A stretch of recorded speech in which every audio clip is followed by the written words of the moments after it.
All right, all right, all right. What's going on with everybody, man? Hope you guys, what's going on, Blood? How are you, sir? Hey man, all good, man. Looking forward to another great show. Yes, sir. Yes, sir. Yes, sir. Let me do one thing real quick. Got to do this real quick. Okay, I got that. Does my audio sound fine? Let me check my audio. Make sure I have the right speaker on. Make sure I got the right speaker. Oh, okay, I got the right one on, man. You sound So good on what's my good? end, bro. All right, cool. So let me say what's up to everybody. What's going on, double zeros? Jose in the building. What's going on, man? Antonio King in the building. What's going on, man? Said reminded me of Haney versus Cambosis. T. Orlando out here trolling. And you know damn well I didn't say Regis Prograis was that dude. What's going on, HMC3? What's going on, Edwin Volaton? Chillville, what's going on, man? Chillville, what's good? What's good? Antonio King, what's going on?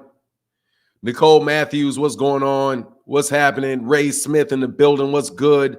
Merch is done. What's happening with you, sir? What's going on, Mr. McKinney, man? What's going on?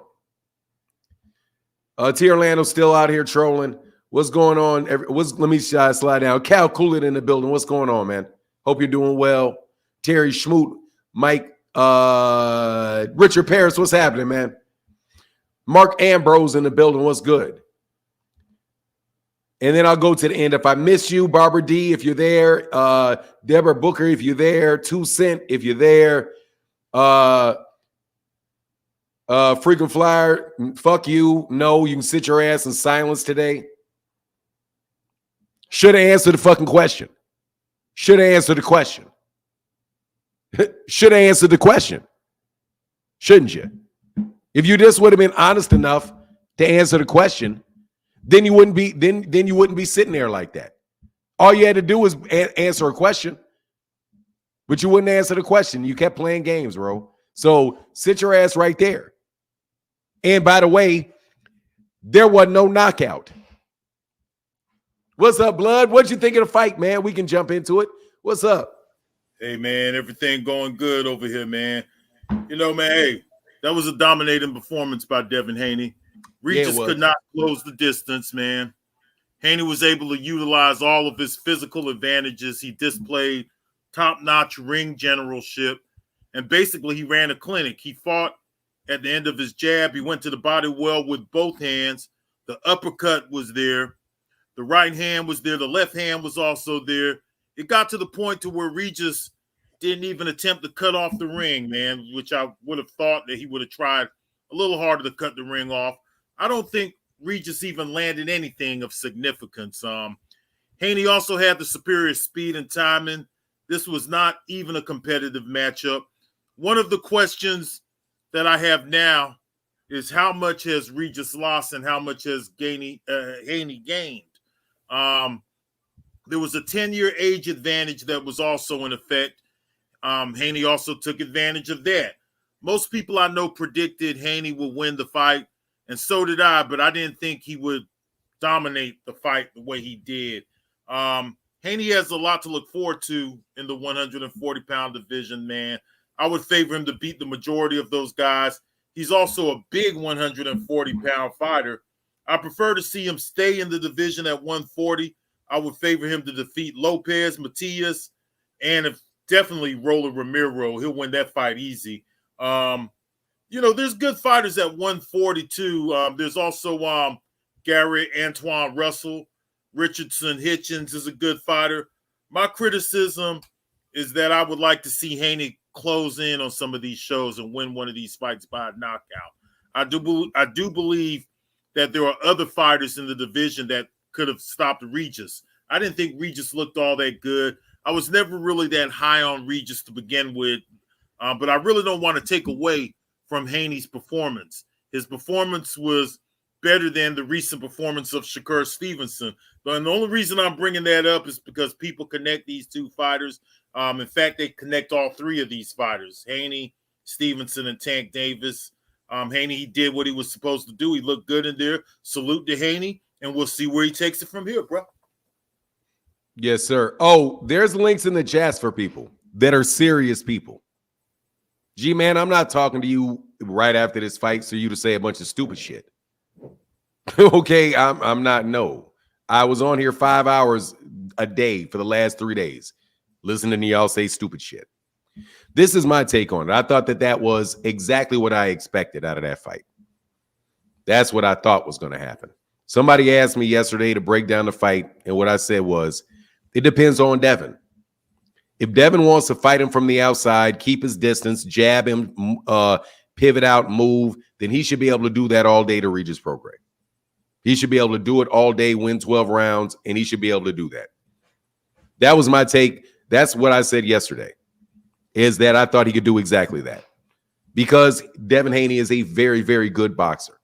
And I like when a young man jumped on yesterday, he was like, well, you know, he's not this. I was like, no, don't get it twisted. Devin Haney can fight. He is a very, very good fighter. My issue with him is not whether he's a very, very good fighter or not. You guys call him great. If you're great, Regis Prograis is knocked the fuck out, is what I'm saying. And that's why yesterday when I said, and maybe I'll let Frequent Flyer on today, but I want to talk to people that are actually going to listen to my point and not play a bunch of games. The reason that I said that Devin Haney needs a knockout is so that he can be considered a great fighter. Devin showed that he could box. Regis Prograis should have been the fuck out of there by 8 rounds with the lopsided skill set that was on display that evening. And that was an opportunity for him to press the gas on Regis Prograis and get Regis Prograis out of there. That's what I think was a missed opportunity. And that's why I said it before the fight. I had no doubt that Devin Haney could outbox Regis Prograis. The only question was he going to do something? Was he going to do something where it was going to really put himself at risk and he could get hit by Regis Prograis and get hurt? And then maybe Regis would have a chance. But other than that, I wasn't confused. That's exactly what I said yesterday. If Devin Haney wants to outbox him and just get the belt, he can outbox him, win every single solitary round, and get the belt because he's a much better boxer than Regis Prograis is.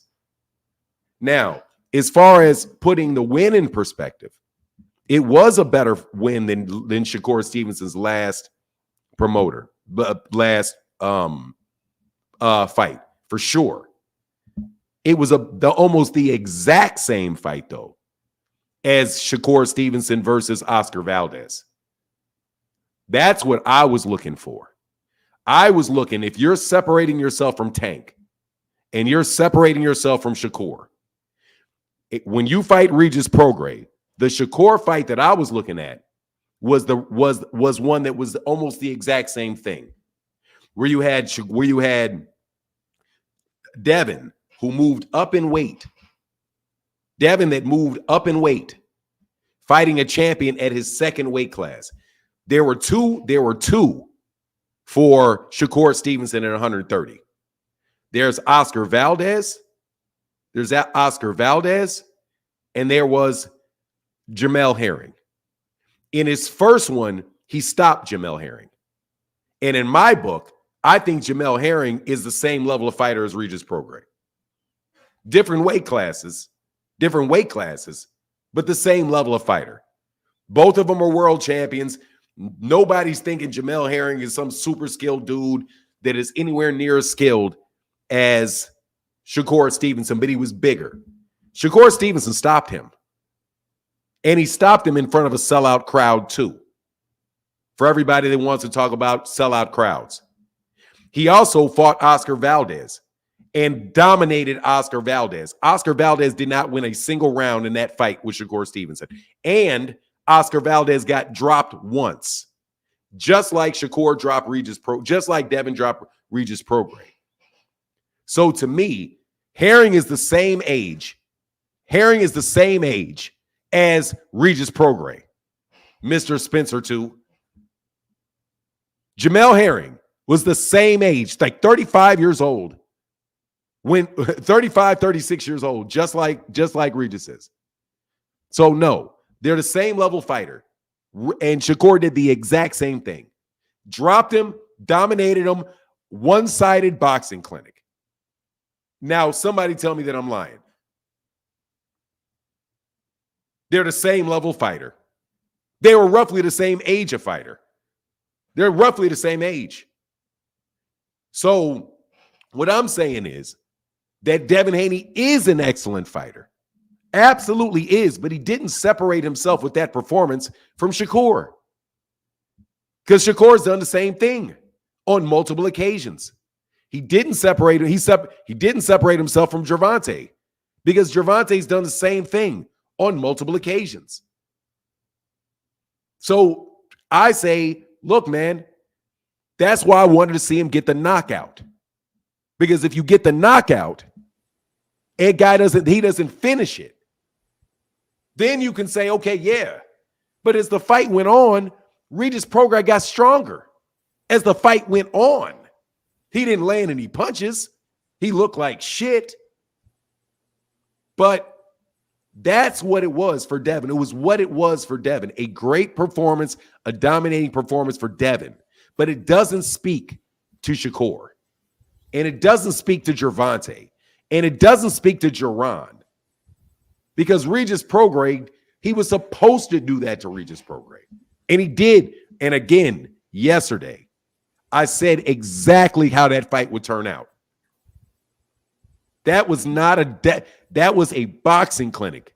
But if you're going to be Floyd, that's supposed to be Floyd Gotti. That's why I said that yesterday and the day before and all week, because I knew that fight was going to go that way. You got to have Floyd Gotti. Oh, the reason, hey, T. Orlando, you can click the link. Because Blood Boxing said, the reason I mentioned that was because of what Blood Boxing said. It was better than Shakur's last performance. But anyway, that's my take. Real quick. Cal Coolett, what's up, Cal Coolett? What's going on, Fernand? Can you hear me? Man, I hear you very, very well, sir. All right. How you doing, man? And blessings to you, Blood. Blessings to you, Fernand. Hey, man, salute to you, my brother. For sure. Appreciate you. Before the Devin Haneyites, the eggplant juicers get up here and start capping, I just wanted to speak to what I saw last night. Right? Because now, the YouTube streets are all ablaze. Devin Haney is the second coming of Ali. He's the greatest thing of our era. Bill in the post-fight capping and being very hypocritical in my opinion. Of what he said of Tank and lying to the fans and just everything. It was just, and I mean no disrespect to Regis, but like Devin was supposed to do that last night. Regis was in that ring like he was the 10-year-old Forrest Gump with the leg braces on and could not move his feet. Like I don't understand how we can jump from Devin dancing in the ring and looking good with his feet and getting off on Regis, who was essentially, in my opinion, a walking punching bag. Like he was just a heavy bag in the ring. And I knew that going into the fight. I think I was in Just Do chat and I was talking to D for the win, and I was like, I don't know if I want to buy this fight.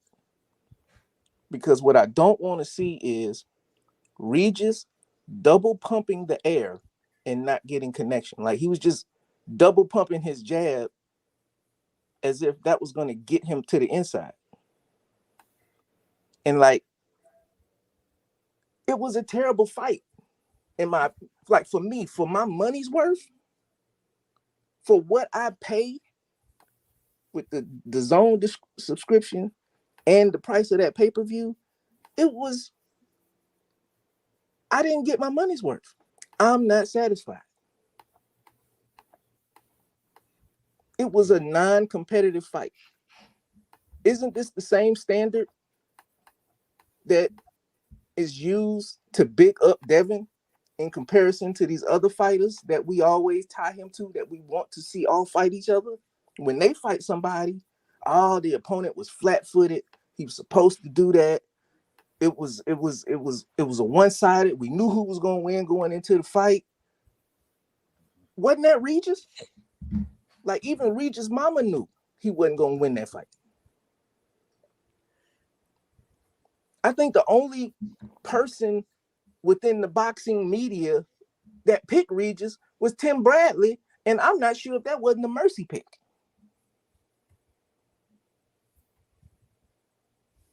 So before everybody get up here, the frequent flyers, the Rallos, and everybody else. Frequent flyer ain't coming. like I'm gonna tell you, just so you know, calculate. I told frequent flyer, just answer the question, bro. Stop playing games. Answer the question. Stop playing games.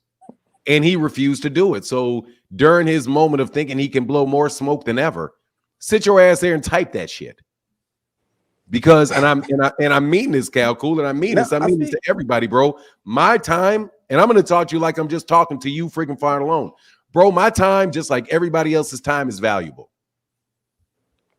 I give you time every single solitary day on this platform, and you were bullshitting me yesterday so fucking severely that you wasted 2.5 hours of my time, bro. Drove my fucking voice horse, and you will never do that shit again to me. If I ask you a question, I want an honest answer out of you. Not a manipulative, slipping bullshit. Once you do that, bro, I'm telling you, I'm not talking to you. Because my time, just like everybody else's time, is valuable. And you waste way the fuck too much of my time, man. But go ahead, Cal Cool, and I'm sorry. That's why Freeman Fly going to be sitting there thinking, oh, I really want to say, because your ass going to get up here and lie on me. No, you good. Hey, man, before he go, man, I just wanted to say, man, I'm sorry, man. Go ahead, man. Go ahead, man. I don't want to hear a whole bunch of this stuff about him being the next Ali and all of that stuff. I'm not here for that discussion today, man. Right. Because he just beat Regis Prograis, an older fighter with T-Rex arms. He couldn't get in there against them. And I'm not trying to take away from what Devin Haney did, because Regis Prograis is a good fighter. A lot of people would say, hey, he's a 2-time world champion, or things like that, things of that nature. But come on, let's not get overboard with it. You guys are on the wrong platform with that. You got a historian on the panel. You got an OG and Fanon. We don't want to hear that stuff, man. You go take that shit somewhere else, bro. Yes, sir. Cal Coolidge, you got something else, brother? And thank you, Cal Coolidge, for all your support on the channel, man. Thank you for being one of the top dudes, the top dudes that keep this channel going, brother. So much love and respect to you, sir. Thank you for your support. And much love and respect to you, man. I appreciate you always keeping it down the middle, right? Like the logic you apply to this boxing talk is far and few in between. So I appreciate you. I appreciate Blood, because y'all always keep it honest. So, thank you. And that's why I support the way I do, because it's hard to find an honest discussion. Thank you, brother. And that's what's important to me. But just one more thing real quick, because I saw somebody say, well, at least Devin got a knockdown. Right? Because I know the next part of the conversation, or the diatribe that's about to be, talked about for the next until Devin's next fight. I don't know if Devin's power got that knockdown. I think it was just more his speed got that knockdown, because Regis's coordination wouldn't let him keep up with Devin. His legs looked like they couldn't bend all fight. Like, it was just like he had just hip and ankle. Like, his knees did not want to work with him. Every time he would try to jab, he would step on Devin's foot and just lose balance. Right? So, I'm not trying to take away from Devin. It was an excellent performance from Devin, right? Congratulations to him for getting the 140 belt against the 140 Cambosis, because that's what I felt like I watched last night. But like all of this, you know, it was a master class. Wasn't it supposed to be? Right. And lastly, I heard this clip. Shout out to Ashley's Corner because I was in the background, and she played a clip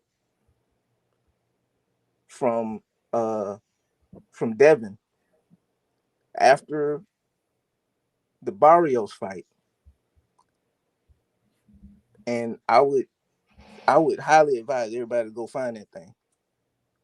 Everything Devin said to downplay that fight with Barrios, everything word for word applies to this performance against him and Regis. He was flat-footed. You know, it was one-sided. He was a cherry pick. Right? Like everything Devin said to try to play down and talk down on Tank's performance applies to him. Because we all saw Bill ringside against when it was him and Zerillo.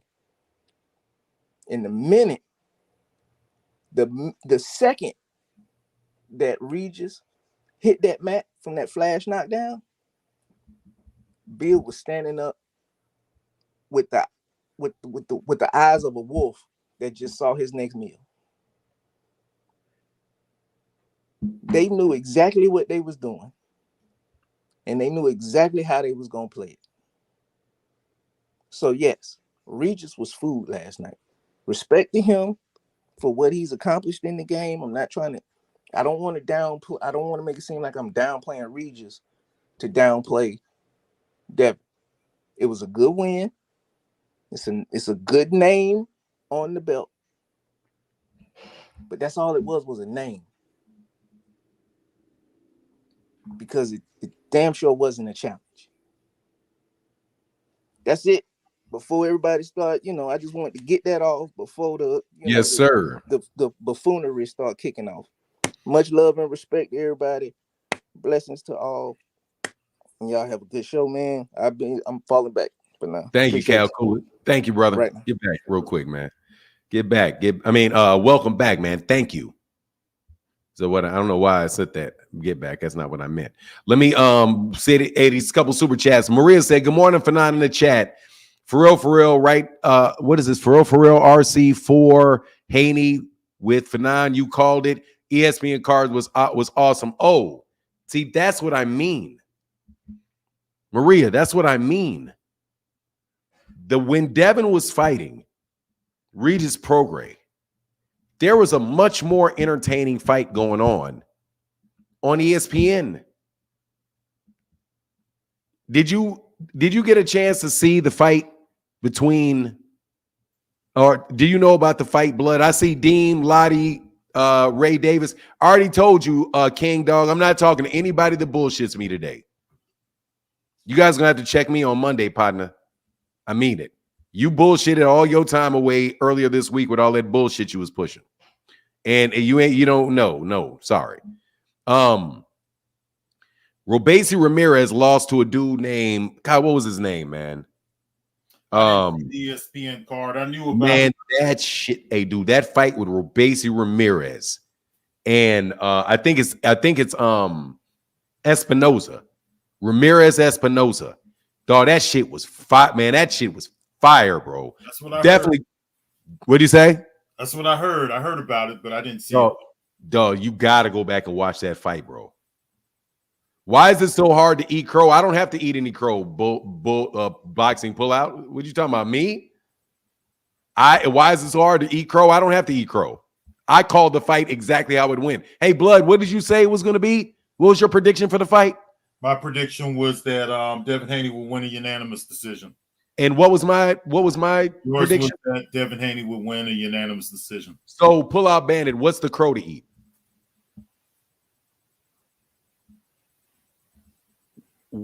What's the you please tell me what crow do I gotta eat? They don't like the way you're describing the fight. That's all it is. I mean, they want you to, glorify Devin Haney in a better manner.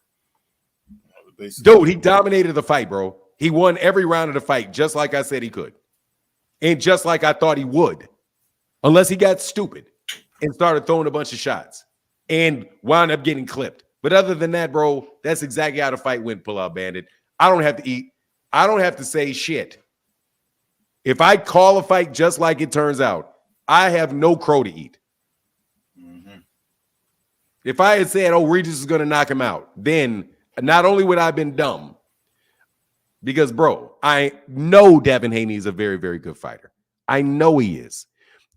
Chris White said, doesn't he get credit for standing in front of him and not getting touched, feeling like we are moving the bars? Regis is a beast. Yes, he gets credit for that. He gets credit for dominating Regis Prograis. Absolutely, he does. Just like Shakur Stevenson gets credit. Doesn't Shakur Stevenson get credit for doing the same thing to Oscar Valdez? Doesn't Gervonta Davis get the same credit for doing that with Ryan Garcia? See, what you're missing, what you're not getting is what I'm saying in response to what Blood said. That Devin Haney is, I've always said Devin Haney is a very good fighter. Very, very good fighter. But I told you well before the fight took place exactly why I said, no, you need a stoppage with Regis. Because Regis was about as tailor-made for him as you could get. And if you have somebody like Floyd, like Gervonta, like Canelo, like Tyson Fury, like these other guys that are at the upper echelon of the sport, when you get a guy like that that ain't supposed to be in the ring with you, you supposed to prove he got to get out the ring with you. That's an opportunity to step on the gas and do it. And that was the question that I had for him. Is he going to get this guy out of here? Not is he going to be able to win the fight, bro. Because, dude, he's got a 5-inch longer reach. He's much bigger. He's a much better fighter. Devin got to push the gas and get these dudes out of here. If you're going to say that this dude is, oh, man, this is the cash cow, the big attraction in boxing. Dog, Floyd got people, everybody that is on the level that you claim Devin is, would get that dude out of there. And it was Devin's mentality, and only Devin's mentality, that did not get that guy out of there. Only his mentality. Step on the fucking gas and get him out of there. Just like Lennox Lewis, just like, what's that man's name? Emmanuel Stewart. Emmanuel Stewart said to Lennox Lewis. Yeah, exactly. He was like, man, stop bullshitting. Get that motherfucker out of here. Well, you know, fuck around and hit you with something. That Bill Haney has something to do with this, because he always tells Devin Haney, like, hey, just relax. Don't try to, it seems like he's holding Devin Haney back. And Devin Haney mentioned that after the fight, too, that there was a few times where he wanted to step in there and try to finish the show, but his dad wanted him to stick with the game plan. I know that's his father, but that is his trainer, so this is something we have to bring up, Bro, Gervonta Davis don't got a problem going in there in the middle of a fucking storm to get the dude the fuck out of there. He did not. When he was fighting Leo Santa Cruz, and Leo Santa Cruz is throwing everything but the kitchen sink at him. Block, block, block. Dude, you're not getting out of this fight awake. Block, block, block. You're getting your ass out of here. He did the same thing at the same weight class against a guy, Mario Barrios. Block, block, block, block. Man, I'm getting you out of here. He did it with Jose Pedraza. Man, I'm getting you out of here. That's what I was looking for Devin, because this was the opportunity to do it. He's stronger, clearly at the weight class where he's not draining himself down. And we were like, okay, will the power be there? And I said that beforehand. I was like, I could see him getting Regis out of there because he moved up in weight, and people lately have been moving up in weight and increasing their power. So that's what I saw with Regis. He can move up and increase his power. His power didn't look bad. It didn't look bad. He didn't look like he was really hurting Regis with anything other than, the fact that you're getting punched and that shit hurts. But he heard him a few times. He dropped him yeah, in the third, and yeah, he dropped him. But I'm saying he didn't like. He should have capitalized off of it because he stopped gave him the thinky leg one time, and he just didn't capitalize like a younger Floyd Mayweather, which is the fighter he kind of patterns himself off of. When Floyd Mayweather was that age, he was getting guys up out of there. Even an old ass Terrence Crawford would get, he stopped his last 11 opponents. He's got to stop somebody, man. If he doesn't stop someone, there's going to be criticism there because of his young age. And he can do it. Fighter. Dude, he could have done that. He could have done that. In my personal opinion, I think that he probably could have got George Kambosos out of there in the second fight. I think that was there for him. For George Kambosos. I thought that was legitimately there for him to get him out of there. And this one was there, bro. It was there. And he wasn't at any risk. I mean, he was you're in a boxing match, so you're at some risk, dog. Dog, he's supposed to walk that dude down, man, start thumping on that dude, man. He's supposed to walk that dude and start thumping on him and get him out of here. So if you don't want haters, bro, shut the haters up. It's now going to be 2024. It's now going to be 2024. Knockout in 2019, the distance all the way to 2024. And a guy you could have and should have got out of there. And that tells me that Devin's going to be at risk the entire fight. And the bigger he gets, the bigger, the better. And I'm talking about the bigger. When he gets in there with a guy bigger than him. Say, for example, Jerron. He's not ready for that fight with Jerron Boots Ennis, brother. What do you say? He's not ready for that Boots Ennis fight. I mean, they the same age, they same size. There's 140 and there's 147. It's right there. If those guys if people can say that Gervonta should move up to 140 to fight Devin, then what's wrong with the same thing with Devin going to get guys at 147? He already said he was going there. Well, because I understand. Champion, he should do it, Fanon. What do you say? Because he's a two-time champion and he's been undisputed, it's hard to say he's not ready. But the thing about it is that I think he might be biting off a little bit more than he could chew with a Jerron Boots Ennis. If he is going to move up and he's having problems with 140, then I say try to go for that Keith Thurman fight first. Jerron Boots Ennis is just a different league. He's a bigger guy than Devin. He punches harder. He's just as fast. But it's not a good look for Devin. I like Devin, but, I'm not going to get ridiculous here and say he could beat a Jerron Boots Ennis. I think that's taking it a little bit too far. I do think it's a little bit too far. I do. However, if you go there, you got to do it. Mm-hmm. If you go there, you got to do it. But so I would say don't go there. Just like I've been said, Devin, move up from 135. And y'all just talking about Tank as if Tank has to go to 140. Tank ain't got to go to 140 for Devin any more than Devin got to go to 147 for Jerron. And I'm not saying that that Tank can't beat Devin.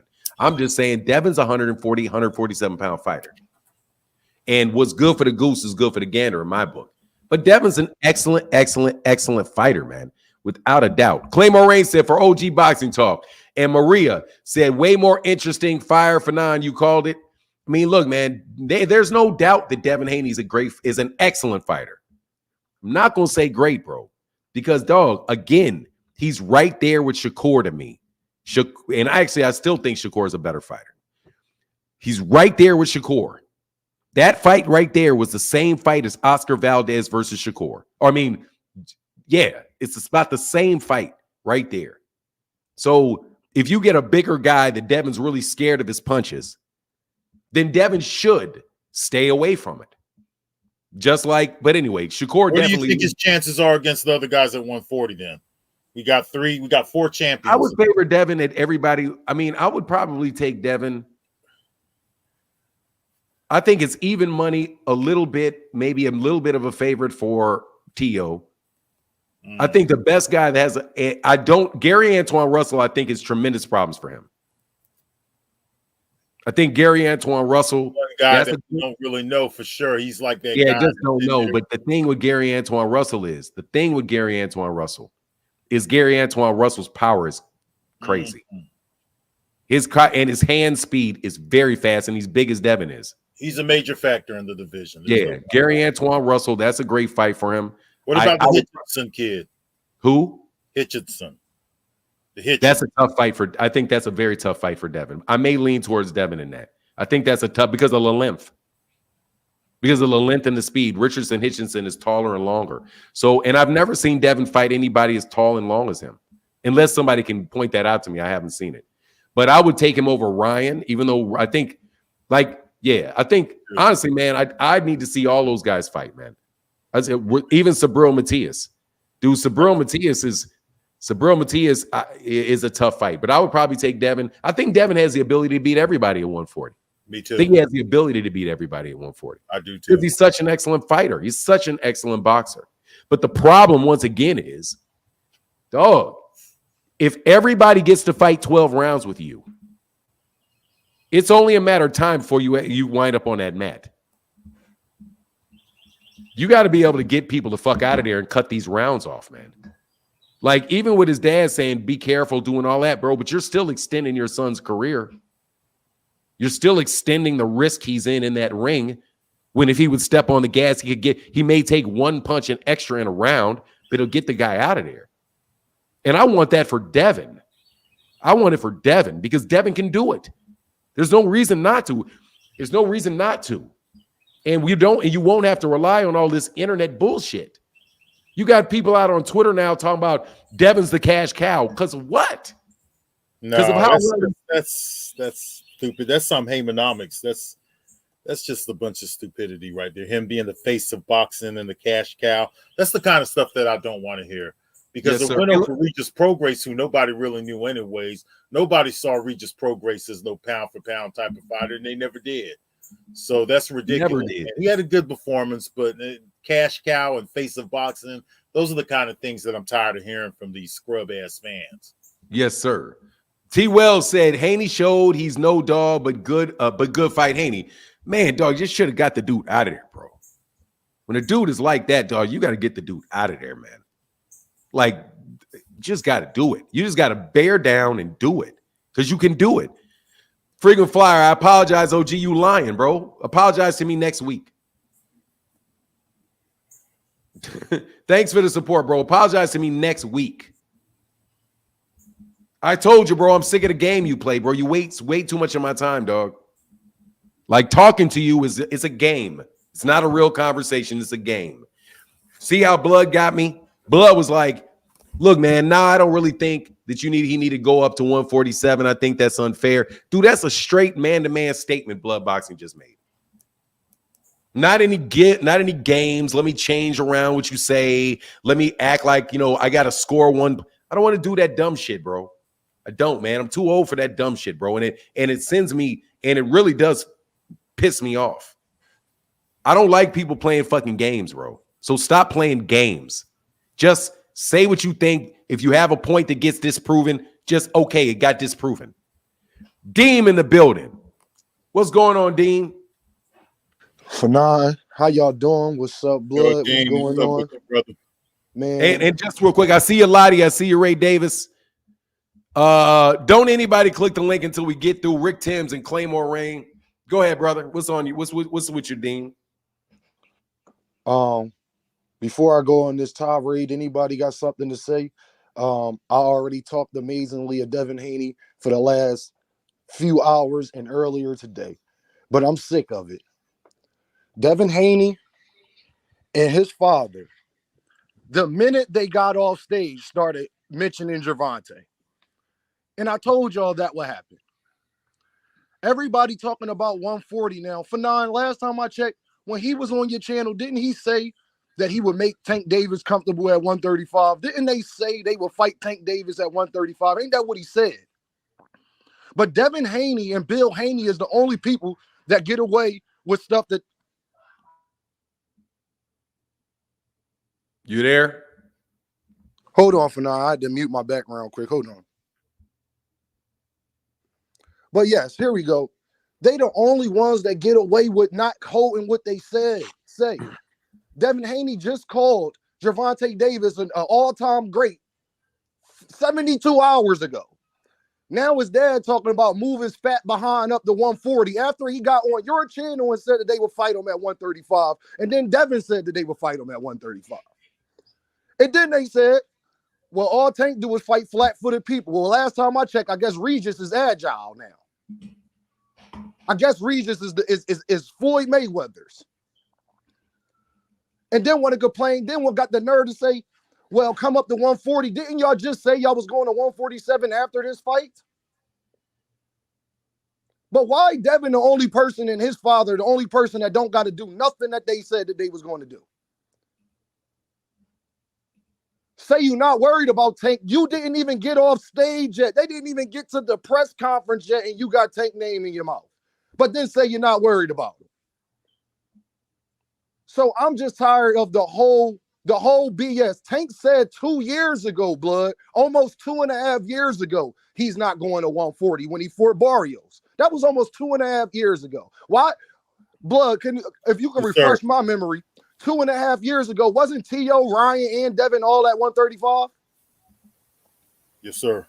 So when Tank said that, everybody was still at 135. Now, because they decide to go to 140, Tank got to do it. It's mighty funny, y'all. They leave out that Tank is on his third weight class. So, blood, I got to disagree. It's not unfair because that's what they asking. No, they asking Gervonta to go up to his fourth weight class, 147 to be Devin's third. So it's really like asking Devin to go to 154 and fight Xander Zayas. That's what they're asking Tank to do. Tank can move up in different weight classes, do what Devin is trying to do. He's already done this. And he got to go up and fight him after they said they would fight him at 135. After they said that. You're not worried about Tank, but the minute you get off stage, you don't even talk about Regis, you bring up Tank. And nobody asked you to and said, I'm going to keep Tank name in my mouth. After saying before the fight, all you worried about is Regis. And then everybody tells me, oh, Dean, we not worried about on 135. We just going to 140. But then why do you keep mentioning Tank Davis' name then? So I'm just tired of the BS. They're Devin doing had a a great chase, though, brother, because Tank is a big name. That's the only reason they're doing it. He's at 135. Devin Haney's at 140. Devin Haney needs to focus on where he's at right now. But my thing is, blood, that now because Devin and everybody else said so, Tank got to do what they say he got to do. You see the delusion right there. Tank got to do what they say he got to do. When he's already on his third weight class, people, when he dropped the belt, when he made that comment that he didn't like 140, y'all, that was 2.5 years ago. All the smoke was still at 135. Y'all wasn't asking Tank to go to 140 then. You see the hypocrisy? None of y'all was asking Tank 2.5 years ago to go to 140. Nobody.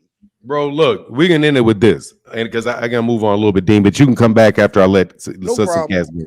But look, man, here's my thing about that Tank and that 140. If Devin wants to fight Tank, stay at 135 and keep your belts. You can't move up. You can't leave the weight class and act like somebody's ducking you when you left the weight class. That is just plain and simple, fair logic. If you want to fight Tank, you have to be at 135 to do it. Tank does not owe it to you to chase you up to 140. He doesn't owe it to you to pay your taxes for you. None of that. Tank has the right that every other fighter has, which is to fight in a weight class that his body qualifies him for. And that is 135 for Tank. Nobody on this panel believes that Tank is a 140-pounder. He's 5'4" and significantly smaller than Regis Prograis is. He doesn't have to go there. Devin just held all the belts at 135 pounds. If he wanted Tank, then he should have stayed at 135. That's his choice. You can't blame Gervonta for Devin's choice. Period. If Floyd is at 147 and Gennady Golovkin wants to fight him, Floyd does not owe it to Gennady Golovkin or ducking Gennady Golovkin because a 160-pounder is calling him out. It's just, that's what I aspire for. Be fair to everybody. It doesn't Gervonta, matter because Tank, he has a certain type of personality. He's not going to do what Devin says anyways. Of So course. they could talk out their ass all they want, but Tank ain't trying to hear none of that stuff. Tank, Blood and he phenom- has self-worth. He has a high self-worth. He's not going to move up based on their demand anyways. So it's just a waste of time to call him out and clout chase him like that, man. Go and Blood do and your thing phenom- at 140. Do your thing there. My There's three biggest other thing champions is, unify the division. my biggest thing is, and I'm gonna leave out on this. They talk about everybody else. If Tank say something, it'll be in the paper. If Shakur say something, well, they said this.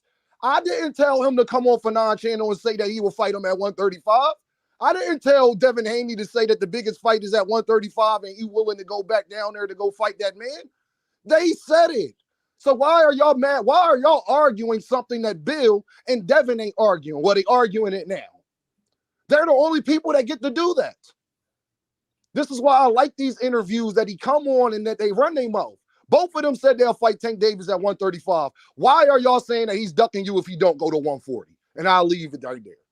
all right, man. Get back, Dean.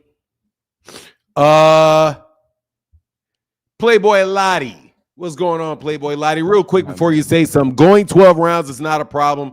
A win is a win. Yeah, a win is a win. No doubt about it. Tier Lance say, can we talk about Devin without Tank BS excuses? No, is the answer to that. And True Speaker in the building. What's going on, man? Tier Orlando, if somebody brings it up, that's the job of a chat. I would love to talk about Devin Haney and never mention Gervonta or Shakur. I would love to. But Devin talked about Gervonta. Other boxing channels already shitted on Gervonta. Already. As if Gervonta Davis, Davis don't owe that kid nothing. But anyway, he had a great fight. What's going on, Lottie? Not much. How you doing, fan on boxing? I'm well, sir. All right. Yo, I'm just gonna Blood get is my there too. Hey, blood. yeah. Yeah. I'm just gonna speak on the damn fight itself. Regis' legs look like shit. I'm not gonna lie. And that's kind of what I expected. Devin won exactly how I expected him to. There's nothing else to say to that.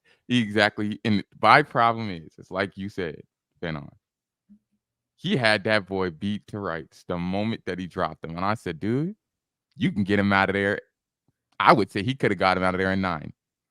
At 9, he could have got him out of there. And I said, when I started to see around 10, 11, and 12, where Devin just held him instead of sitting there saying he could dance around him and easily get him.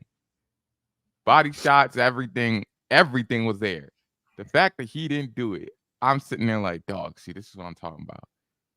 When you go fight these guys who are really good and you want to be great and you want to be called the great, you're going to have to fight somebody. And you can't keep doing these 12-round decisions and sitting there saying that's a dub for me. When you fighting at that type of stature and you're at that point in life, you gonna have to sit there and make it known that I am the guy. I ain't this dude that's gonna sit there and like let you live after I hurt you 5 times or something like that. You hurt a dude 5 times, but if I hurt you 5 times, I know I can get you out of there. So I'm just gonna get you out of there. I don't understand. I don't get it. Maybe it's a Devin Haney thing because you said it's Bill, but no, I think that's you just either have that or you don't. He could have knocked that dude out, bro. Yes, yeah. Like he definitely could have knocked that dude out. But it is what it is. Hey, yeah, go ahead, man. I don't mean to cut you off. Go ahead, man. But after looking at there's something else. Hey, T Orlando, I need you to click the link, bro. You talking too much shit on the sidelines, dog. You need to come take this L. I'm just telling you, bro. You're talking way too much shit on this shot on them sidelines, bro. You throwing way too many stink bombs out there, dog. Come on, man. I ain't hating on Devin. It's just I'm looking at what I'm seeing. No, I'm talking about I'm talking I about the Orlando ass. Come get this smoke, bro. Anyway, go ahead, man. Yeah, but like, I'll speak on what I see. And like Devin just not one of those guys who's gonna step on the gas. He kind of like this came to my head. Yes, sir. Hey, Rise, I see you. This came to my head when I started laughing at it when I was in the car out there talking on your yesterday. I was like, I see David Benavidez, Terrence Crawford, now you're in a way, Gervonta Davis, a couple other guys who will all just get these dudes out of here when they know they can get them out of there. And they all rolling up with like big ass muscle cars, revving up their engines. And what comes to my mind, and this sounds disrespectful, and I don't want to do it, but I'm going to do it anyway. Devin is the type of guy to roll up on a bicycle and still start talking all the mess, while almost simultaneously, I'll be like, yo, what is this dude doing on a bike here while everybody else got muscle cars? And so that's what it came to me. I don't mean to be disrespectful, but that's what it came to me. So I'm like, he's just not going to step on the gas. Yes, and sir. I'm like, why not? Just step on it. You know you got him beat. You know you can run circles around this nigga. He looked lost. Get him out of there. Yeah. Hey, Lottie, I got to move to the next dude, brother. Yeah, I got to move to All the next dude.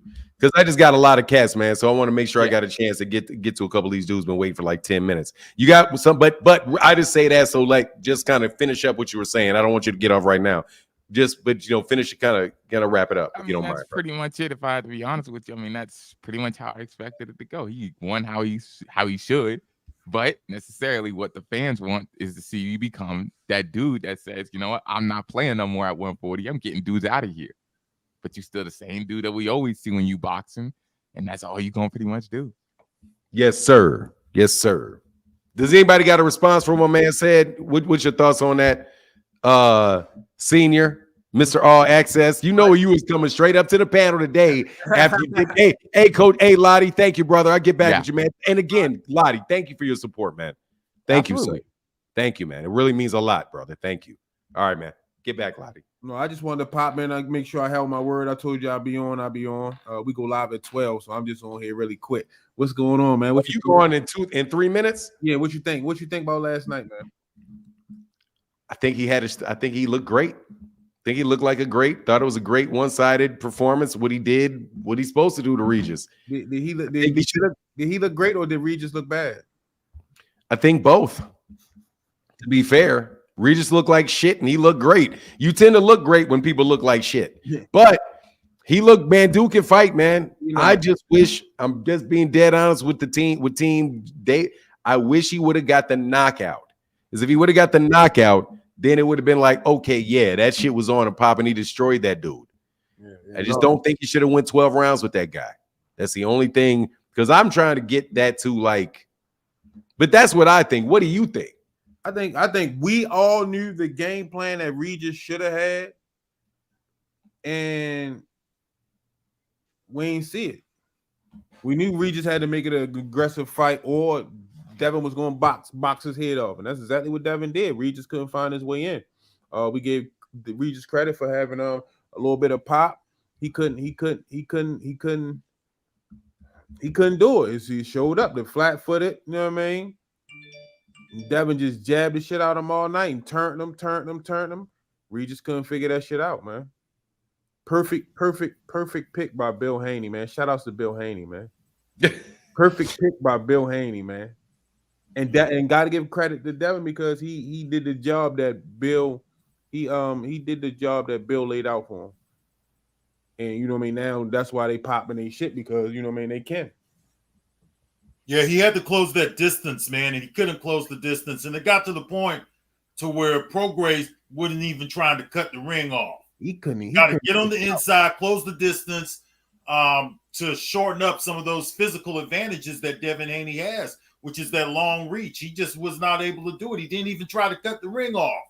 You have to close the distance against Devin Haney. And I know that Tank Davis doesn't have the longest reach advantage or anything like that. But I think that Tank Davis will cut the ring off a lot better. He'll close that distance, get within range, and be able to deliver an attack on Devin Haney. Plus, he has quicker feet than a Regis Prograis.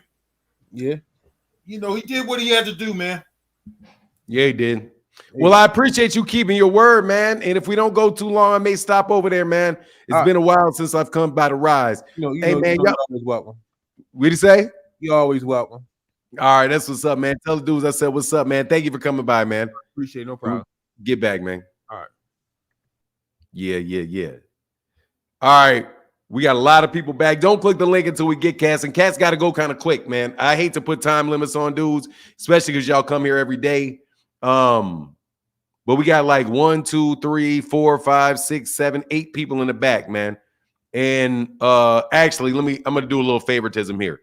Rick Timms, I made you wait a long time yesterday. I ain't making you wait today, brother. What are your thoughts, man? Oh man, this ain't gonna take long. What's up, Fanon, Blood, the chat. Lord, Mr. Rick Timms, man. Hey man, last night Dev was very impressive. I after he dropped Regis, you know, that flash knockdown, I saw how he just was overwhelming Regis. I mean, he was clearly superior. And then he took his foot off the gas, man. Bill Haney promised us a devastating knockout win last night, and Dev went on cruise control. He stayed too cautious. He refused to just go and get him up out of there. And you know, in football terms, that's equivalent to being first and goal on the 1 yard line, taking a knee 3 times, and kicking a damn field goal. Tank would have got him up out of there. Hell, Abdullah Mason would have got him up out of there. Andy Cruz would have got him up out of there. You know, the bigger, stronger, I don't know about the stronger, but he definitely the bigger, more skillful fighter. And it was his knockout to get. And they chose the hold back.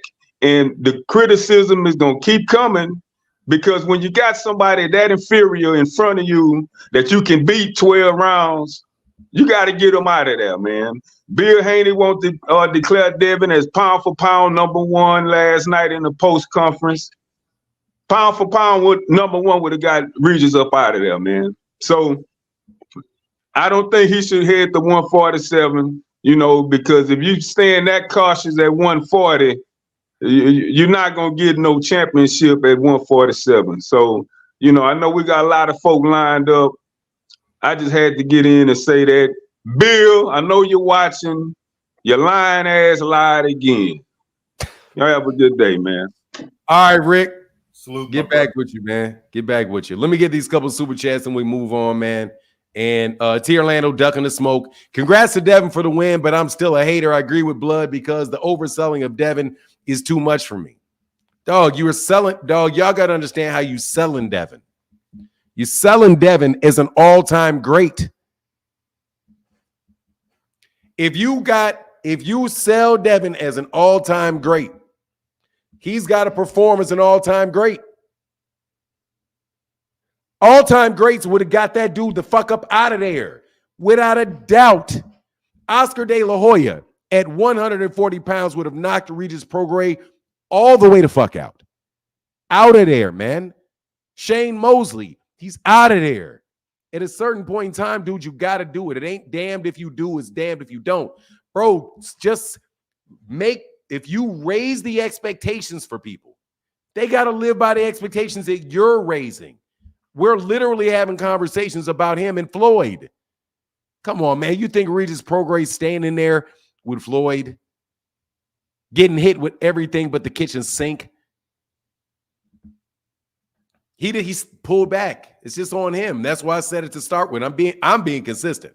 But anyway, but he did look great. Devin is a very, very, very. He looked very, very, very, very good, bro. He looked very, very good. But for now, the all-time great is Henry Armstrong, Jack Britton, Barney Ross, Ike Williams, Bo Jack, Bob Montgomery, and people like that. Roberto Duran. He's not on that level, and the reason why I don't like people talking about that is because they don't know none of those other guys to say he's an all-time great. So they need to cut that out because they can't come on here and have that conversation with us.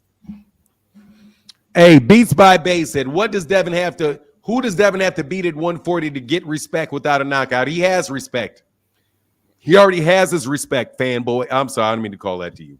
Look, there's a difference between having respect for a fighter. When is Gervonta going to get your respect? When is Shakur going to get your respect? That's what I want to understand. How can Shakur do the same thing Devin does, but Shakur doesn't get respect? How can Gervonta do the same thing Devin does, but Gervonta doesn't get respect? How is it that Devin, you want respect for Devin, but you don't want respect for anybody else? That's the problem with me. That's the problem. I give Devin credit, very high credit. You want me to jump on my knees and give the dude some head. I'm not doing it. You can't tell me. You guys asked me, oh, what do you think? I said what I thought in that fight. If Devin decides to box Regis Prograis, he can shut him out 12 rounds to nothing. I told you this was not into the idiot that said, oh, you said the same thing about Errol and Terrence. No, I did not say I knew what was going to happen with Errol and Terrence. I been said I knew Terrence Crawford could win that fight. Regis Prograis needed to, Devin Haney had to be stupid for Regis Prograis to have a chance to win that fight. But and that's why I said I'm judging Devin Haney off of a knockout.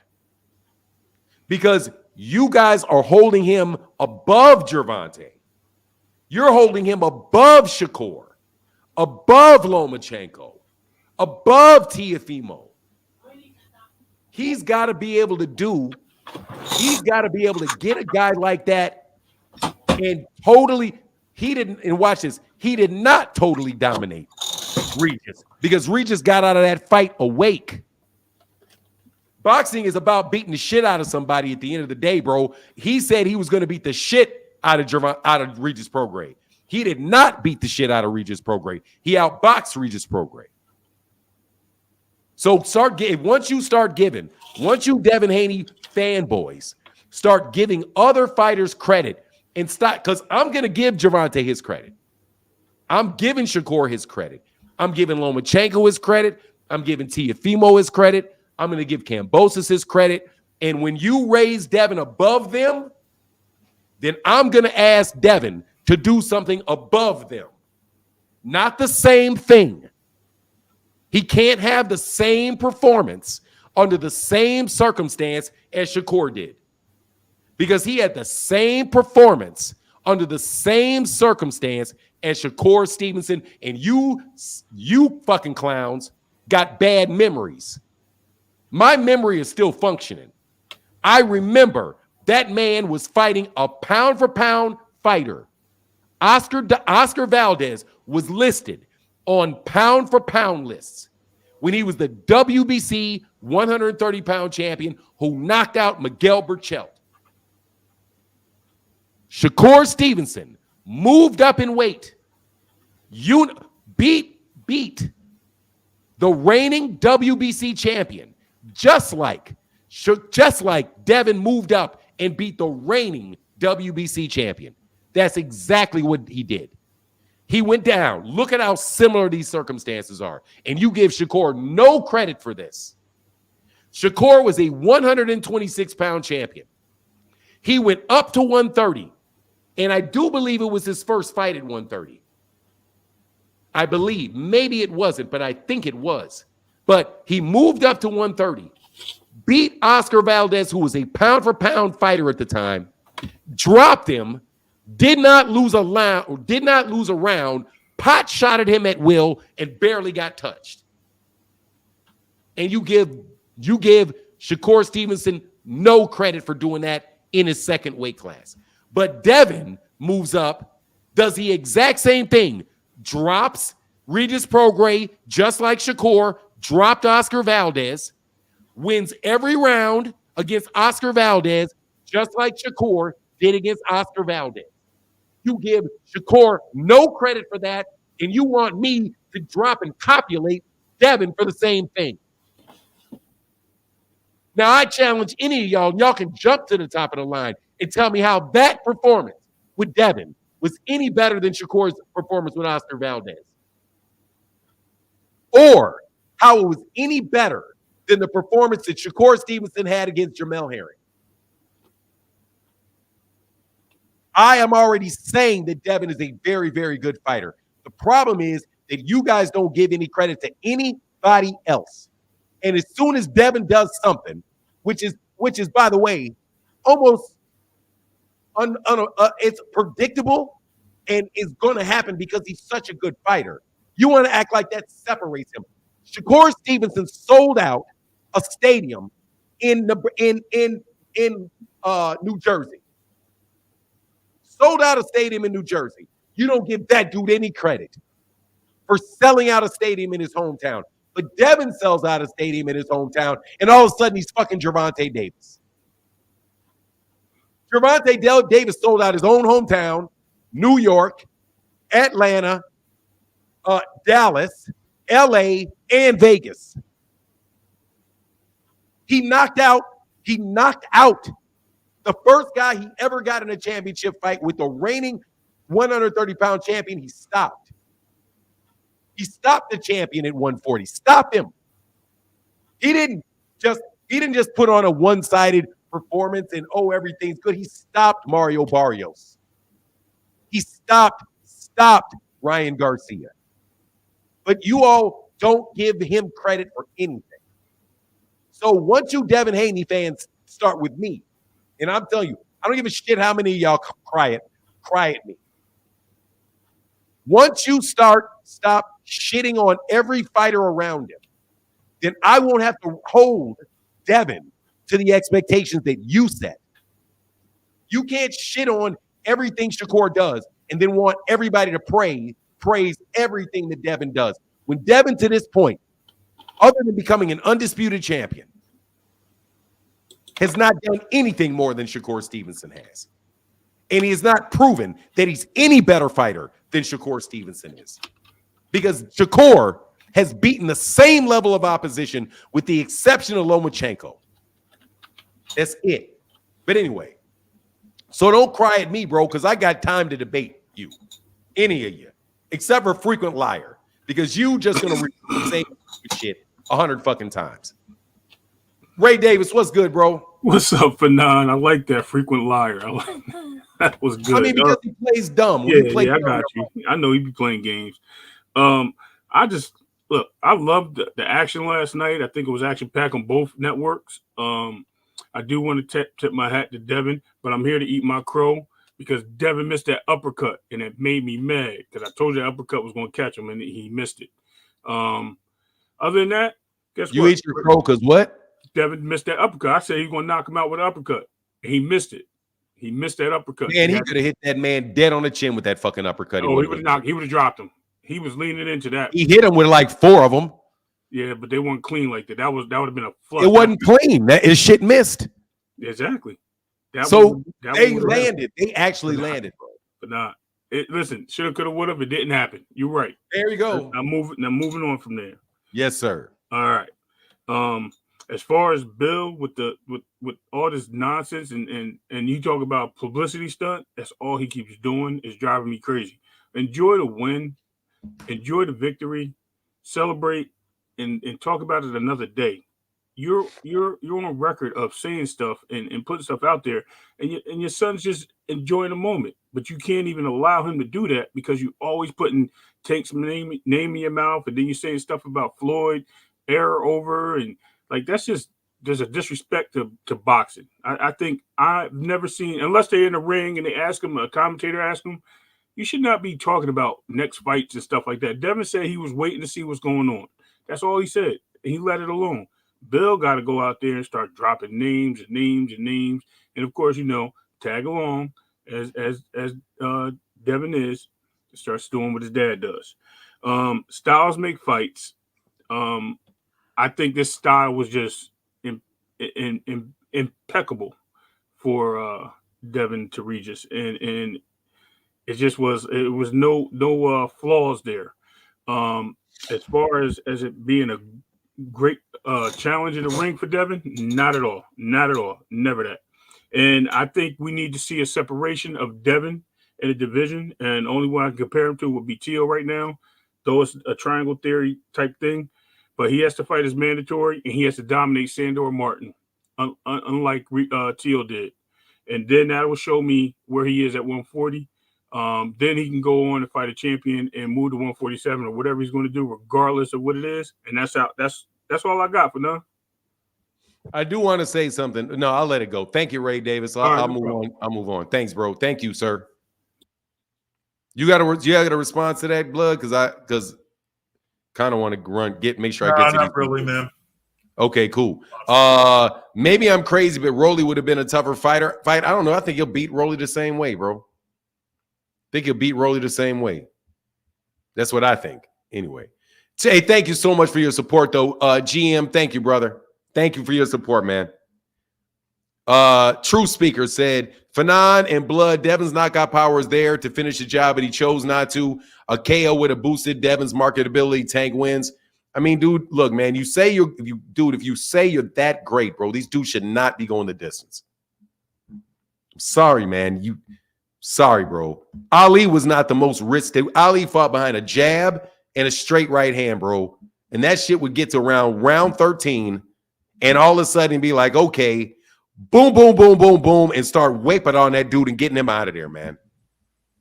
Floyd Mayweather Jr. was fighting before Floyd Mayweather Jr. was knocking out all these dudes his own size, man. And I'm not saying you need a knockout in every fight. That's obviously would be unfair. To say, oh, everybody you walk into the ring with, you need to knock out. That's not what I'm saying. I'm saying you guys are popping your lips about this dude like he's Jesus. He got to walk on water every once in a while. Okay. I think one of the problems is that when you bring up guys like Ali and Floyd Mayweather, the problem is when they were his age, when Ali was 25, he was getting them guys like Cleveland Williams and Zora Foley and them out of there. Floyd Mayweather was getting the Arturo Gotti's and those type of guys. He was getting these guys out of there. Diego Corrales and all of them guys. They were stopping these guys, man. When you haven't had a knockout in 3 and 4 years, it looks bad, bro. Point blank period. For a young man, that doesn't look very good. It's just that simple. And that's nothing. But on the real, I'm telling you, Blood, if it was not a scenario where people kept I like all these fighters, man. Dude, I like Devin Haney as a fighter. That shit was nice to watch, man. I like especially that one big hook that Regis threw and Devin came off the ropes and pivoted so low. I mean, like dipped so low and then didn't even move his foot and threw his back foot back and came right there. I was like, man, that was beautiful. Man, I thought that shit was beautiful. Devin did shit in that ring last night, in my opinion, that was beautiful to watch. I love that side of boxing. But dude, Shakur does the same shit. It's beautiful to me the way Shakur Stevenson fights. Nobody is saying Shakur Stevenson. Nobody's claiming that everybody and their mother's ducking Shakur Stevenson and that Shakur Stevenson is an all-time great fighter. And he's done things that nobody else has done.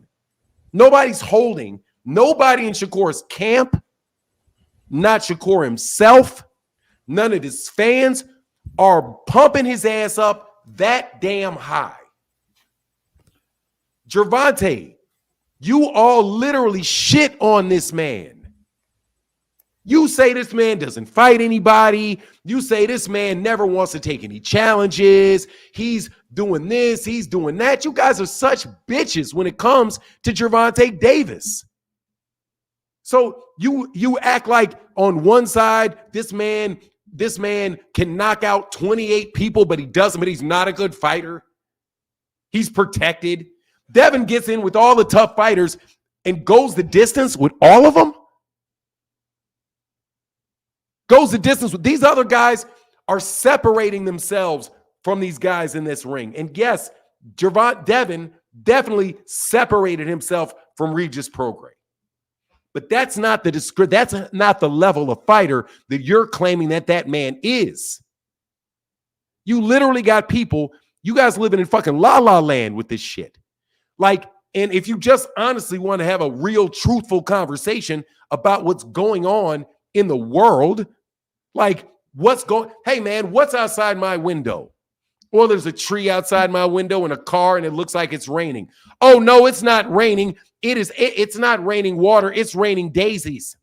It ain't no fucking daisies out there. It's raining water. The conversation is ridiculous that you guys have, man. But if you're going to say that about him, then he needs to be judged by the standard that you put him on. He's getting all the credit he deserves, but you all don't just want the credit that he deserves. You want the credit that everybody else gets. Devin Haney dominated for sure Regis Prograis, but that gate in San Francisco was nowhere near the gate Gervonta had in Vegas. But you all want to act like it's the same damn thing. It's not. You want to say Devin Haney put on a great boxing performance, completely dominated Regis Prograis. But you want to act like that was any better than what Shakur did with Oscar Valdez. It's not. It's the same thing. Shakur got in the ring with a world-class fighter and a champion and shut his ass out. Dropped his ass, dropped him first, then shut him out. Could barely land a punch. So why, if Devin gets the credit for it, why can't the same people give Shakur Stevenson the same credit? Because his father does a lot of politicking for him, man. Shakur Stevenson doesn't have a Bill Haney for him to run around on the internet and promote and things like that. So that does help, man. Bill Haney's doing a good job with that. That shit is that, but see, we're talking just me and you, bro. Okay. Me and you, we having a conversation, dog. And it's like, man, it's not about Bill Haney. Bill Haney's job is to promote his son. But I think that a lot of the backlash comes from him going around, and then they build these kind of fans up that kind of favor like what Bill Haney is saying and things like that. So I think that that's where those fans are coming from. The root of those fans are coming from Bill Haney and going around politicking online and things like that. You know, I mean, I know what I'm really thinking, but I'm not going to say it. Hey, let me ask you something, Fanon. Yes, sir. And I got you guys. Hey, I got the 4 other guys on the chat. I got you. Mr. Alexander, you're not connected. And Lord Chavo, the P. I need to see your face, bro. Everybody else I recognize. But I need to see your face before I let you on. Because ain't nobody jumping up here and showing me their Johnson today. What happened to you, brother? I saw you do. Oh, Jay. Okay, I see you, Jay. You still there. All right, go ahead, Blood. What was your question? The zone, are we going to be able to verify those numbers that they're going to bring out? Are they going to be able to, can they kind of create numbers from that app, or are we going to hear the right numbers as far as the pay-per-view? No, you're going to hear 200,000. If we go by the traditional way YouTube goes, there's going to be. All right, I see you, brother. Thank you, man.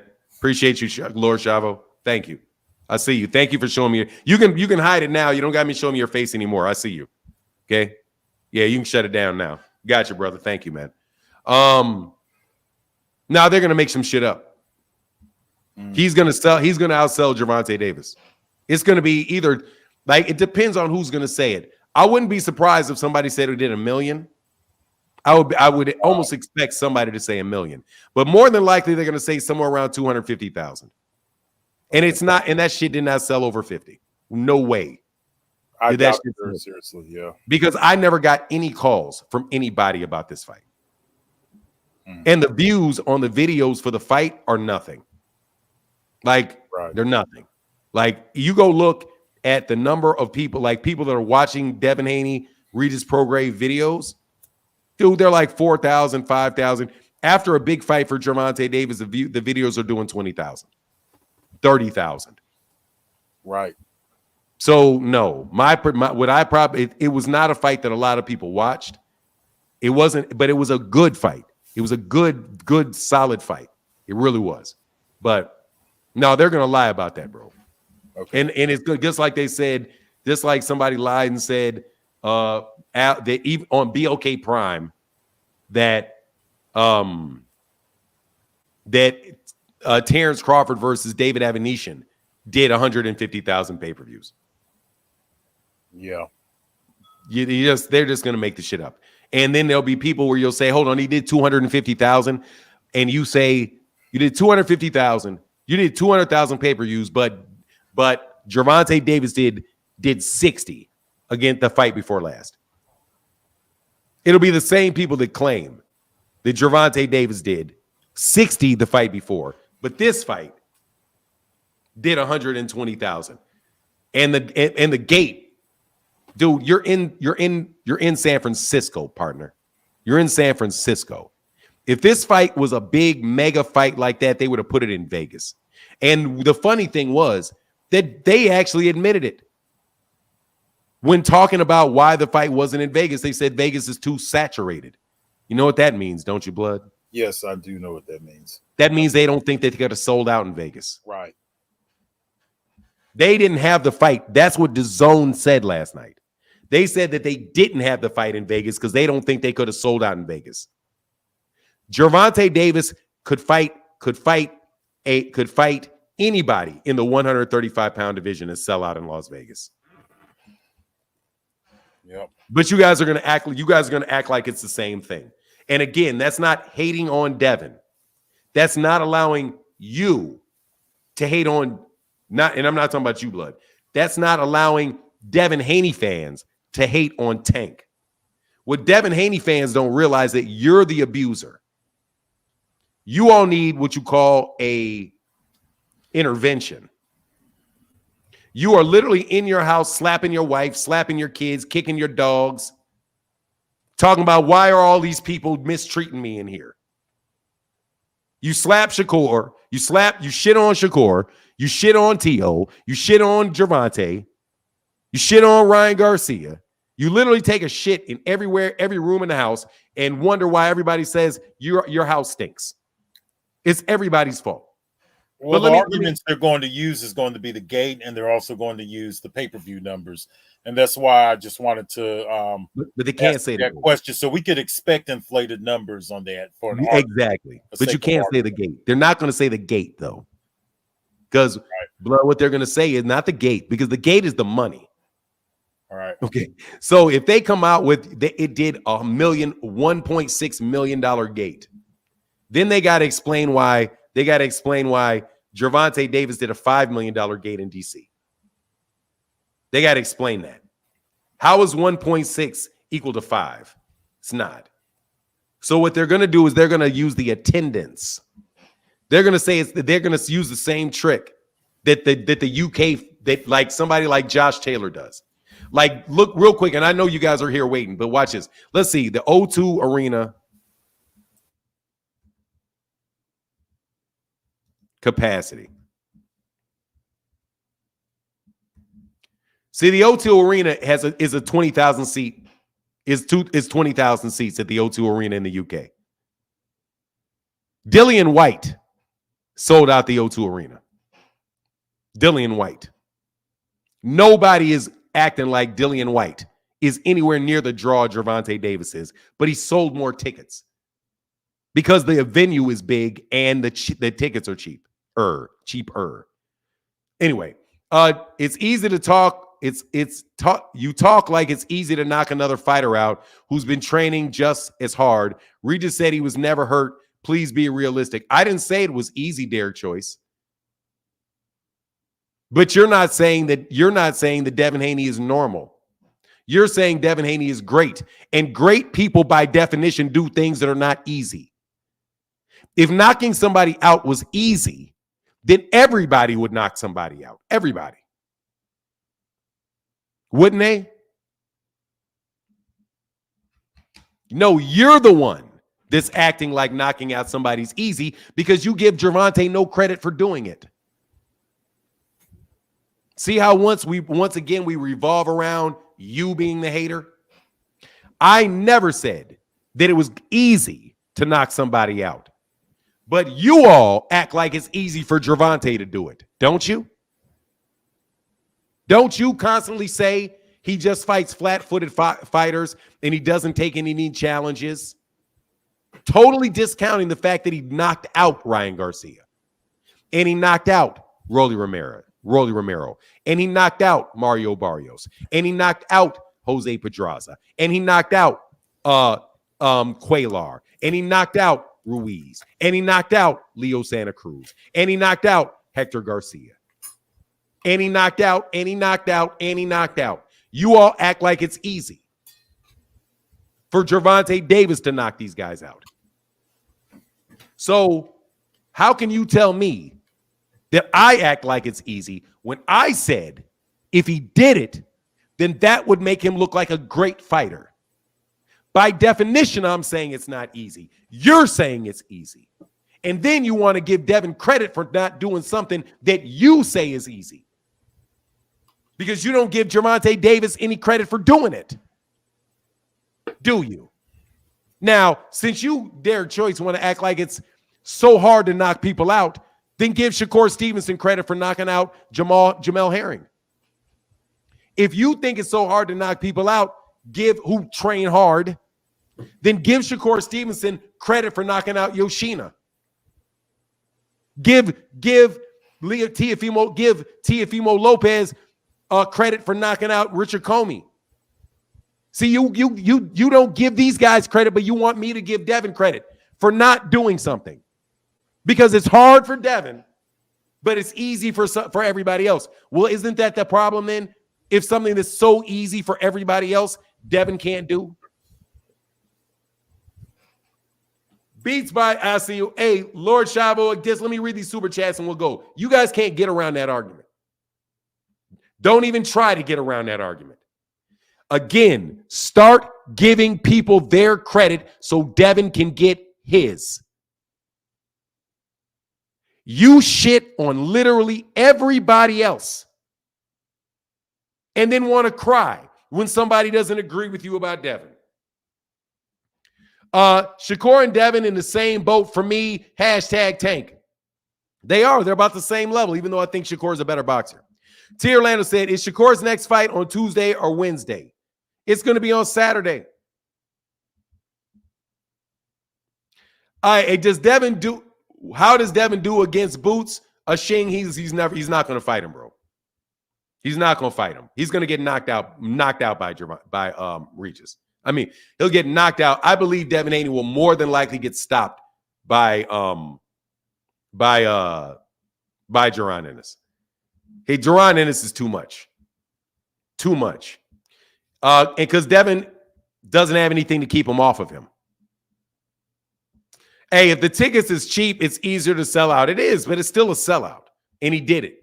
Just because it's easier to do doesn't mean it's easy. People have to know who you are and want to see you fight. I wish I could have found out what we would have to pick. I wish I could have found out what we would have to do to pick the Rougarou, but I should have known better than to believe the hype. Oh, yeah, dog. I mean, I told you. Matter of fact, where's Dank Lucane? I gave you the right parlay, didn't I? I said Paro by knockout and Devin by decision. Hey, oh my God. Oh, here's one for you, brother. And I'm going to get here. Blood boxing. Do you think Haney has no chin? Maybe that's why he's afraid to risk going for the knockout. That's for you, Blood. Well, you know what? I was wondering if his father knows something that maybe a lot of us don't know. And we've heard rumors about Devin Haney's chin. But for some reason, his father keeps instructing him to just stick to the game plan. He's not telling him things like, go ahead and finish this guy, get him out of here, put some pressure on him. Take a risk. He's not taking any risks. So there's got to be some question about his chin. It's been out there, man, for a while. There's been some rumors about him getting knocked out in a sparring session and things like that. It's possible, man. But, he's hesitant to really go in there and close the distance and keep and fight at a close range. Let's put it this way. He's comfortable at mid to long range. He doesn't really like to get up there in the booth, man. And maybe there's a reason for that. That's all I'm going to say. Yes, sir. Merch is dumb said, Fanon, even now you hating, bro. Even Fanon, even the illegal streaming numbers are down. Dog, I'm not, dog, seriously, man. That shit, I can't do that, man. Thanks, bro. Steve May said, I feel any could get knocked out, but if more harder to clean, fly, beat the hell out of a person all 12 rounds. You feel like anybody can get a knockout, but it's harder to clean, fly, beat. I mean, I guess if you feel that way, that it's easier just to outbox somebody I think it's easier to knock that guy. I don't know. It depends on the fighter. But we're not talking about just one fight, bro. We're talking about 5 years. All of 20, all of 21, all of 22, and all of 23. That's 4 years of no knockouts. 4 solid years of no knockouts. He did break his knockdown streak, though. And I'm glad for that. He did knock him down. So that was good. Steve Maid again said, I grew up where OGs said it's more easy to get a knockout than get your ass whooped. So I respect a person more. Oh, that's not what they mean, Steve Wade. No. They didn't know. Devin Haney did not beat up Regis Prograis. He outboxed him. He didn't beat him up. He did beat him. He beat him up a good amount, but not like we're talking like the punishment of Bernard Hopkins gives you, where you literally are beating the piss out that dude. But it is what it is. Like, I like Devin Haney's performance a lot. Don't get me wrong. I like his performance a lot. Lord Shavo, what's up, brother? Sorry it took so long to get to you, brother. What's going on?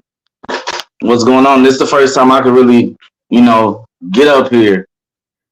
I've been following you for so damn long. Shout out to you, brother. Thank you, sir. But before you even started doing the morning lives, man. But anyway, shit, I forgot. Ooh, I'm sorry. I forgot so much. I remember. Let me just correct you on one point that Steve made, the one before this super chat. You did it backwards. So you actually agree with Steve made. What do you mean? It's harder to box somebody, like to clean sweep somebody for 12 rounds is what he's saying. That's harder than knocking somebody out. I guess you kind of reversed it. You thought he was saying it's harder to knock somebody out than it is No. I knew what he said. No, I got it. So you agree with him? I think it depends on a person.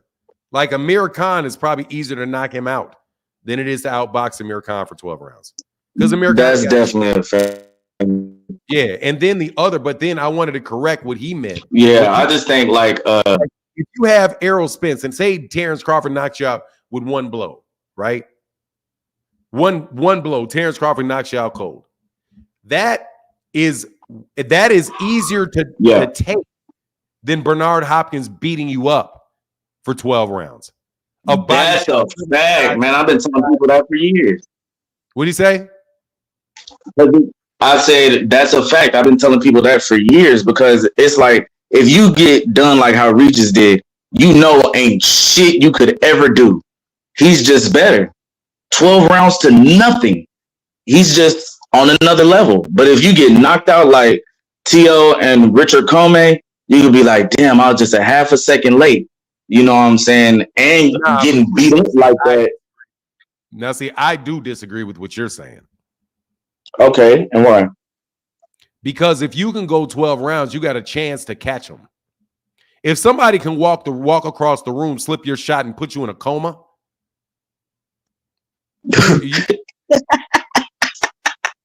Nah, I see what you're saying, but I think that's easier to take because it's like, man, if I could dodge that shot next time and get in there and do him dirty, or like how Canelo got beat up by Mayweather.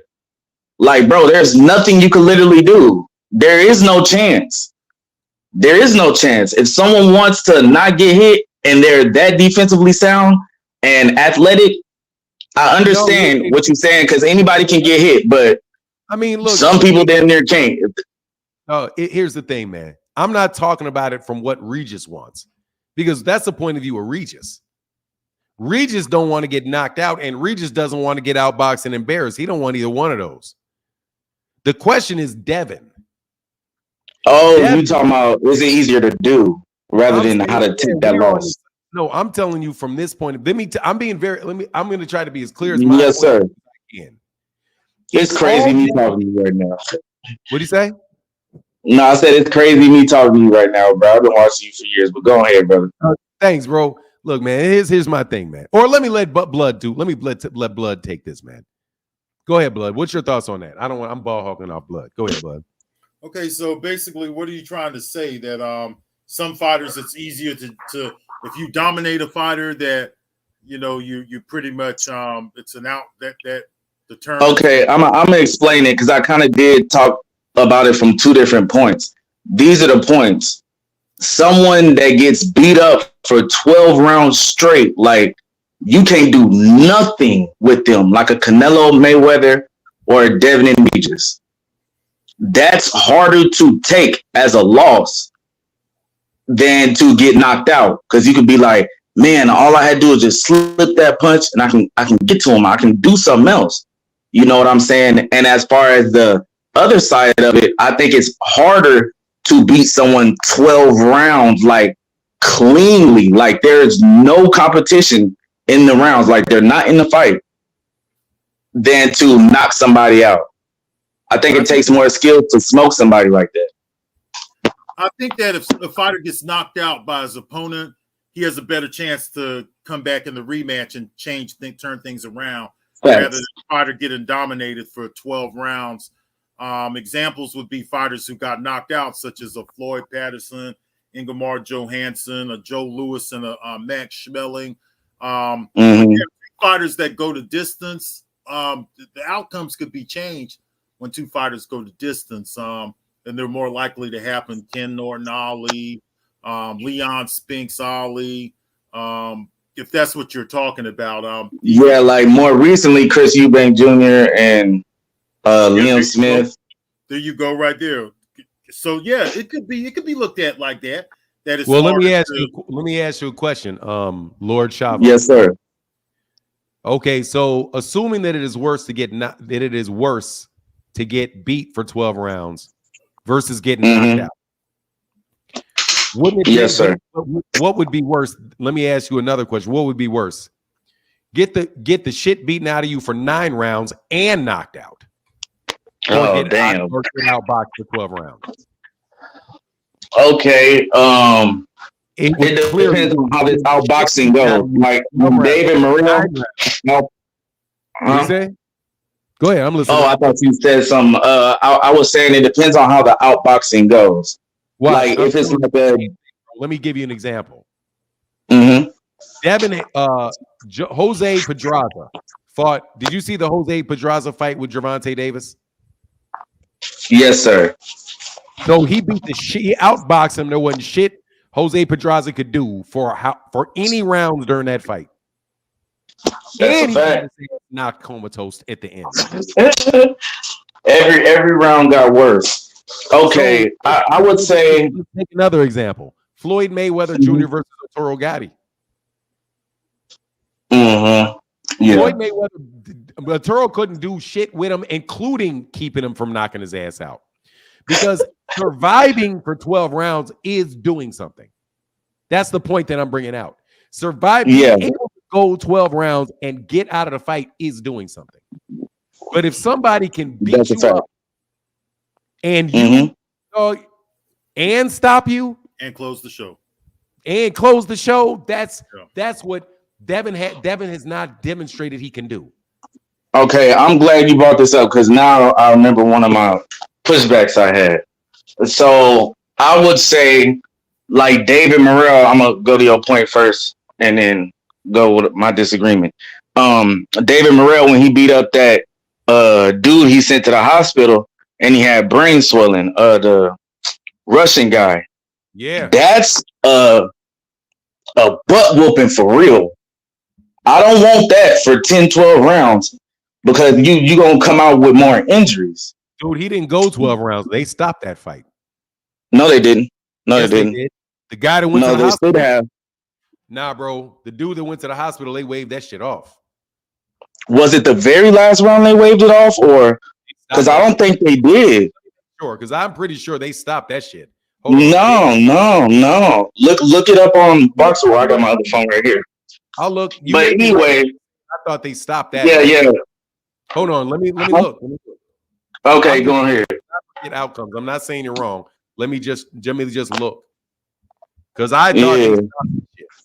No, they should have. And that somebody need to be fired. Nah, bro, they stopped. Because as soon as they stopped. It's a knockout. No, it's a KO. They stopped it because he stopped. Oh, I don't say the round right. They stopped it in the 12th. They stopped. You're talking about Ados, Boston. No, they stopped that fight, bro. They waved that shit off. Yeah, I thought his name was something else. Yeah, it was the 12. It had to be the 12. Last time David Morrell went the distance. The last time David Morrell went the distance was back in 2020 against a guy named Lennox Allen. That was back in 2020 for the WBA interim title. He had a knockout. He knocked out the next guy, Javonsky, Cervantes, Lennox Fox, Henderson, the guy Adios that you're talking about, and then the last guy knocked out Falco. No, that guy got stopped, bro. He was killing that dude. Oh, okay. He was, bro. I don't know why they let it go for so long, but anyway, that shit was sad. I ain't gonna lie. But as far as my pushback to when you brought up watch this, even if he didn't get knocked out, even if he did, but he did get knocked out, it's still not would have went unconscious. Well, it was a stoppage. It was a stoppage. It's a stoppage. But just I'm gonna give you the ultimate example of it, man. The ultimate example. The ultimate example is, I mean, shoot, just go to Errol and Terrence. No, I actually agree with you. Anyway, I was just coming from my perspective as. Let me get these last couple dudes, bro. Yeah, go. Oh, hold on. Let me give you one pushback about the Devin thing you was talking about. This your third pushback, brother. Because the thing about Devin, you was talking about him knocking him out and closing the show, and Blood was talking about he ain't. There's been rumors about his chin. When are these rumors gonna stop? How many power punchers or southpaws? They say he can't fight southpaws. They say he got a weak chin. He fight a power puncher. He moves straight up to 140 and fight our top 3 dude. If he not 1 or 2, he won it, or 3, he one of them. Bro, that's not when does he get all his respect? And I know you've been talking to fanboys, but I'm not a fanboy. Bro, you gotta slow down, bro, because you building up. Dog, that's not a question. He just said that he said, man, maybe there is something. I'd heard that. Maybe there's something to it. Blood didn't say that he thinks Devin doesn't have a chin, or he knows Devin didn't have a chin. And when will it stop? Never. Until he gets hit very hard in the chin and it doesn't affect him. Or until he learns to close the show and take some risks. And because he have a chin, so he just needs to put his foot on the gas, close the show, and show people he's willing to take those chances. Because the reason why the concern came up is because he seems hesitant to close the show. His dad just said, stick to the game plan. Why not play it smart? And then it was a question for Nan, because I said, who does he have to fight? What does he got to do in order to gain that respect? They say he don't got no chin and this and that and the third. When does you said it will never stop? It's never confused. Now he got to get knocked out damn near to get. It's a simple question, bro. You asked, when will people stop wondering if he has a good chin? When he gets hit very, very hard in the chin and he takes it. That's the only way. People will question your chin until they see you get hit in it. Because otherwise, how would you know if somebody had a good chin? It happened with Loma. It happened with Linares. Linares dropped Loma with that same right hand. Lomachenko is not somebody with a big, powerful punch. The guy came up from 126. He's not a power puncher. But I'm talking about strictly chin. He got dropped by Linares. Because I got people. Bro, the only way anybody knows that you have a good chin is if you get hit in it. And Devin got hit in the chin by Jorge Linares, and he wobbled. So people are going to question your chin when you get hit and you get wobbled. That's where it comes from.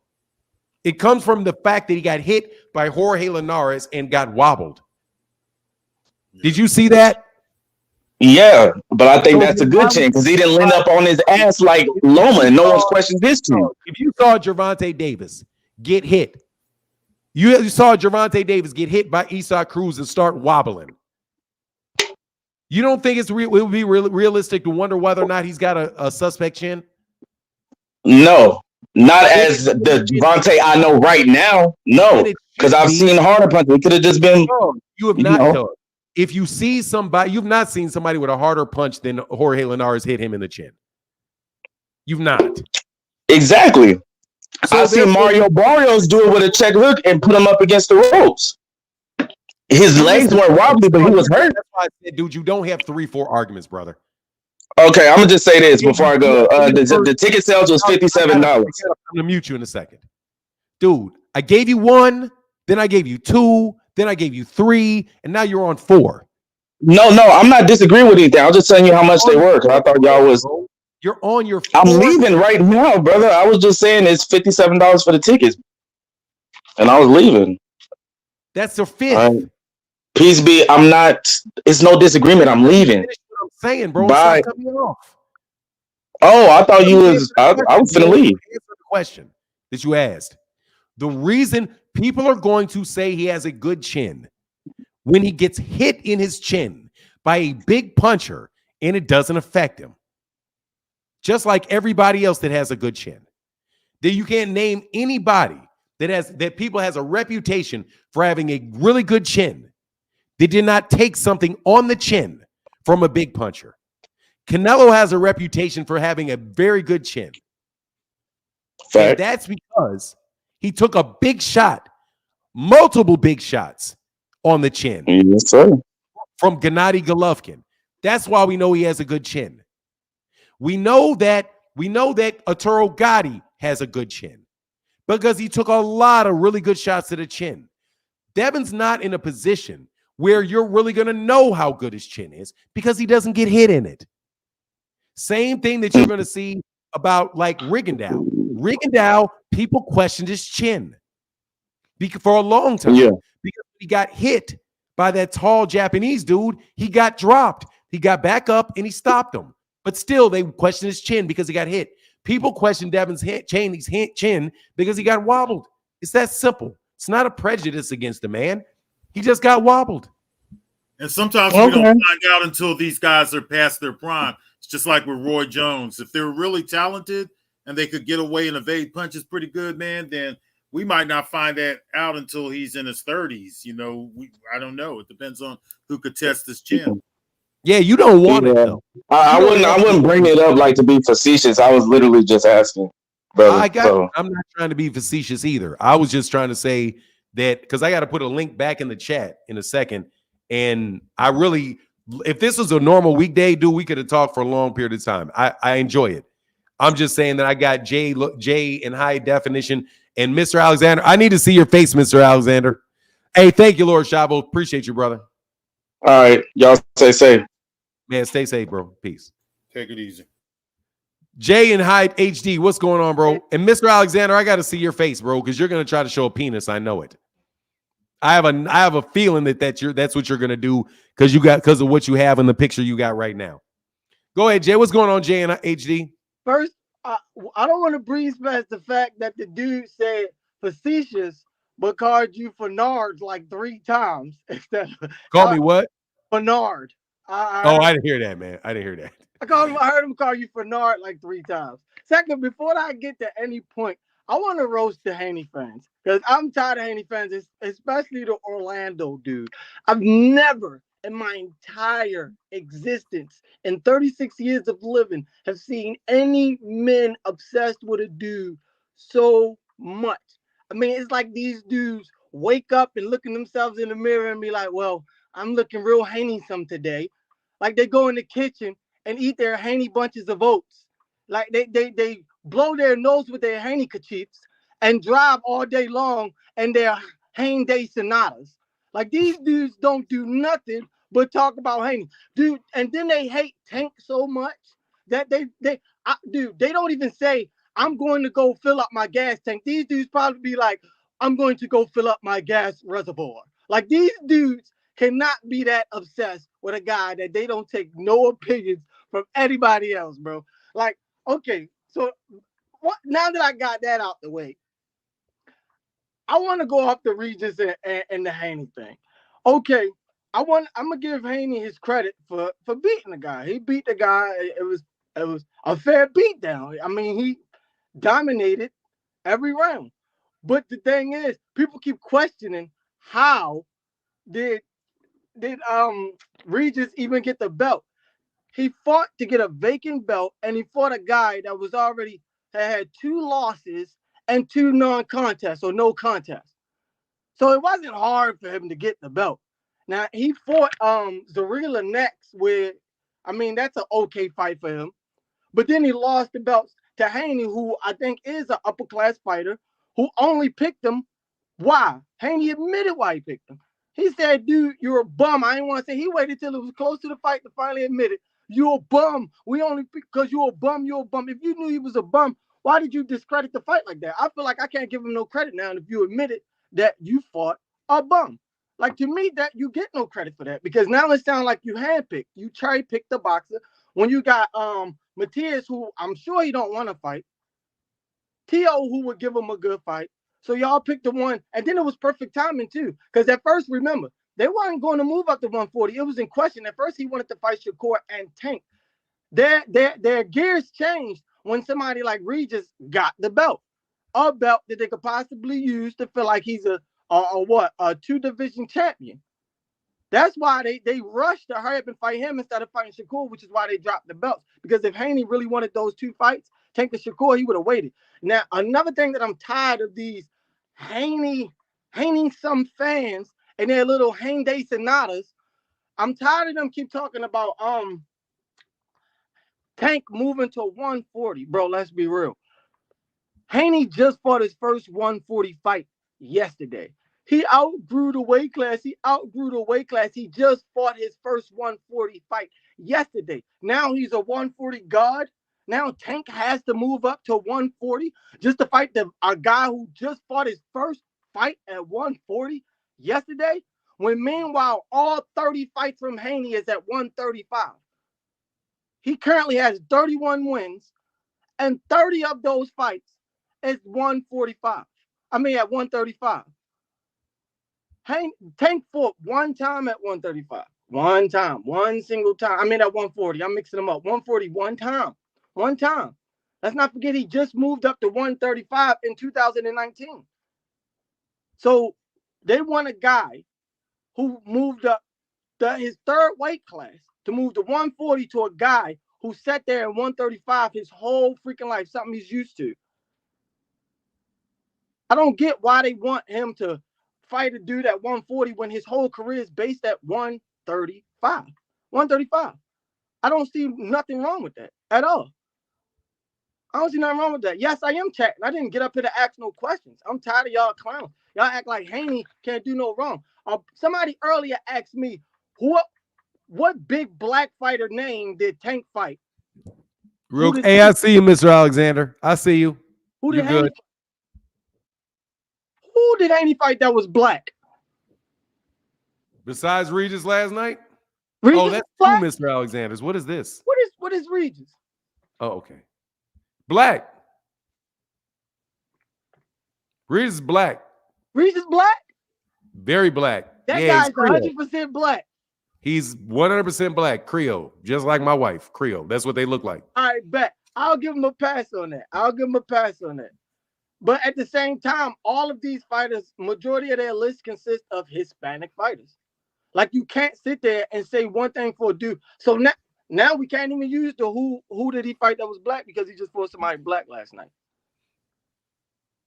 Yeah, he did. Yeah, he definitely, man. Look, bro, I got to move on to the next dude. Thank you, brother. Look, man. Yeah, I ain't got no problem. I ain't got no problem with Regis Prograis and with Devin Haney's win over Regis Prograis.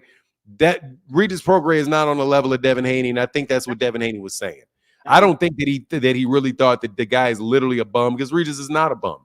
Regis is a very good fighter, man, but Regis was not on the same level as Devin Haney, because Devin Haney's a very, very good fighter, bro. He's a top upper echelon fighter for sure. That's me. That's what I think. And I appreciate you. The roast. I'm not gonna lie. I only care. It's all good. I'm tired of them. Yeah, it is what it is. But look, man, Devin Haney's an excellent fighter, man. As long as these dudes don't, for me, as long as you're not going overboard, if you give some other people credit for what they do, it makes Devin look better, bro. I'm not going to sit up here and say that I don't think, hey, Frequent Flyer, you're not even blocked on the live stream, bro. So Frequent Flyer, this link right here is for you, dude. I'm going to let you, I ain't going to be, I just want to let some other people talk. I'll let you say the dumb shit you want to say, Frequent Flyer. You right there. I'll let you on, dog. You should be able to get on the link, bro. All right, bro. Let me move to the next dude. Thank you, sir. Appreciate you, man. I'll catch you later. Holla at you. All right, for sure. And then, okay, Mr. Alexander, what is this? Philly's own Top Notch. What's going on, man? What's up? Chilling, man. How you feeling, man? Ain't nothing. So I just want to say on this topic, as far as this fight, I never knew the boy Regis before this fight, actually, or whatever. But I have been in that ring before, so I kind of speak just from having experience as far as the pro fighting and all that. Now, the boy Regis, obviously at a certain point, he didn't want no problems. When I say want no problems, I mean he was not actually trying to win the fight anymore. Now, as far as what I was hearing during the fight, they were saying this guy is supposed to be like a big puncher and all that. Now, mind you, I ain't know him before the fight, so I don't know. But I do know once you get hit a certain way, you make up your mind in that ring whether you want to actually win the fight or you don't want to be embarrassed in the fight. And he was no longer trying to win that fight. Now, as far as the Haney talk and all of that, I like Haney. Haney's good. Should he have stopped him? I feel like yes. Why? Because when you get to a certain point in that ring and you hurt a guy and you see that this guy does not want to actually fight you to beat you, you supposed to take over now. Now, I understand also in the corner, his dad was telling him, you know, in my opinion, his dad was just telling him, hey, don't worry about the crowd and all of that. Just finish this fight. Don't worry about the knockout. In so many words, that's basically what he was saying. So I get that and all of that. But I think we at a point where Haney is supposed to be trying to prove something, especially, I don't know, again, you said the name Philly's own, so we don't want nobody to talk about the bias stuff. So I am from Philly, but as far as this talk about, and I don't know if it's real about him going against Boots, it's like, if that's real, then this was your chance to say, hey, this is why I deserve these type of fights. Now, what he did, no. And I'm going to tell you, and it's just my opinion again, he ain't think he could finish Ball. And he felt like it would be a risk of probably him getting finished if he would have took it up that extra notch. Because we all know, when you let your hands go, you're also open. And fighters know that inside the ring. Now, to everybody who's saying Haney this and Haney that, and he just was being smart and all that, no, I'm going to tell you what I think. He knew if he would have tried to turn it up and tried to get that knockout, that Bull probably would have caught him with something. And as far as what I see from Haney, I don't know if Haney can really be in there with somebody who can actually throw some punches and really hurt you. Because I forget some Bull he was fighting when he got into that, but he fought some Bull, and the Bull damn near hurt Haney. And I was like, oh, I don't know if Haney really all like that now. I got to see him fight somebody else. But again, this ain't no thing to, slam Haney or nothing. Like, Haney is good and all that. But as far as anything extra, from all of that, is he this and he that? I think he just ain't fight somebody who can really, really rumble and really will go in there and try to knock your head off type of fight. And that's pretty much it, man. Just one last thing. As far as with the Crawford Spence thing, I just want to touch on that real fast. I had Spence in the beginning. Now, I don't say nothing about that car accident and all that because he done came back and forth and beat and all of that, so they ain't got nothing to do with it. But as far as that whole situation, whatever he did to come in that fight and to make that weight, it wasn't right, because you could clearly see that he has power, and some people like to say, oh, that don't mean too much. Well, the thing why it do mean much is because if he's not, where he's supposed to be as far as weight wise, that means he can't take that same pressure no more. Like, the punches hurt way more. As you can see, he was getting killed by, even jabs. The jabs was killing him. And they say, oh, well, he got punched, James Crawford got hit. Well, if you see in that fight where he just fought Ugas, when he did the mouthpiece thing and he dropped his mouthpiece, he completely let his guard down and got hit clean by a champion, and it didn't buzz him. So that's how you know if Smith was at his regular weight, obviously the guy can take a punch. So something was off during that fight. Now, as far as the rematch, people got to realize too, as far as with the rematch, when somebody take your confidence like that and do something like that to you, that could change you for life. Now, I still think he'll be better if he come in at a, more regular type of weight and all of that, because obviously he'll be able to absorb those punches different. But it's also going to do something because of what happened to him. He's not going to forget what happened to him. So he's going to be in there sometimes second guessing this, second guessing that. So it's not going to be a difference until Spence actually catch Crawford and hit him with something that could make him gain back that confidence. But if he don't catch Crawford with nothing, then that's going to be the thing, because it's going to be a mental thing at the end of the day of if he could do, any more or not. But that's pretty much it, man. And for now, I always watch it, y'all. Keep it up, man. This is good. I love the sport. This is good, man. Thank you, man. All right, man. That's it. All right, get back with you. Thank you for coming by, man. Appreciate no you, problem. Sir. All right. All right. Hold on. Let's see. Hopefully this ain't a game. Mr. Alexander, how can I help you? What up? I'm sorry. That was an accident. I told you the other day that he was going to walk through him, literally walk through him, right? And so that's what he did. Did he? Yeah, he walked through him. That was no, the he example. didn't. That was my example of him walking through him. No, he didn't. He couldn't get nothing off. Regis, excuse me, sir. He Blood, did Devin Haney walk through Regis Prograis? No, he didn't walk through him. He did outbox him though. There you go. So what's the difference in outboxing and walking through somebody?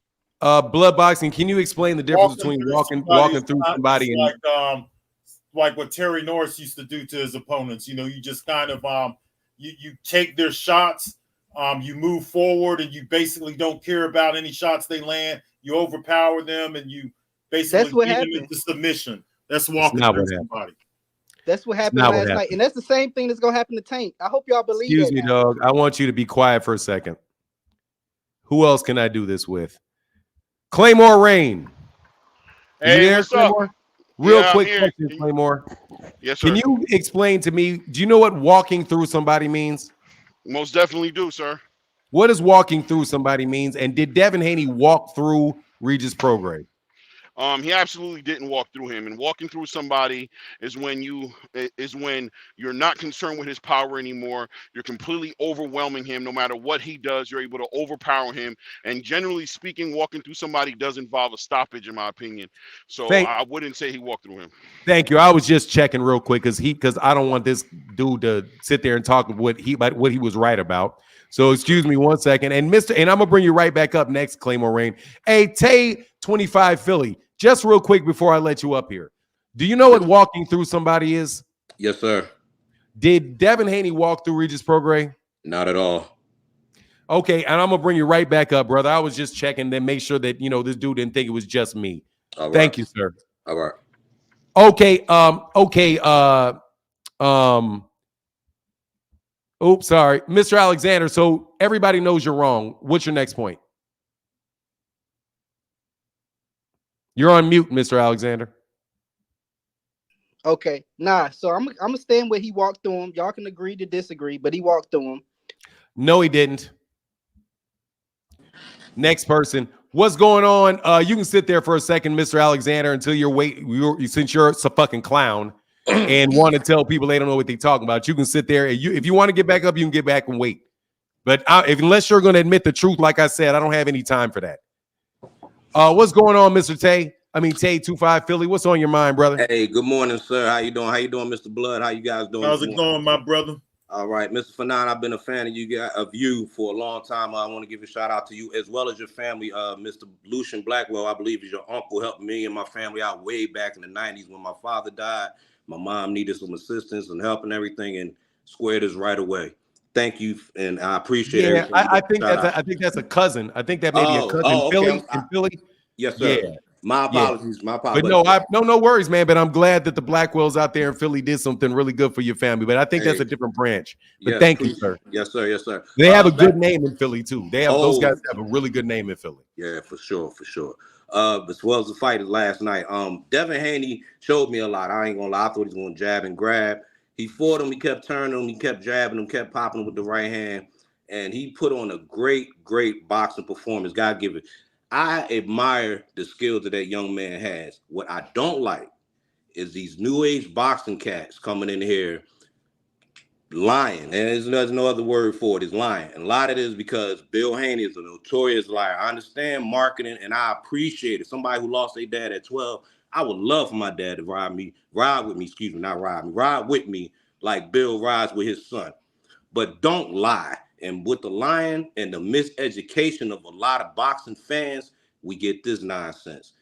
Devin Haney is great at what he does, but he's not an inside fighter. As far as his chin goes, we don't know. I personally think he's a weight bully. I believe in the same day weigh, and I wish boxing would go back to that so we could put all this aside as far as catch weights and rematch clauses and is he this weight? Because Devin looked real. He looked big when he was at 135. Last night he looked to me like he came in there about 155, 156, somewhere in between there, like a super welterweight. The lies just got to stop, man. The lies just have to stop. That's all I wanted to come up here and say. The lies have to stop. Boxing is a great sport. My first love is boxing. In Philly, all we do is fight. That's real rap. All we do is fight. I've been boxing since I was 6. I'm 45 now. Don't box necessarily too much anymore. Mainly coaching and telling my sons and everything what to do. But This lying stuff, it has to stop. Bill Haney is a liar. Devin Haney is a liar. Because Devin Haney lied when he said he was going to knock the boy the F out. Yeah, he outboxed him. Some people want to say he beat him up. He didn't walk through him at all. He beat him up as far as, yeah, he left marks on his face and Devin didn't have a scratch on him. I'll give him that. But as far as him walking through that man and total annihilation and all that other nonsense, just kill it, man. Just kill it. But if you walk through a man, bro, it don't go 12 rounds if you walk through. It doesn't. You're absolutely right. You're absolutely right. It does not. It does not. Cats go to sleep. Period. Yes, you walk through somebody going to sleep. But that's all I got. Long time listener, first time calling in. You guys do what y'all do. Love y'all, brothers. Be easy. Thank you, brother. Get back in. Thank you, sir. Now, Mr. Alexander, brother, you have something you'd like to say that is truthful? Yeah, so I'm gonna just be off that. That's just difference of opinions. But I did want to say though, that's exactly what you seen yesterday is exactly what a be fighting Tank. Same thing, no difference. He wouldn't be able to touch him. He wouldn't be able to get close to him to give off that power. Now y'all might not believe that, but when it happens, then y'all gonna come back and say, "Oh, Tank had an injury or something." I don't know. Dude, I'm gonna tell you what. I'm gonna tell you why that shit is never gonna happen. What you're talking about? Because Devin left the weight class. And Tank don't want to go to 140, huh? Tank doesn't have to go to 140. Devin left that weight class. Bro, he don't have to, but why wouldn't you? Why would he? Why wouldn't he? Why would Devin have to go to 135 and suffer his body to? That's his problem, bro. He was suffering. He suffered at 135 in his last fight. He doesn't owe Devin anything. It's easier to gain weight. That man is a 135-pound fighter. So he can't gain 5 pounds. He does not. He could gain 30 pounds if he wanted to. Right. But he doesn't have to fight Devin at 140. Devin has left the weight class. If Devin wanted that fight, then Devin should have stayed at the weight class. And drain his body. That's on him. He stayed. He was a champion in that weight class. If he wants to fight fighters in that weight class, you stay in that weight class. That's the rule for everybody. For 9, you see what they did to Ryan Garcia with the weight. Come on now. What did I see? What did I see? Okay, so you're gonna put in this weight clause, rehydration clause. Come on now. Devin Haney, excuse me, the guy that put the weight clause in was Ryan Garcia. Because Ryan Garcia asked to fight him above 136, 135. And Devin told him, Gervonta told him, I'm not fighting you at 140. I'll give you an extra pound. Because he's not 135 pounds. Dude, the guy started at 126, man. Stop trying to have Devin fight guys that ain't anywhere near this. Stop making excuses. Man, shut the fuck up with your clown shit. Why don't Tank just do his thing at 135 and Devin Haney do his thing at 140? Nobody's Why don't they fight each other? Devin Haney to come down to 135. They need to fight. Him doing his thing at 140. Eddie Hearn said it the best. Devin beats all of those guys. I don't know. I have to see it. I don't agree with Eddie Hearn. Then beat him and go to 135 and beat him. He won't. That's where they are. He won't be able to touch him though. The same way. He ain't gonna touch him because he's not gonna go down to fight him. He didn't even fight Shakur. He skipped out on a Shakur fight. Shakur is levels under Devin. He didn't. Then why didn't he fight him? Because Shakur didn't want to take the 25%. That's facts. He didn't. Clay Moraine, how can I help you, man? Well, hey, man. Shout out to my boy Clay Mo. OG, what's up? Chilling. What up, blood? What up, blood, man? Yes, sir. Yes, sir. What's up, Fanon? How you feeling today, man? Man, I'm doing well. Let me get these couple super chats, though, brother, if you don't mind, man. And seriously, dude, like I said, today I don't have time for silliness, man. Okay? No, not you. I'm talking about the last dude. I had to put you off because it's silly. Devin is at 140. Can we have rules? I don't want to yell here. Can we please have rules in boxing where we apply the same rule to everybody? If Gervonta Davis wanted to call out somebody in a weight class below him, then that Gervonta should go to that weight class and fight him. Devin is at 140 pounds. If he wanted to fight Gervonta Davis, then he should have stayed at 135. Easy. Gervonta doesn't owe it to him to say, let me fight a guy much bigger than me so that I can do what that guy tells me to do. Errol Spence doesn't owe, Terrence Crawford doesn't owe it to Jermell Charlo to move up and wait for him. Gennady Golovkin does not owe it to David Benavidez to move up to fight him. There's no particular first person in boxing that owes it to a guy in the weight class above to move up and fight them. If the guy wants to move up and is talking, if the guy in the lower weight class is talking shit and acting like he wants to fight him, then okay. But a guy that left the weight class, two guys are in the same weight class and the guy leaves the weight class, it's on the guy that left the weight class, not the guy that stayed there. That's why I'm saying you guys are not fair at all. And then as soon as I bring up Jaron Ennis, you don't like it. You don't like it. If Jaron said tomorrow, Devin need to come up and fight me for this IBF belt, you all would be having every complaint under the book, in the book, about him being a weight bully and why is he saying that? Same things that you guys use, I could use. That's why I even mentioned Jaron. Go fight Jaron then. Since you're a 140 champ, he's a 147-pound champ, Devin would prove more by beating Jaron Ennis than he would beating a guy coming from 126. But go ahead, man. Go ahead, Claymore. Oh, no, I'm sorry. Hey, I forgot. The fight could have been stopped. The ref asked Regis. Dog, it could have been stopped, but it wasn't. And Keaton Davis, thank you. What's going on, bro? He said, dang, Martin, you cooking with KOs aren't easy comparison. Happy Sunday, brother. Happy Sunday to you as well. And then Samuel Ramsey said, Haney ain't nothing great. Boxer, not a great fighter. Dude, yeah, he's a very good fighter, bro. He's a very good fighter. Top-notch world-class fighter. That dude is not some legendary, once-in-a-lifetime generational talent, bro.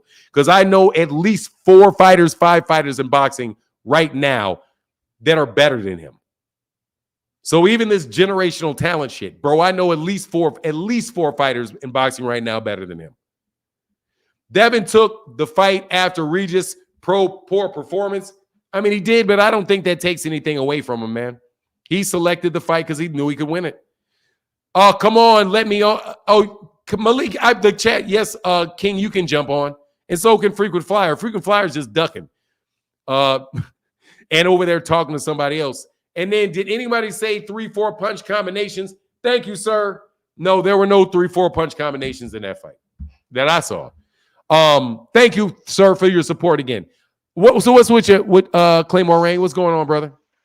Oh, everything is good, man. Hey, man, last night, great fight. I do think. Well, first I want to, because what I'm going to say is going to sound like I'm tearing down Devin. So first, let me compliment him. Great fight, masterclass. Showed that there's levels in this game. Showed that the skills do pay the bills. Really separated himself in that conversation as far as with Regis. A lot of guys just don't get tested by that real boxer. At the end of the day, skills do pay the bills. Congratulations to Devin Haney, the new super lightweight or junior welterweight, whatever is your preference to call him, WBC champion of the world. Well-deserved shutout fight. Props to Devin. Now that that's out the way. I think last night, Devin really missed out on an opportunity, and it just showed that he hasn't shown us that second gear. And I thought there was a real opportunity for him to do that last night. When you have that kind of fighter in front of you who's presenting himself in the way that Regis was presenting himself last night, it's really your responsibility, especially when you combine that with the talk of being the face of boxing and your aspirations of being a big, huge prize fighter and looking for the big money fights and trying to, sell people on you being a must-see boxer. When opportunities like that show up, it's really your responsibility to jump on that. I thought it was disappointing to see him not take advantage of that. You know, Regis was there for him to do that. Did it involve him taking some risk? Could Regis have possibly thrown something heavy back and caught him, similar to what Linares did to him? Because he referenced that at the post conference. Of course he could have, but that's what you do, man. Big risk, big rewards. You got to be willing to take those chances. You don't want us to bring up Gervonta Tank Davis. You don't want us to bring up these other fighters, but Gervonta, Terrence Crawford, Canelo Alvarez, David Benavidez, and you can go down the list of fighters that would never miss out on the opportunity to stop a fighter. We said this before the fight started. We said that it wasn't going to be if Devin Haney won the fight. It was definitely always going to be how he won the fight. He had an opportunity last night to win the fight in the way that he wanted the world to see him, and he didn't take the advantage, which is going to make us question everything. You can question his chin now, because you start to wonder if he questions his chin. Because if he's scared of getting hit by Regis to the point where he's not going to attack Regis when he's in such a vulnerable space, then it's going to make us question your chin. It's going to make us question whether or not you have that killer instinct. When there's blood in the water, real sharks is going to eat. Are you a real shark? You didn't show me you was a real shark last night. You know, congratulations again. I tore you down a lot right now, and it's going to sound like I'm hating. To all the Devin Haney fans in the building, congratulations to you guys, which I don't know why, but since you guys ride with him that close, congratulations to you guys. You guys all have a victory together as a unit. You guys got a victory last night, but still all the boxes weren't checked. A lot of the boxes were checked, though. Devin Haney does present issues for all the champions in that division. He does have an opportunity to unify that division. I can see him being undisputed. It's possible. Do I think he's going to walk over everybody like he did Regis? Not at all. Regis had poor feet. He wasn't taking advantage of what he brought to the table, which was being an aggressive fighter. He had no body attack, which blew me away. I couldn't believe he didn't touch tried to touch Devin Haney's body at all last night. Seeing him try to out jab Devin Haney was just a joke. Lunging forward, I don't know what he was thinking. His corner was horrible. I don't know what they were telling him. I don't know what the game plan was. It really just threw me all the way off. But congratulations to Devin. But no, you know what I mean? He didn't check all the boxes last night. And you guys got to be honest about that. Your boy wants to be a prize fighter. He wants to be a pay-per-view star. He wants to do these things. Honor what he wants and keep it 100 with him, and let him know what the path is to that. It takes stopping fighters, dominating people who ain't supposed to be in the ring with him. Quick example, and I'm out. What's my boy's name? Floyd Schofield had a fight last week. He fought somebody. I don't even remember the guy's name, but the guy wasn't supposed to be in the ring with him, and Floyd made quick work of him. He wasn't going to allow that guy to make that fight look competitive when it shouldn't look competitive. Floyd is showing you that he used that fight to show you guys that, yo, if you're not going to come in here and be on my level, I'm not letting you stay in here with me. Devin hasn't shown that. That's all I have to say. Duh. All right, bro. Thank you, Claymore. Real talk. Get back, brother. That was good shit. I like that, man. Thank you. Sir. So would. Addy, what's happening, sir? Hi, Fanon. This is my first time calling in, and I'm calling in from the UK. I just wanted to point a couple of things out to you, just as more like a question, actually. I think there's a lot of question about whether Devin has a chin or not. And I think the example that was used, reminded by yourself, was that Canelo has a chin. And I remember in 2010 when Shane fought Floyd, Canelo fought on the undercard of that fight, and he fought Joseph Cotto's older brother. Joseph Cotto, I think that's his name. Do you remember that Canelo got wobbled in that fight? Yes. Canelo was about 19. Yeah. So, in my view, I think it was more where Canelo was up to that weight, and I think as he got older, more mature, you saw a bit more composure, a bit more resilience from him, and I think he was able to take more punches as he went up, because sometimes, if he hadn't gone on to have that long career, you could have said he didn't have any chin at all. I saw Floyd wobble in that fight again as well, against Shane. I've seen Errol Spence wobbled against Latte. I've seen Andre Ward got dropped by Donnell Bone as well. So I think there's many people who get wobbled at some point in time. That doesn't define who they are. You got to give them a chance. I think Devin is maturing. What he's going to mature to be, we don't know. But I think let's cut him some slack and say, you know what, let's see what his future holds. That's my view. Yeah, well, the question is that, and I appreciate that, because I think that is well, I'll let Blood. Let me let Blood get that after I get this. And then I'll respond after Blood. Let Blood get a chance to respond. Keith Nolan said multiple reasons Devin can't do it to Tank what he did to Regis. Tank is faster. Tank cuts off the ring better. Tank lays masterful traps. He has better defense and head movement. His trainers make amazing game plans, to name a few. And also, Tank is going to move backwards. Tank is going. That's the one thing that I think that the big difference is between Tank and Regis Prograis is that Tank is going to move backwards at periods of time, man. Like if Regis would have moved backwards and not come forward, that's going to make Devin Haney test his patience and see if he's going to come forward. And if you come forward and you force somebody to throw punches, you have opportunities to counterpunch. But and then Chin Check Charlie, and thank you so much, Keith Nolan. He said, "Hey, Fanon, is it true that Devin just accomplished the biggest scoring card gap in championship fight in the last 5 years?" No, that's not true. No, it's not. And in fact, I will show you in a championship one. I doubt it very much.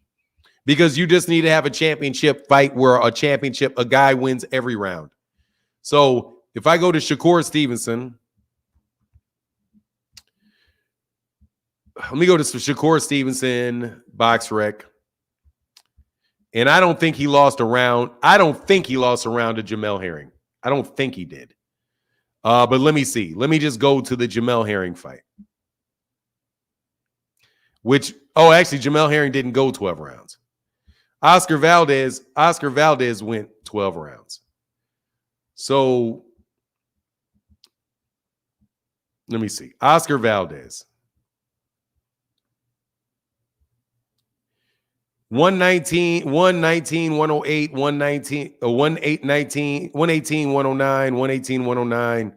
I'm sure I can find somebody that won every single solitary round in a championship fight. I'm sure it happened. I would just have to go look to see somebody that knocked. Oh, I know. When was this from? How long ago did Mikey Garcia? Hold on one second. Probably not. Unless you're talking about, unless Errol Spence fight was more than 5 years ago. Hold on one second. Just give me 1 second. Because see, people say this stuff, but if you just, it makes you have to think through all the fights. So Errol Spence Jr. Errol Spence. Nope. He fought 4 years ago. He fought Mikey Garcia. So Mikey Garcia was less than 5 years ago, and the score for the card was 120, 107, 120, 108, 120, 108. And then you're saying it was 120, 107. No. So it's the same. So no. It's the same. It was the same. He won every single round, but he didn't get enough. Maybe he's saying maybe because the knockdown was scored. But if I spend enough time looking for it, brother, I'll find one. Believe it. If it's not Vasily Lomachenko winning every round against somebody, it's going to be, I don't know, man. Somebody did it. But it was a wide scorecard for sure. Blood, so what's your take on that, Blood? Well, you know what? A lot of great fighters, they get an unfair rap because many fighters do get hurt. And then they get marked off as a fighter that doesn't have a really strong chin. Like, okay, you're from the UK. Let's look at Frank Bruno, right? Yeah. What did they say about Frank Bruno? They said Frank Bruno didn't have a chin, right? They like to say that all the time when Frank Bruno actually had a much better chin than people gave him credit for. In fact, he stood up to some pretty big shots by Mike Tyson. But they went off of that because he was shaken up by Floyd Jumbo Cummings in that fight, and he was stopped by, he won that fight against Jumbo Cummings, but because he was knocked out and kind of on his feet and shooken up at the end of the round, it stuck with him throughout his whole career, even though this guy took several big punches over in the UK. They said that about Harold Graham because he was knocked out by a big puncher or hurt a few times. Even great fighters, Lloyd Hunnigan was over there, and he fought Jorge Vaca. He had to fight him 2 times. Jorge Vaca hurt him, and then they wanted to question his chin. They did it to Thomas Hearns. They did it to a lot of these fighters, man. Most fighters get shook up at some time in their career. They take a big Exactly. punch. Exactly. It can happen to anybody. Ali was stumbling across the ring when Joe Frazier hit him in the 1971 classic fight. It just happens. Fighters get shook up, man. It tends to happen. The one thing that hasn't happened with Haney is nobody's knocked him out, and I don't think nobody's even floored him at this time. He's been hurt, but so have other fighters. That's where I'll take it. Yeah, So- my take. Go ahead. Does I mean, so it sounds like we sort of agree on this. All I'm saying is I don't think we can put Devin down in a comparison to Tank. They're all great fighters, but just not define people by getting buzzed in a round or in 2 rounds in a fight. If they make it through the fight, give them some credit. Devin is barely 25, just turned 25, I think, last month. Around the age Frank Bruno was when he fought Jumbo Cummings, and he won that fight. Correct. But if Jumbo Cummings had a few more minutes, he might have knocked out Frank Bruno. But Frank Bruno, he won the fight and was able to stop Jumbo Cummings. But that's just you never know what's going to happen. I remember Carl Froch got beat up in the last round because somebody knocked down when looked like it was on his way out. So you don't know. That's all I'm saying. It's not really. I just wanted to point it out that don't define people. Let them go on and have their career. Devin is 25, just 25 years old. Who knows? He might have more man strength in the next few years and get stronger. He might be able to put people out. I remember if anyone had seen Terence Crawford when he was 25 years old, you might not have thought he was going to become who he's become today, right? If you remember, well, what I'm saying is in terms of how he's knocked everybody out in the last 10, 11 fights, that wasn't the same when it was a 135 or 140. I mean, he had some good performances there, but he's become more dominant and stronger as he's gone up the weights. That's what I'm saying. So that's all I've got to say. Yeah, no worries. Let me give the quick response because again, Addy, I think that was. And first of all, I knew you were from the dude, Mr. Alexander. You're up like you clicked the link like 5 times, bro. So click the link like 1 time, bro. 1 time. Apologies. No, not you. I was talking about Addy. I thought that was an excellent question, but let me just clarify where it was coming from, just so you like my take. The question was, when are people going to say that he doesn't have he has a good chin? They're going to say it when he takes a big shot. So I thought the example that you used with Canelo was, and I think that was a very good example. That Canelo Alvarez had been hit by, and I don't remember the guy's name, but he wobbled him, and I clearly wobbled. Yeah, so Miguel Cotto's older brother. He was. Yeah. Okay. Yeah, Cotto's older brother. Yep. Thank you. So he wobbled Canelo, and then Canelo. But the way you know that Canelo has the good chin is because he got hit by Gennady Golovkin. Right. So I don't have a problem with. And I agree 100%. I don't think Devin. I don't think Devin's chin is suspect. That's not anything that I would put on him. There are people that I think really have suspect chins, but I wouldn't say Devin. I saw Devin get hit in the chin pretty cleanly by Regis Prograis last night, and he didn't go anywhere. I think it was maybe 1 time that it happened, but I don't really think that I don't have a problem with it. But the question that was somebody asked was, when do you think that'll go away? It's only going to go away when you see somebody hit him with a bowling ball and be like, okay, I got it. Like Ali got wobbled, but later on you saw him get hit. You saw him get hit flush by Ernie Shavers. You guys saw him get hit flush by get up from a shot by Joe Frazier. I think that's why I said that. But I appreciate it. Yeah. Thanks, man. Come back again, bro. I knew you were from the UK as soon as I saw your name, Addy. That is an African UK name. UK, baby. Nice all right, man. Get back, brother. Thank you, man. Big Dre, what's up, man? Hold on, real Big Dre. Let me read something before you talk, man.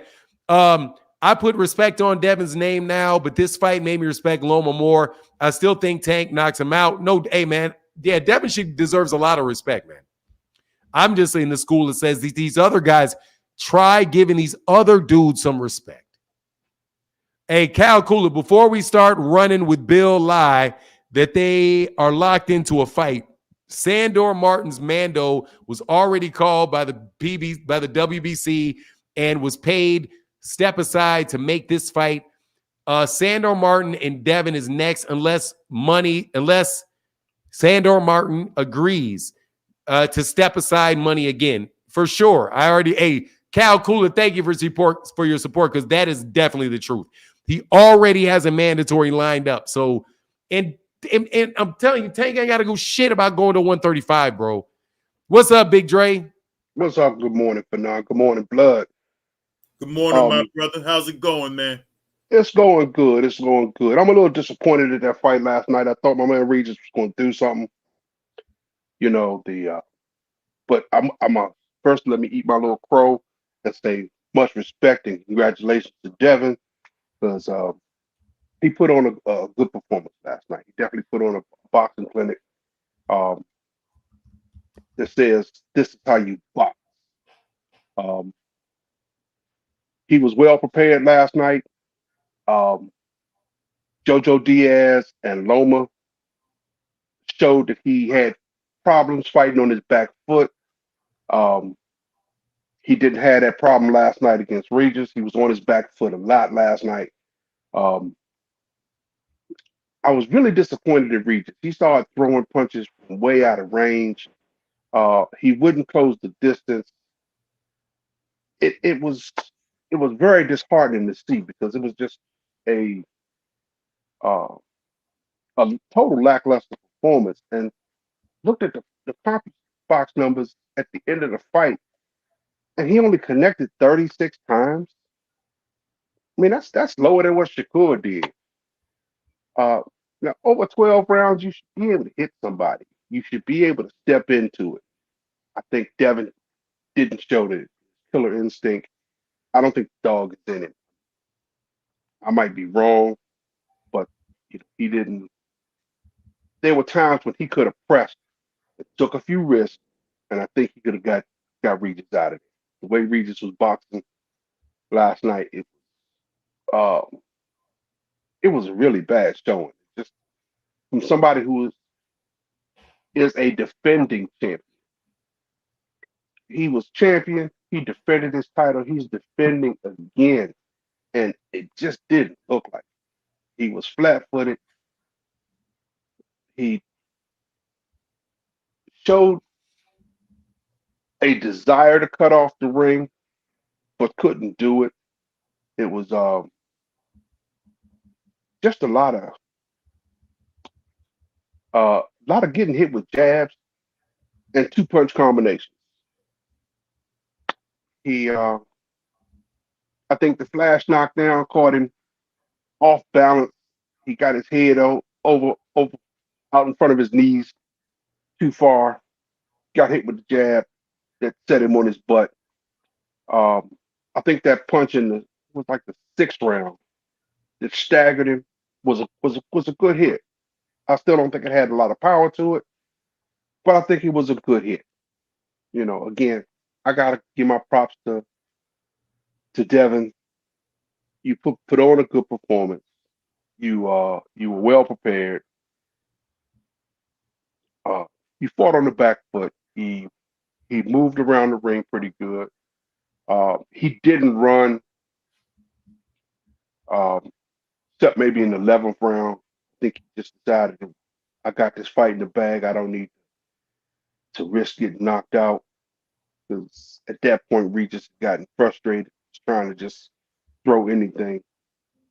So I don't blame him for, getting on his bike a little bit in the 11th. That's where I'm at. I'd like to hear what you guys. No, I'm I've with been you on listening. that, man. I'm with I've you been all listening the to way, a bunch of stuff today. Towards the end of the fight, Prograis, he did get a little bit desperate, but he should have been putting that pressure on and trying to close the distance earlier in the fight.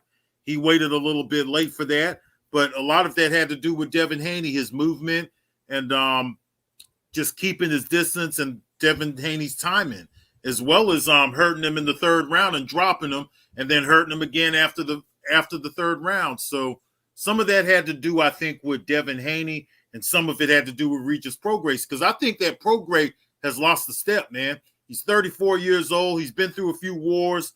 Devin Haney was able to go in there, take advantage of his reach advantage, And he fought a really smart fight, man. And then at the end, Regis Prograis, he wanted to get aggressive, but he should have been trying to cut the ring off earlier too. He abandoned that plan. He got to the point to where you was kind of wondering what the hell is he doing in here. He looked confused. Like, are you going to try to put some pressure on Devin Haney, because you have to close the distance to land the punches?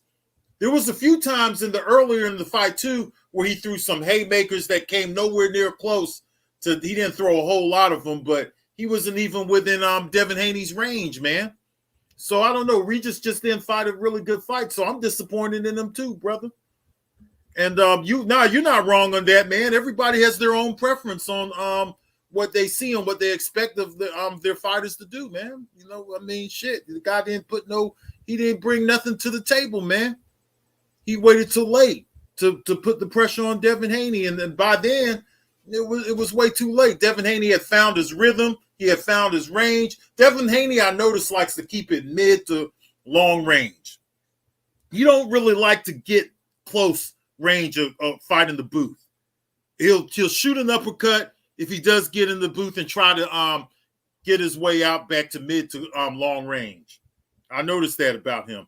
I've never really seen him mix it up in the booth. He's not like a Pernell Whitaker. I think Shakur Stevenson does that better than him, even though he didn't look too good against Santos. I think Shakur is a better close range fighter than Devin Haney when he really wants to be. Devin Haney, I'm kind of questioning where he's at, like at close range. I'm questioning that. But I'll agree with you on the close range stuff, because I've never seen Devin, really mix it up. I've seen Shakur mix it up, and jump in that phone booth and they throw combinations back and forth. But Devin, he stays long range. Yeah. And Regis, having the shorter arms, needed to close that distance, but he's throwing punches. I mean, even jabs from extra long distance. It's like, why are you even bothering to throw this punch when you haven't closed the distance? So he throw that punch and then step forward. It's like, wait a minute, that's out of sequence. You're doing it wrong. You got to cut the ring off. He got to cut the ring off and then close the distance by cutting off the ring, but he wasn't trying to do that though. Yeah, he just seemed he wanted to. He was. I won't say he was happy to stay outside. Maybe he was content to stay outside. But staying outside didn't get him any contact. And it allowed Devin to pot shot him. 1-2, 1-2, step back. 1-2, 1-2, step side. And it just looked like he was.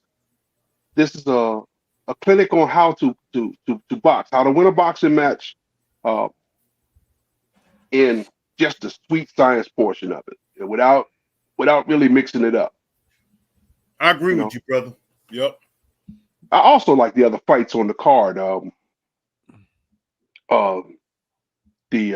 The women's fight was really that was fought in the phone booth. That girl, what was her name, man? Yoshina. She took that show from that Ebony girl. No, not her. Not her. Okay. The first girl on that card. I didn't see that. I didn't see the first one. Oh, that's the fight that was on Matchroom. I caught the very end of it. Dude, I'm talking about the one, not the female fight with that trash ass UK fighter. She sucks. And I'm glad she got her ass whooped, because she ain't nothing but a fucking hype job. And I can't stand her ass anyway. First of all, they keep acting like she pretty. That's a fucking insult to pretty.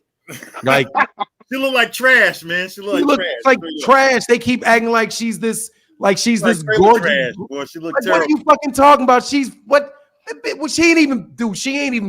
even pretty. Like, I looked at her. I was looking at her and the Japanese girl, the woman that she was fighting. And I was like, if the Japanese one was good. The hell out of her ass, man. What'd you say?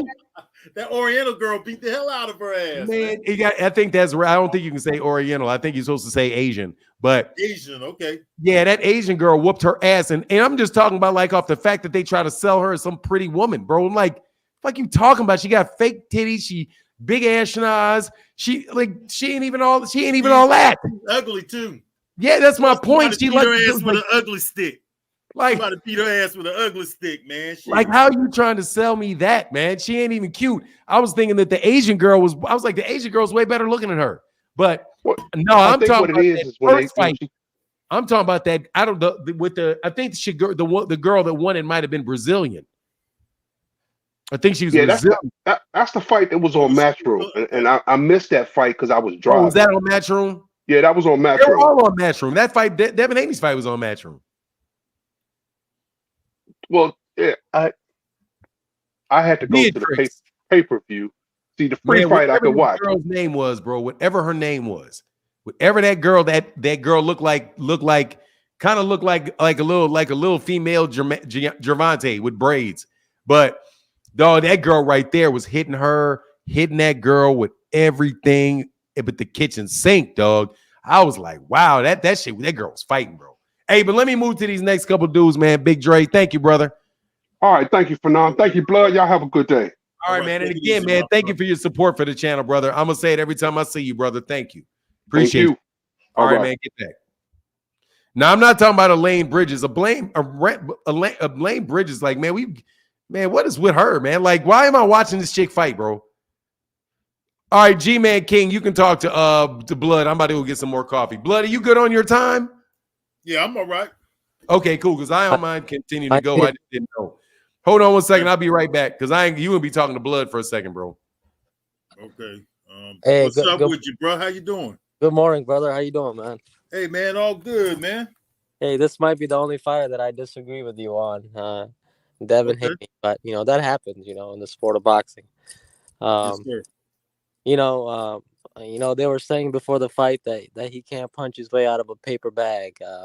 Devin Haney showed that he's got great punching power as he moved up in weight.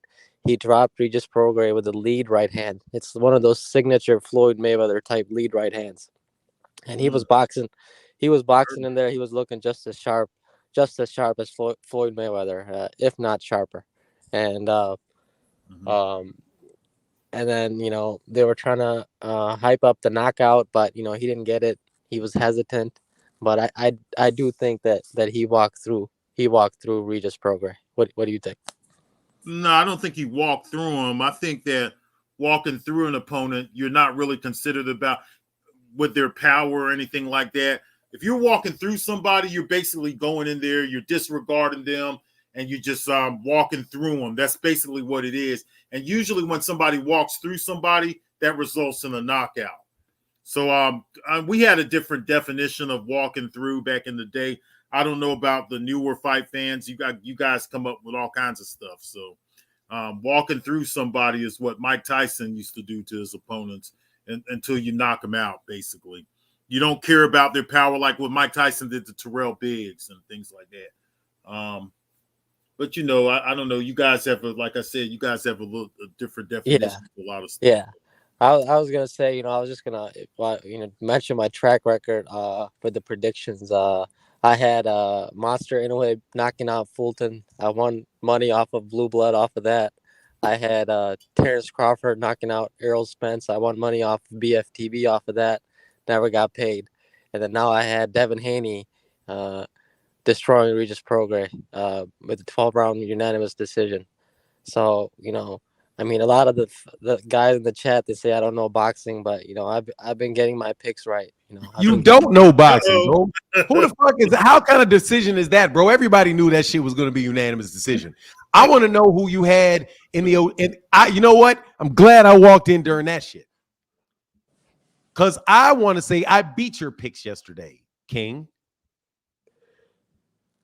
You lost to me yesterday, right, King? How come? I said he would walk through him. Who did you say? What did you predict for Paro in Love? Oh, I didn't predict nothing for that. So you lose. Why is that? Because I picked both fights right.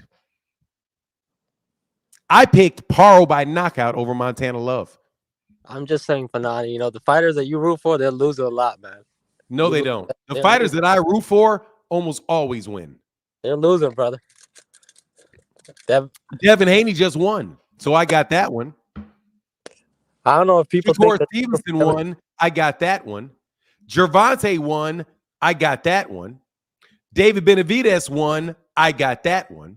Canelo won. I got that one. It seems to me like I haven't gotten a fight wrong since, let's see, a very long time. Because even with Terrence Crawford and Errol Spence, I said Terrence Crawford could win that fight. You were smart enough to say that was a 50-50 fight. So yeah. Dude, I was smart enough to tell you what I think.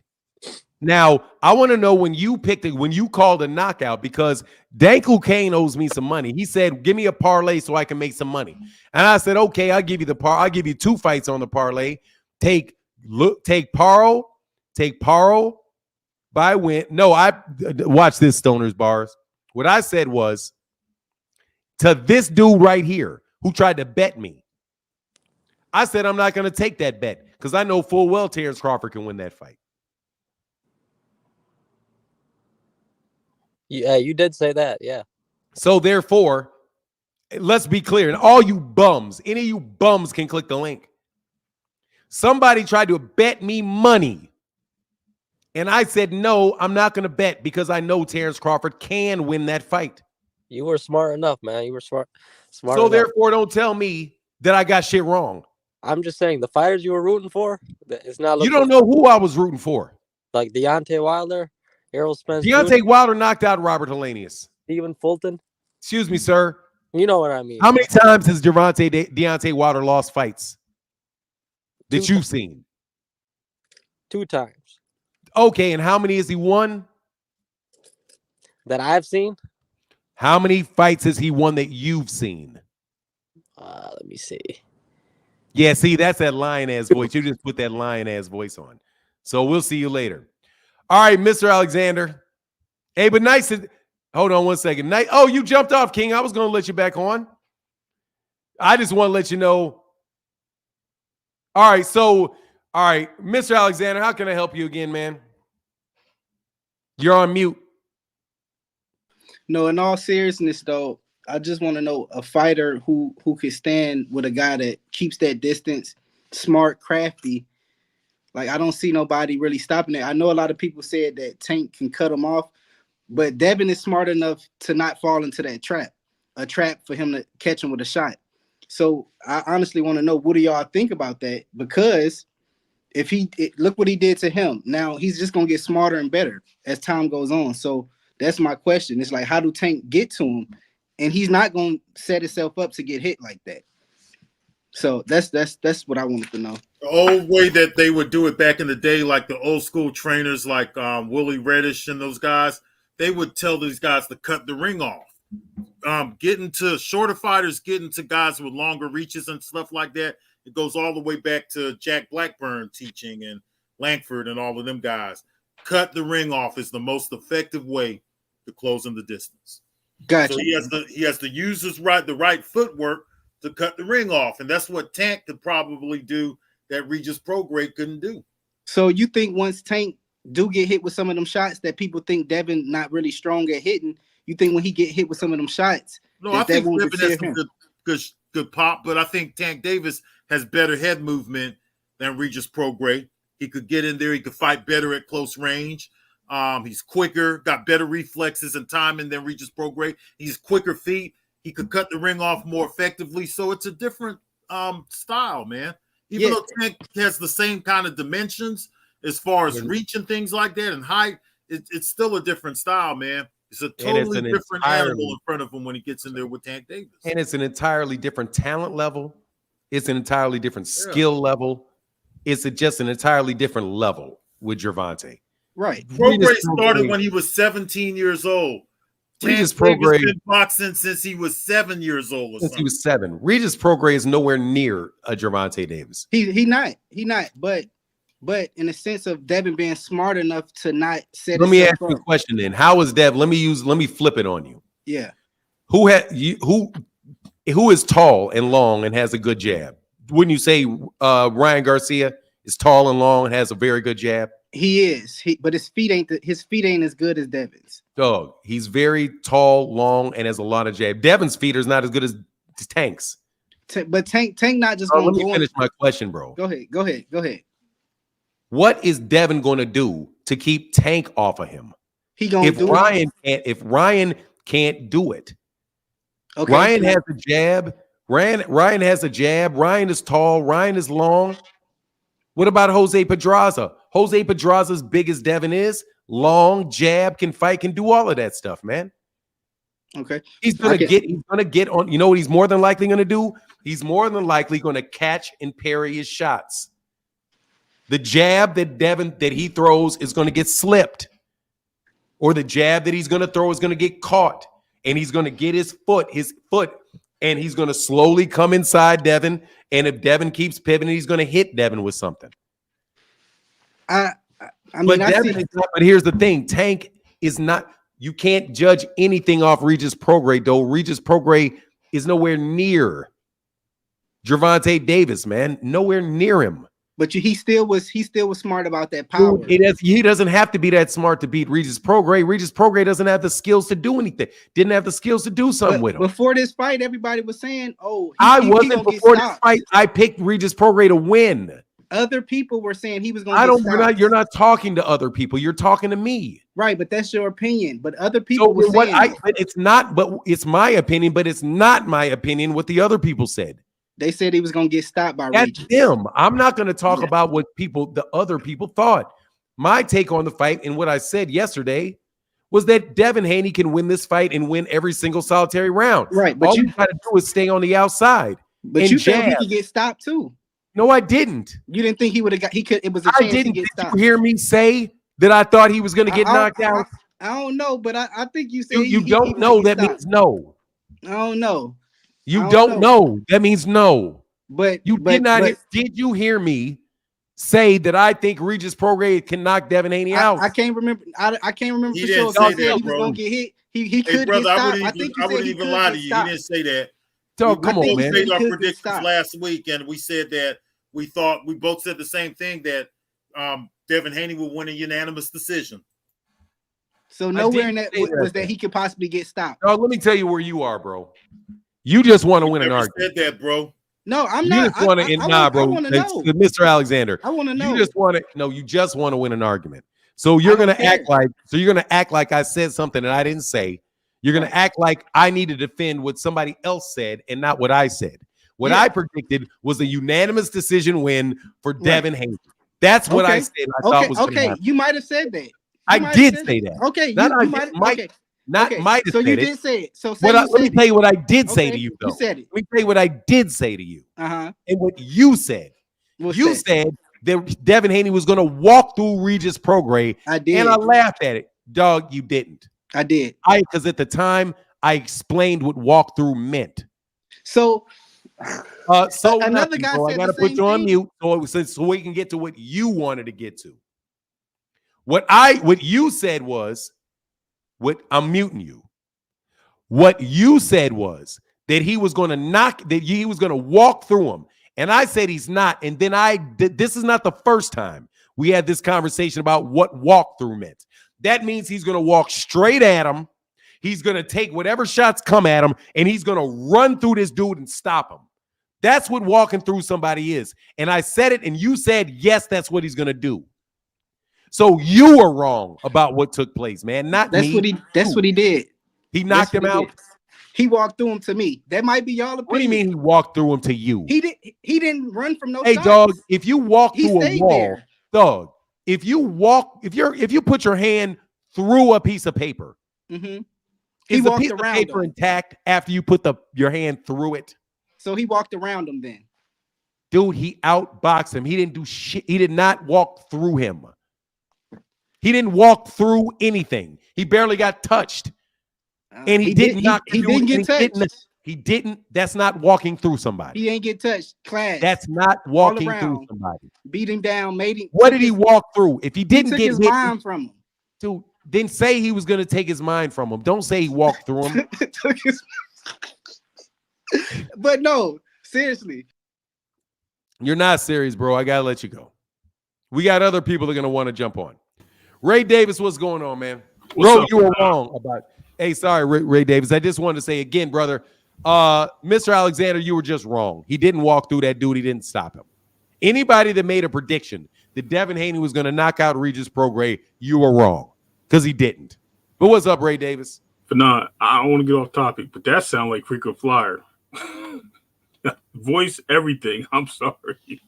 I don't think that's not freaking fly. I don't think so. Oh man, that's crazy.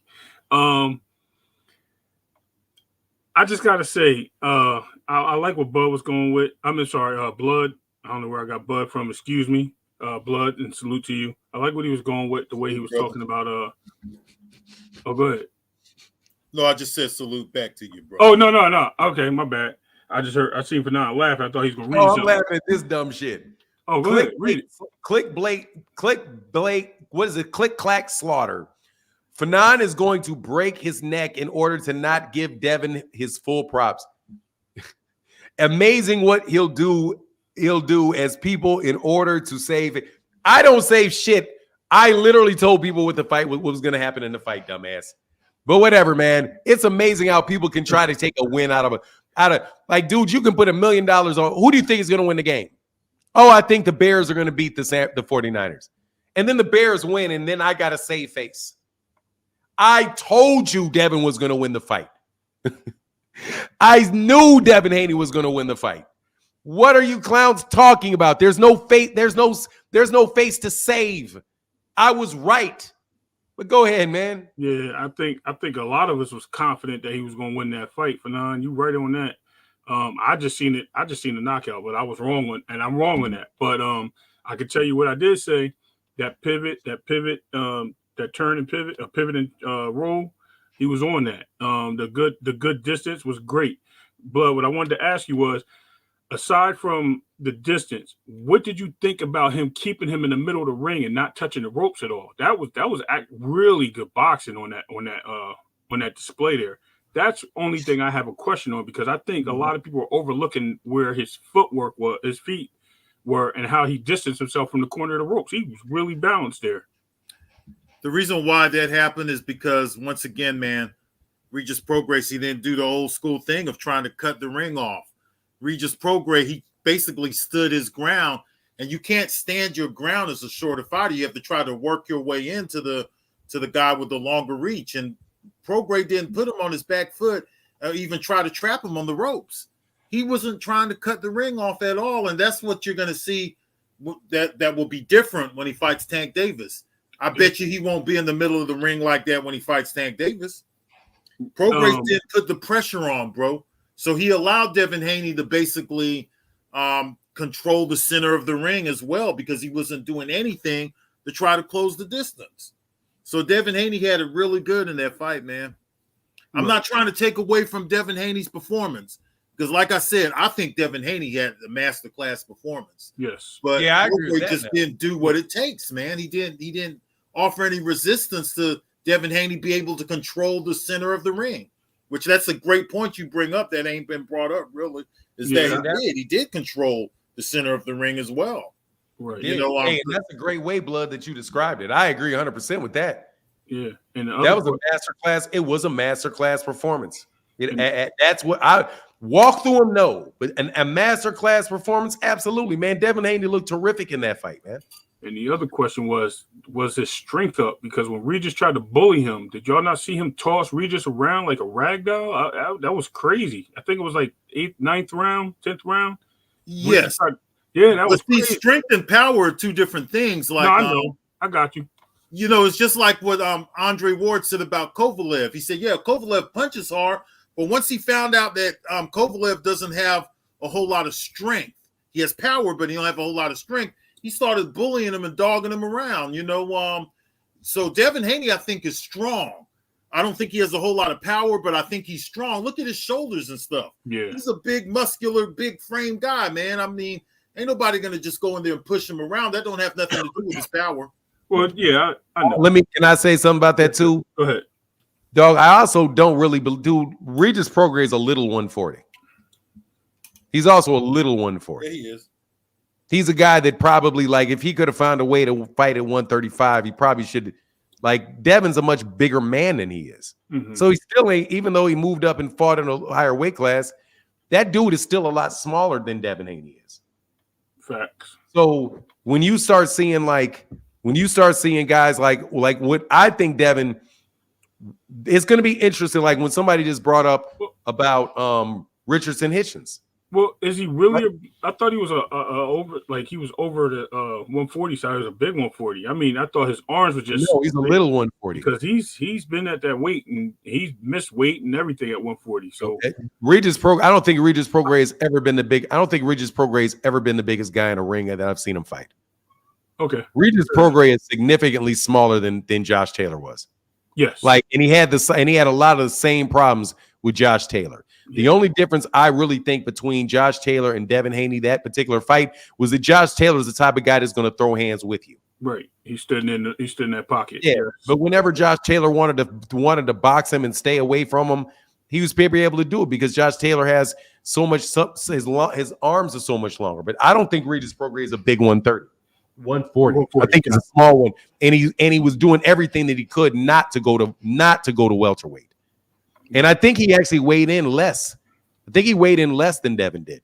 Mm-hmm. I'm pretty sure he weighed in at like, or maybe I'm wrong. No, he did. He weighed in at 139. 139 and a half or something. Yeah. So he's like, he was actually smaller than Devin on the scale. Yeah. Devin's a lot bigger than that dude was, man. Yeah. Real quick though, let me get this. Stark7 said, "Blood, why did Devin produce KO? Why must Devin produce KOs to be great? The legendary Pernell Whitaker rarely KO'd anyone in his prime, and he's considered great." Oh, I'm glad that you asked why I skipped that comment. Yeah. Hey, Starks. I thank you for your support, and I see you trying to slip by me, but you just slipped into some shit right there, brother. You just slipped. Go ahead, Blood. Answer the question.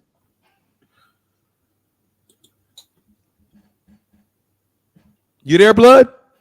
Oh, dang, I'm sitting up here talking and I'm on mute. I'm sorry about that. Yeah, well, Pernell Whitaker fought a lot different than Devin Haney. Pernell Whitaker liked to fight in close range. He would bang these guys up and beat them up, and he was an entertaining fighter to watch. He fought at close distance. He's totally a different type of fighter than Devin Haney. And then when he would fight a lot of these guys, like let's just say, for instance, Roger Mayweather. Yeah, he went the distance with Pernell Whitaker, but he got banged up and he got dropped in that fight. And then Pernell Whitaker would stop quite a few guys. He stopped Santana. He stopped David Montana. He stopped the guys that he was supposed to. Antonio Carter, those type of guys. He would stop those guys. What's that guy's name? Lamelli. A lot of the guys that he couldn't stop were guys like Jose Luis Ramirez, who had over 100 fights, right? Which I was saying this yesterday. Jose Luis Ramirez had like 110 fights and stuff like that. And then there was other guys out there that he fought, like Julio Cesar Chavez, Jorge Paez, and those type of guys. Pineda, nobody really knocking out those guys. Buddy McGirt and those kind of guys. Nobody was knocking them guys out. But he would knock out the guys he's supposed to go in there and knock out. But he fought a lot of guys who wasn't getting knocked out by nobody. For the most part. Let's also fact check that. Let's also fact check it. Because we have something called good old-fashioned, shout out to Rick Timms, good old-fashioned box rec, my friend. Go to box rec. Good old-fashioned box rec. Can I ask Blood a question while you do that for now? Oh, no, I'm right there, though. I'm already here. Oh, okay. Pernell Whitaker stopped who he was supposed to stop. Let's just look. Because what the thing is that Devin hasn't had a knockout in a championship fight. Nope. He has not knocked anybody out in a championship fight. So let's go back to Pernell Whitaker and where Pernell Whitaker won a championship. He won a championship in '89 with Greg Hogan. So he lost to this guy, Jose Luis Ramirez. I think that was a split decision. Which he beat the hell out of Jose Luis Ramirez in that fight. He got ripped up by the WBC because the WBC and the WBA wanted to put on Ramirez versus Julio Cesar Chavez in an all-Mexican battle. That's what happened. You have Antonio Carter. This is the knockout. Like a nobody. Let's just be that dude, but that guy was nobody. Yeah, he's 3-8. You can see it right there. He's 3-8. So who cares, right? But he did knock out the undefeated. Let me go through it. Let me go through it. He goes the distance with Greg Hogan, but he knocks down Greg Hogan in round 6.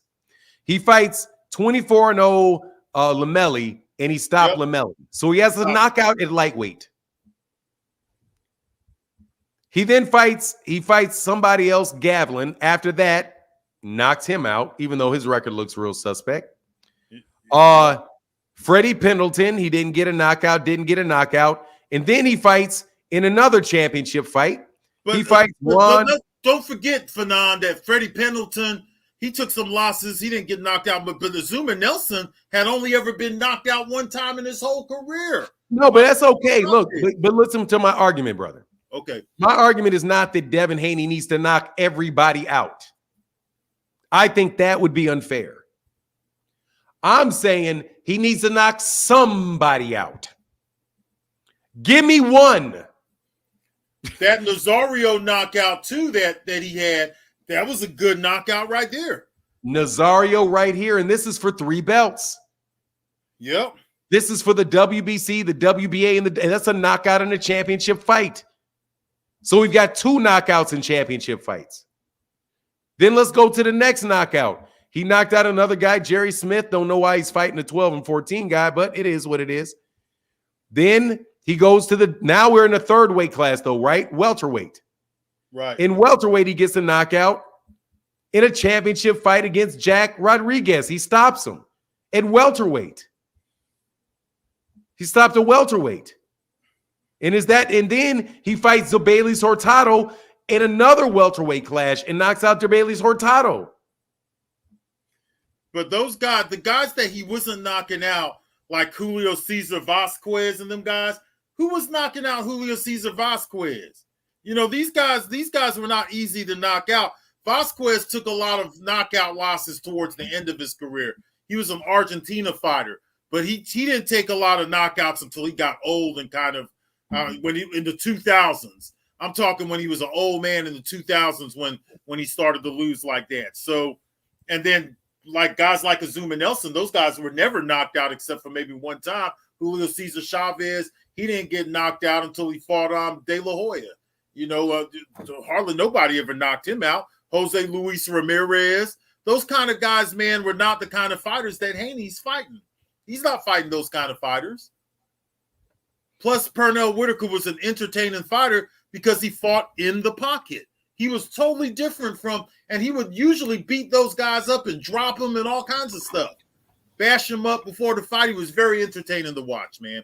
Different fighter, bro. Not to mention, he was in the pocket and nobody can hit him in the pocket. Like literally dipping, ducking, dodging, slipping, catching, and plucking you back every time you swung. Pernell Whitaker was a beat, and in 5-piece combos. Pernell Whitaker was a beast. Look, man, I want to be very, very clear about this, though. I have no problem with Devin Haney saying Devin Haney is a very, very good fighter. None. Okay? But you all put this man on super high pedestal. And so when you bring up Pernell Whitaker, it's not true that Pernell Whitaker didn't knock anybody out, right? You said rarely KO'd anybody.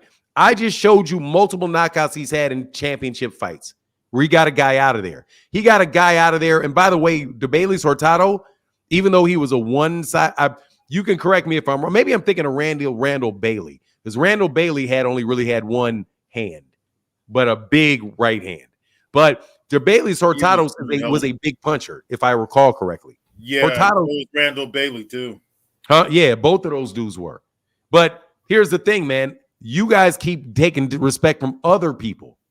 I think Devin Haney needed a knockout because he should have been able to get that dude out of there. I think he should have been able to do that. And it would definitely help if he did. Hey, I got a couple people behind you, though. So go ahead, Ray. Thank you. By the way, thank you, Starks. But I wasn't ducking your question, brother. Big Dre in the building said he boxed from the outside and made sure to pay attention to the distance. He kept Regis at length. Regis didn't press early and punched way too far before closing distance. I don't think Regis ain't all that, bro. I mean, he's a good fighter. He's a championship level fighter, but dog, he's out there on grit and toughness. You know what I mean? He's out there on grit and tough. He's out there fighting on grip on grit and toughness. He's not a super highly skilled fighter. But at the same time, I'm not taking any credit away from Devin. Oh, what's going on? Go ahead, Rado. I'm sorry because I got my last question is if he fight, hopefully, and this does happen, he fights his mandatory Sandor Martin, and he goes in there. That'll be his fourth left-handed fighter in 5 fights. I'm sorry, 6 fights, but out of the 5 fighters. Do you see him making the adjustments and working? Because he seems to be getting his skill sets up every single fight, it looks like. Do you see him working on the killer instinct and possibly trying to sleep Sandor Martin? You want to take that, Blood? Go ahead for now. I think a fight with Sandor Martin is going to be a stinker. Is what I think. Mm-hmm. I think it's going to be a he didn't want to engage. That's why the knockout didn't happen type of move with Sandor Martin. Okay. And I think Sandor Martin is a fight that Devin Haney can look bad in. Because Sandor Martin I think Sandor Martin is the same guy that gave Mikey Garcia a bunch of problems. Wasn't he the guy who fought Teofimo and gave he fought Teofimo and Mikey Garcia, I'm pretty sure. Yeah. I know what you're talking about. I had to think about it, man. He's kind of like a tall, kind of shifty. Yeah. He actually gave Teofimo some problems. He beat Teo. Yeah, a lot of people thought he beat Teo in that fight. Yeah, so I see it just being a stinker. I think it's going to be a stinker. I think it's, and honestly, man, I don't think the fight's going to take place. Okay. All right. I just have a feeling about that one. Not anything really solid to say about it, but I just think that's a fight. Sandor Martin, because Devin Haney is not somebody that can go in there. Like if Sandor Martin was to fight somebody like Matias, I think Sandor Martin could look good in some rounds and wind up getting put out of there. Because Matias is eventually going to catch him and he's going to start putting some really heavy hands on him, man. Okay. So I just think that's a really awkward fight, and it's going to be a very, very let's put it this way. Devin Haney fans are going to be making a lot of excuses for why you don't knock out Sandor Martin and why the fight winds up being very boring. Because it's going to be a style thing. It's a boxer versus a boxer. One guy's not a big puncher. The other guy is not a big puncher and doesn't engage. And if Devin's trying to walk him down, then Devin's going to probably get hit with some stuff from Sandor. I don't remember if Sandor is a southpaw or what. He's lefty. Yeah, because I think Devin might be he might pivot and slip and just try to catch him. Because believe it or not, and I'm going to get off quick with even with Regis, with him slipping before he even started slipping, he was getting his measurements. I think it was like 2 shots, and he showed some strength there. Punching like he blew Regis' eye up quick with 2 shots in the first round. Like it started swelling already. I was like, man, he that weight's really transitioning. Now, as far as with Sandor Martin, he's a much bigger guy. I think they're about the same size. Him and Devin will be the same size. That'll be interesting to see somebody that kind of brings pressure in being a similar fighter, especially southpaw, because now he's going to be watching the same things you're doing. In my case. And he's going to make his counters probably more significant, if I'm not mistaken, than Regis or any other fighter. Maybe Loma did it. They're going to make it more significant and make them count, as opposed to just sitting there and idolizing Devin walking around him. But I think Devin showed that he can fight a left-handed fighter. I think he made improvements based on the Loma fight. And I'm gonna drop it there. Y'all can chat on that if y'all can, please. Yeah, all right, bro. I just don't think you can pick. I just don't think I'll get you. All right, brother. I just don't think you can pair Lomachenko and Regis Prograis. They're nowhere near as the same level of fighter. The guy Sandor Martin, he's never been knocked out before. I remember him now. He fought Mikey Garcia and he fought Teofimo, and he's a pretty good counter puncher and things like that. But I think that where he's going to lack with Devin Haney is the timing, the reflexes, the speed, and athleticism. Devin Haney has all of those advantages over that Martin guy. It's going to be a stinker, just like you said, Fanon. Devin Haney, unanimous decision. He's not going to knock Martin out. I wouldn't say knock him out. I doubt it. Would Devin losing some rounds if he's actually trying to go, if he gets frustrated? Because he can screw around and also you can see, I don't remember, I got to see Sandor Martin fight again, dude. He may stay on a bike all day. Like, you just don't, I have to look at it again. But Sandor Martin is an awkward fighter, bro, for sure. Chris Trucker, what's up, man? What's up, Fanon? How you doing, man? Man, I'm well, man. Waiting for Devin to get knocked out. Waiting for Javante to get knocked out by Devin.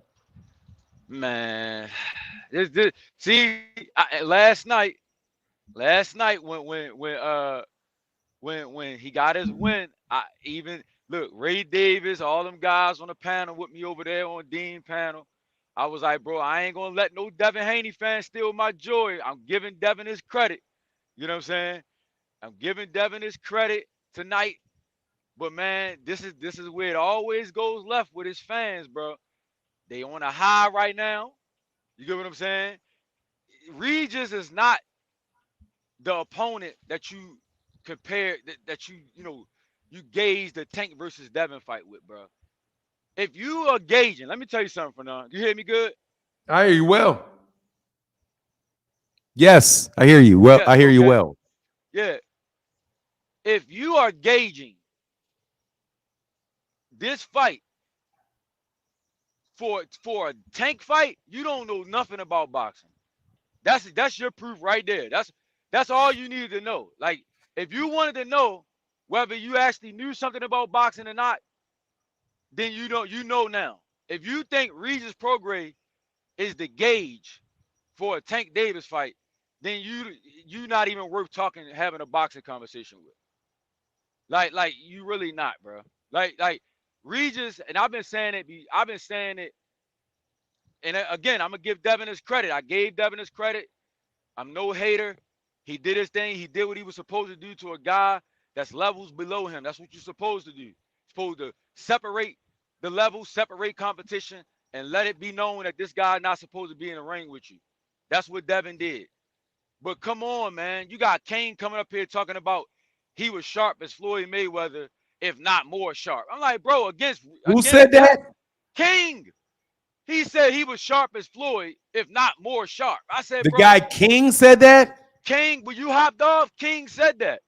I'm like, bro, the people in the chat, please. He said it, but I wasn't gonna argue with him for now. You know me. Right. But I'm just saying, like, then a person that say something like that, and this is why I lose, but sometimes I snap on these guys because I'm like, I get upset because I'm even giving y'all my attention to even talk to some of y'all. Like, for you to say you know boxing and look at Devin versus Regis and Bro, say Regis Prograis wouldn't have made it out. Regis Bro. Prograis last night at 140 pounds would not have Regis made that shit out the 7th round with Floyd. Listen, Regis proved me right. I forgot who it was. It was somebody that be on the rise. I forgot who it was. He got a boxing channel. I said Regis is the weakest champion at 140. He was like, even like weaker than Rolly. I said, yes.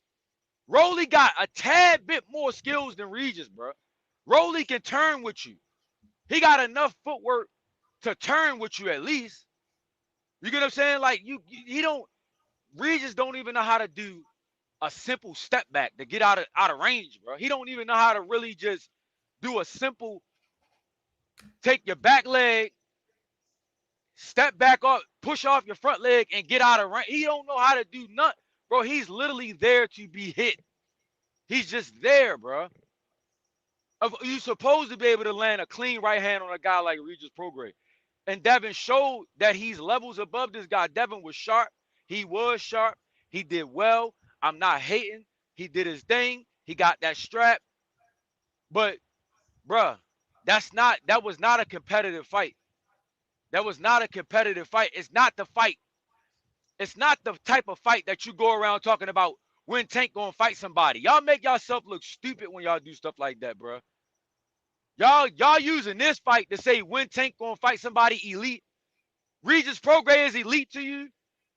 Are you serious? For none, is Regis Prograis elite? I mean, I don't know if you just define elite as in like Lomachenko, Canelo, Terrence Crawford, Gervonta. Not even close. If you mean elite like that, no. Nah, he's not that level. I'm talking about skill set. Does he the have skill? No. Elite exactly. Skill set? No. He has his skill set is garbage. It's been garbage. I've been saying it. Anybody know me in the different chats? I've been calling Regis It wasn't because Devin was fighting Regis and I'm a Tank fan that I wanted to diminish Regis. No, I just know boxing. I was trained by some of the best fighters in the world. You know what I'm saying? I know what I'm looking at, and I've been called it, bro. Unanimous decision, not even close. Devin did what he was supposed to do, because Devin is a very good fighter. Devin is an elite fighter. Devin is an elite fighter. So, and I'm not going to take that away from Devin. Even if Devin Haney fans want to troll, I'm not going to take away the fact that Devin is an elite talent. But this is not it, bro. This is not the fight that y'all going to use to say Tank ain't fought nobody, bro. You know what I mean? Like, this is, you only going to prove to me that you don't really know nothing about boxing, bro. Man, watch this. I'm going to show you how these dudes do. Just real quick, man. This dude, Mr. Alexander, watch this shit. This is what I'm telling you. This is the problem right here. You say now a champion is not elite. So, Mr. Alexander, you say that because Regis Prograis is a champion, he's elite. But then you say Gervonta Davis doesn't fight elite fighters. Exactly. This is what I'm saying, bro. Did you see even though Devin, even though Jose Pedraza was a world champion when Devin beat him. Hector Garcia was a world champion when Gervonta beat him. Rolly Romero became a world champion after Gervonta beat him. Leo Santa Cruz was a world champion when Gervonta beat him. So I named 4 guys. Hold on, Fernand. I got one more for you. Fernand. Jesus Cuellar was a former champion. No, I'm talking about these dudes who are champions at the time. No, I'm just saying. But yeah, I got you. If making you a champion makes you elite, then I don't understand how being a former champion you wouldn't still be an elite fighter. I don't get it. If that's your logic, this is what I'm saying about these guys. They don't know how to form arguments. If they was actual boxing fans, they would be able to make a good point. You go around saying Tank ain't fought nobody, but you telling me Regis Prograis is elite just because he had a belt. This is what I'm talking about. It's not even worth having a conversation with him. Excuse me. It's not worth having a conversation with him, bro. It's not worth it. You know what I'm saying? And for example, and a side note, because I don't want to leave stay too long. I'm at work and all that. I don't want to be too long. No, you good, brother. Go ahead and cook, man. You good. Go ahead, man. So now what they about to do is, because Bill Haney started calling Devin names after the fight. I like it. I'm going to just say that initially. I like it. I like that he calling Tank out. But you're at 140. Once again, you're at a different weight class, right? And you want the fight so bad now. And everybody's in the comments talking about, we want the Tank and Devin fight. We've been wanted the Tank and Devin fight. We've been wanted it, and y'all been rejected the fight. This is the games y'all play. We've been wanted it. And then when the opportunity came, over a time and time again, you've been going away from the fight. So don't try to use it just because he's saying we're not falling for it.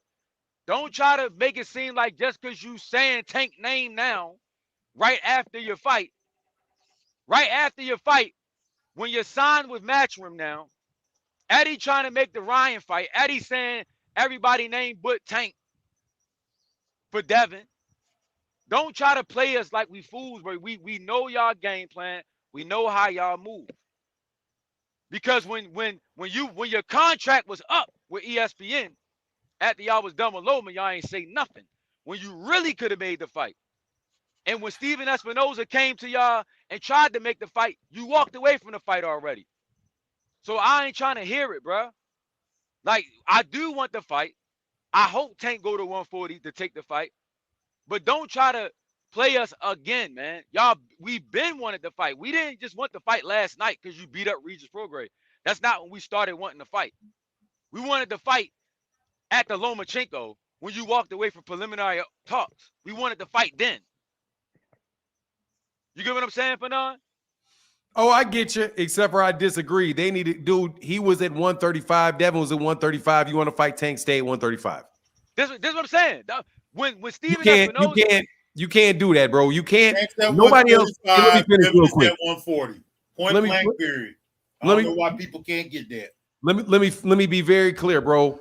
I don't want double standards for people. Right. If you leave a weight class, you drop your belts and leave a weight class, it's you that left. Exactly. I You get that. left. I get So that. you're Yep. literally talking about a dude that just left a weight class, calling out a guy in a weight class he just left. That's right. That's That was like my point. Yeah, that was my point. Like, that was my point. Like, y'all trying to play games on it. I was just saying I would like to still see the fight, but don't try to call Tank out now at 140 when we wanted the fight at 135 and you walked away from the fight. At the weight when you was in the weight class with the guy. he didn't just walk away from him, he walked away from From the Shakur. entire weight class. Exactly. He walked away from Exactly. everybody. He walked away from everybody in that weight division, man. Nobody Exactly. gets to move out of a weight division and still talk about they want to fight guys in the weight division that they left, man. Exactly. It just And the doesn't work. thing is, they run around talking about legacy, belts before money. And now what you see what they doing. They calling out Tank. They at 140. That's the money fight. But you got all those champions. You still got Matias. You still got Teofimo Lopez. You still got Rolly or the dudes that's going to win out of Barrio, whatever that, the old guy and the other guy, if they win the WBA. You still got champions that you can be calling out at your weight class. And you don't got no smoke for them. But you want to tell me how much you care about legacy and belts. This is what I'm saying, man. Just the contradictions, bro. The contradictions left and right. Once again, it's the fans, bro. Like, I give Devin his props. I leave you with this, Fanon. I give Devin his props. He did. That was a masterclass performance. He did what he was supposed to do. He did his thing. He's supposed to do that to a guy that's not on your level. But man, we not gonna fall for the tricks again, bro. We been wanted the Tank and Devin. We wanted the Tank and Devin fight when y'all was at 135. Like, who y'all think y'all playing with, bro? You know what I'm saying? But I'm gonna leave you with that for now. I'm out, All man. right, brother, get back, man. man. Thank you, right. Chris Trucker. Peace. Yes, sir. Oh, I'm definitely capping fools that start talking about they live inside of another man, bro. Calm down all that trolling shit, bro. You're attention seeking, Mr. Alexander. You're just attention seeking. Ladarius Clark, give me 1 second. He said Gervonta and his team wanted to fight even before Loma. Also, Devin and his dad suspiciously always called out Tank when Devin had a fight scheduled or even multiple fights scheduled. Dude, he can't even make the weight, bro. He left the weight class. Like, this shit is ridiculous, bro. You fall for Tank's BS. There is no BS. Man, Tank doesn't even give any BS. Tank calls his shit like it is, man. He says what it is. You all keep lying out your asses. How can I help you, Ladarius Clark, man? Thank you so much, Keith Nolan. Ladarius Clark, are you there? Stoner Bars, what's good, brother? Hey, good afternoon. How you doing, gentlemen? I see you was talking about the Mr. Devin Haney, per usual. Yes, sir. So, I mean, I don't really disagree, so it's not like I'm the biggest Devin Haney fan, man, but, what I'm saying? I did have a question. I wanted to know what, in your opinion, you personally, and also who's you? Retro boxing. Who's you? Both of you guys are talking about you, Fanon, and also retro boxing. And what do you feel would take for Devin Haney to be like, you said he's very good right now, right? What's the next level up from very good? Blood? Different people have different opinions on what very good is these days, because some of these Devin Haney and Tank fans, I don't define very good as the same thing they do. But I think it's supposed to be like very good and then great, but I don't know if Devin Haney is even very good. I have no idea. Ooh. I think he's good. I think he's good. People have different opinions on that, but I think he's good. He's not great. And what about you, Fanon? Okay, when I use it, I'm saying when I say somebody is great, I'm talking people that are on that they are literally trying to compare him to, like Floyd Mayweather. There's nothing that I've seen in Devin Haney that tells me that he's as good a fighter as Floyd Mayweather. Oh, so okay. All right. Thank God you told me that because okay. So Floyd Mayweather is great. That's he's the Floyd highest. Mayweather Jr. is a great. I would say like legendary and stuff like. Okay, so I thought it was No, I like mean not legendary. even legendary. Like legendary is some other shit. Like Yeah, like first of that all, comes I'm after like great. What'd you Legendary say? comes after great. Go ahead, Fanar. Yeah, to me, legendary is like if I had to strict, let's say, okay, if you name to me the three most legendary fighters in boxing history, legendary. Sugar Ray Robinson is legendary. Ali is legendary. And you may say somebody like Armstrong. Henry Armstrong, legendary. But there's a very few fighters that can say that they are those guys. Exactly. So you can maybe say Floyd is legendary. But I think that that's going to take place for Floyd in about 20 years. If people are still talking about Floyd Mayweather Jr. when Floyd Mayweather Jr. has been dead for damn near a century, okay, then okay. You know what I mean? Yeah, yes, legendary fighter. I do believe Henry Armstrong died in like around 1980, somewhere around there. Right? You had Sugar Ray Robinson. Sugar Ray Robinson died in the 80s. Ali passed it probably 10 years ago at least. Yeah. Now. Yeah, 2014, I think. Yeah, he hasn't been in Muhammad Ali hadn't been in a boxing ring since 1980. So Floyd, a little bit longer, bro, before, or say like Andre Ward. Exactly. Andre Ward is one of the best fighters of his generation. Clearly, are people going to be talking about Andre Ward in 2000, right, in the year 2070? People are going to be talking about Ali in the year 2070. Exactly. People are going to be talking about Sugar Ray Robinson in 2070. Okay, so that's not Devin Haney. Oh yeah. So when Rollo was talking all this weekend about that, is Devin Canelo? No. His accomplished what Canelo Alvarez is accomplished? No. Yeah, exactly. What he is he's a young fight. And he's honestly, bro, he's not even that young. He's in the prime of his career is what he's in. He's turned pro when he's 16. When you're judging somebody's career, you judge their career. You don't judge their age relative to each other. And say, well, he's only 25. Dude, he's a 10-year pro. He's been a pro. He got an early start. And when you get an early start, you accomplish things early. Yeah. So what I see is a guy that's in his prime. Now, he looks like he's in his prime. He doesn't look young to me. He doesn't look any of that. He's in his prime. Shakur Stevenson in his prime. Gervonta Davis in his prime. Devin Haney has not separated himself from Shakur Stevenson. He's not separated himself from from Gervonta Davis. He's not separated himself from David Benavidez. He's not separated himself from Monster Inoue. He's not separated himself from these people. So go ahead. Yeah, so you would agree that the two up-and-comers, probably like Monster Inoue and also Gervonta Davis, would, to go up to the next level, like to that great, they have the potential to go to the great status. Well, there's in the ring, there's what you do in the ring. Yeah. But then there's what they're talking about with Gervonta. Devin is nowhere near what Gervonta is because they keep throwing cash cow out there. They keep throwing A-side out there. Devin cannot hold Gervonta's dirty draws when it comes to that. Damn. I mean, for real, he's nowhere near him. And that's just an objective truth. But what would Devin have to do? Devin would have to sell 1.2 million pay-per-views and sell out stadiums in 6 different cities with $5 million gates. He would have to do what Gervonta did. He's not done it. Devin Haney just sold out his first stadium in San Francisco. That shit is not selling out that is not selling out the T-Mobile Arena with a $23 million gate. It's not selling out the DC with a $5 million gate. It's not selling out the Barclays Center with a $5 million gate or selling out in Atlanta with a $5 million gate. He probably did a 1.2 He may have done a $1.5 million gate in his own hometown. Mm-hmm. He's just not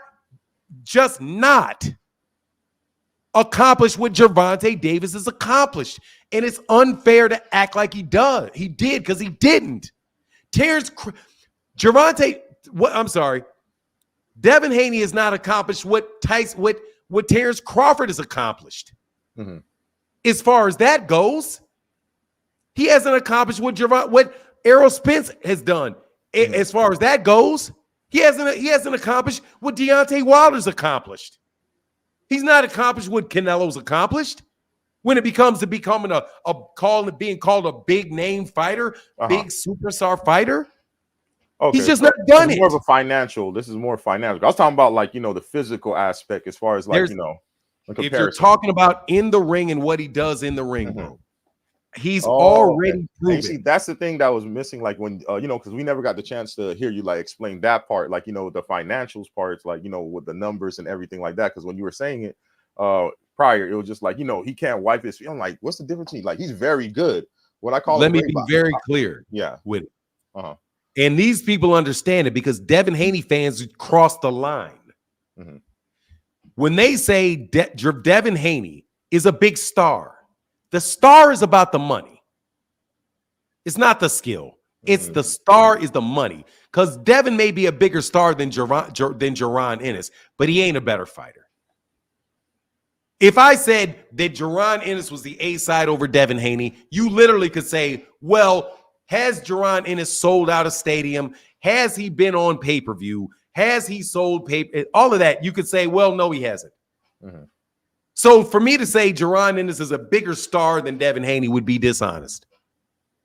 Okay? Now, if I said that Jaron Ennis will beat the brakes off Devin Haney, I would be very honest. Mm-hmm. So on one side of it, it's the fight. I don't have any problem with somebody. But if I was to say that Devin Haney was what Rollo says, which that Devin Haney's accolades can be compared to Ali, that shit is ridiculous. So I don't see Devin Haney to be a star at all, really. Dude, he's not. We got four right after his fight, bro. I'll say a star for sure. I'll say a star right now for sure. I mean, so when you're talking, so people keep talking about what Gervonta needs to do to fight him. Gervonta doesn't have to fight him. Devin is using Gervonta's name to prop himself up. Mm-hmm. That's what's going on. If Gervonta Davis never mentioned Devin Haney ever, it would make a damn bit of difference to Gervonta Davis's career. But Bill Haney gets out. Bill Haney, who his son left the weight class, starts talking about Gervonta Davis as if move your fat behind up and come fight us. Dog, Bill Haney ain't being serious about that, bro. How about you keep your big behind right at 135 and stay there where he is and make the fight happen? Well, we can't make the weight anymore. If you can't make the weight, shut up. Dang. So Shakur or Haney, if they fought? Oh, what? If they fought at 140. Shakur at 140? Yeah. Devin. Shakur. Any way they fight, I'm taking Shakur. He said any way they fight, I'm taking Shakur. Any way they fight, it's Shakur. Devin is not going to beat that dude. What makes you think Shakur is that much better? I mean, I don't know. I think he's a more skilled fighter. He does everything. He does everything that Devin does, but he does it better. There's nothing that I saw Shakur. There's nothing I saw Devin Haney do last night. Shakur doesn't do just as well, if not better. Yeah, like I said, I messed with Shakur, man. But I ain't gonna lie. The last fight got me doubting him, and I was just like, come on, man, because you know how he talk, right? Like he talk with all that bravado. So I'm like, man, he gonna knock this dude out. Like I thought he was just gonna go for. Why would you think he was gonna knock out? Why would you think? Put the stuff sit to the side. Why would you think Shakur Stevens was gonna knock out Edwin De Los Santos? Devin ain't knocking out Edwin De Los Santos. Devin didn't knock out. Devin didn't knock out Regis Prograis. And beat Regis Prograis. He didn't knock him down. He not pillow fisted. He didn't knock him out. I said down. I know you say out. I'm saying down. Like he did it though. Like he did it. And then but Shakur Stevenson did knock out Jamel Herring. And that's what I'm saying. And he did knock out Yoshina at 130. For sure. And this is the reason why I said it. Like, this is why, because I'm calculating everything within like the business or whatnot, You know, as you know, scientifically, when a man reaches his physical prime is around 26 to 35, right? Devin, we're not Devin Haney. Shakur Stevenson right now is at 20. What is it? 26, I think. Yeah, I think he's 26 years old right now. So his power is coming to him. Because, like, for example, I'm not sure when it happens to you. Everywhere their power is going to be, bro. That dude is I'm just saying. I'm just saying. Like me. Okay, you know, you're older than me, but I'm like 30 something, mid 30s, 33. You know what I'm saying? Okay. If I went to high school right now, I'm knocking any of those. You know what I'm saying? I'm knocking anybody out left and right. You know what I'm saying? Because that man strength. You feel me? But I feel like when you hit a certain age, right? For me, it was 26, right? Around 26 when I started getting my grandfather's build. And then I start like, you know, I could lean more, like I could lean, but like now I could lean motherfuckers like easily. Like, you know what I'm saying? That man strength came in around that age for me. You know what I'm saying? And then scientifically, when you look scientifically, just in regular, I'm just talking about genetics and, you know, I look within my family and other people I know, they tend to get around 27, like around 26, 27 years old. Shakur Stevenson started leaning people left and right now. He's knocking them out cold. I think Devin Haney, as he goes up, you know, by the time Shakur even let's say if this fight happened, it probably won't, but let's say if it does. Let me address that part right there. Mike Tyson at 18 years old will knock any grown man stone cold the fuck out. No, yeah, that's genetics though. Like because you're talking about the strength for yourself. Yeah. There are people that just have greater capacity for strength than you do. No, I'm saying genetically. So I agree with you. So you have somebody. Let me explain for the people that are listening. Gervonta Davis was 21 years old and he was sleeping people. He's 21. He can still get. He's only 28. So did he get stronger? Yeah, I think he got stronger. My personal. So, but look, man, but he was always strong enough. Yeah, for sure. So Devin was not strong enough, and he's 25.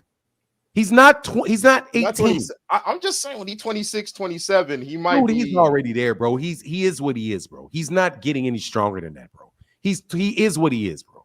He's 25 years old. He's a grown-ass man landing full-fledged hooks on people, man. Full-fledged wind you up. He's just not a big puncher, bro. And he beat the crap out of Regis. I can't lie. I look at Regis. Listen. I switched over to the fight because the post fight. I didn't get to see the post fight. I saw the fight.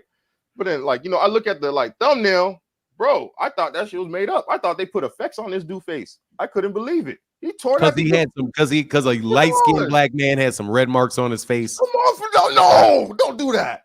That man, listen, if you messed up another, you won't do that because you know your father and everything, right? But if you mess somebody up, man, listen, I'm bigging you up. I'm like, you see how Pernell Excuse me, bro. Excuse me. Hold on, man. Would you like me to put up a picture of somebody that has a beaten up face? I mean, I know there's worse. And then I can put up a Regis Prograis face. Yes, please put up Regis Prograis. Okay, Regis Prograis' face had red and swelling. He clearly got punched in the face a lot. You want to say he got beat up? Got punched in the face a lot. No, for real. You want to say he got beat up for real? Like beat up? Like? Well, I think he got beat up in the fight. Yeah, I don't like from his face, like his face and shit. I mean, dog, look, bro, come on, man. Can we not do this? This dude, he went the distance. Did he stop him? No. He knocked him down in the third round, bro. After that, the fight just went on, bro. Devin Haney did not. If you punch me in the face, bro, my face will turn red. Yeah, me and you tall, but if you punch me, that's understandable.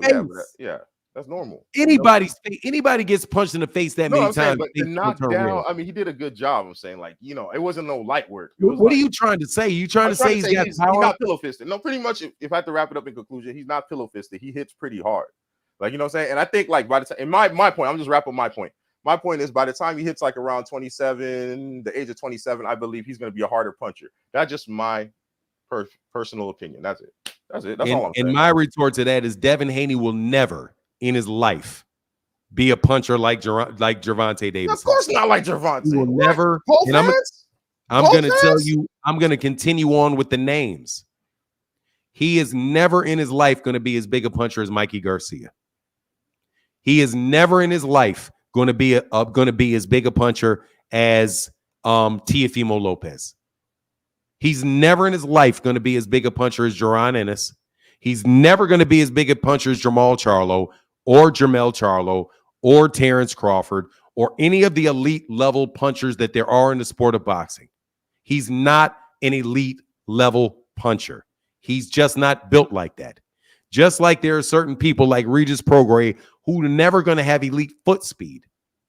That's just not their talent. And Devin doesn't have that talent. If Devin had that talent, Regis Prograis would have been asleep.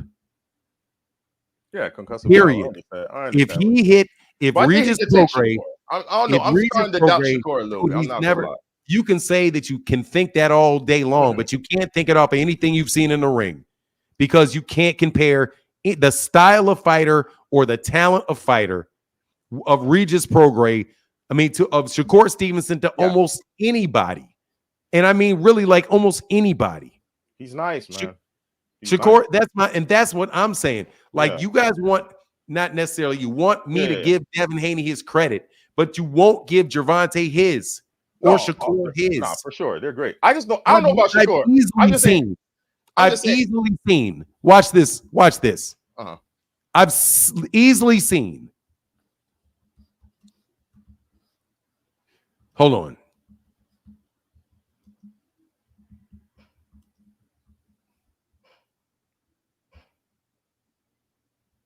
I've absolutely positively seen Oscar Valdez look beat up, bruised up, marked up after he fought.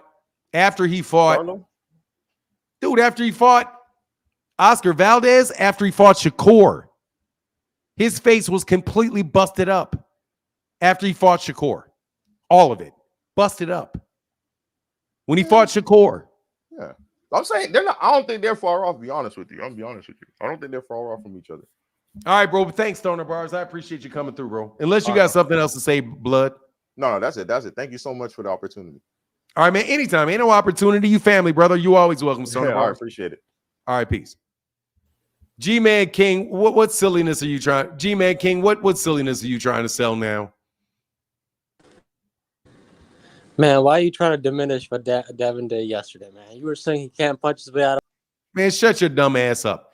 Did you or did you not say that Devin Haney was as sharp as Floyd Mayweather Jr.? I said he looks just as sharp with that lead. Then shut up. You're a buffoon. He said it to me, but I'm not going to argue with King for now.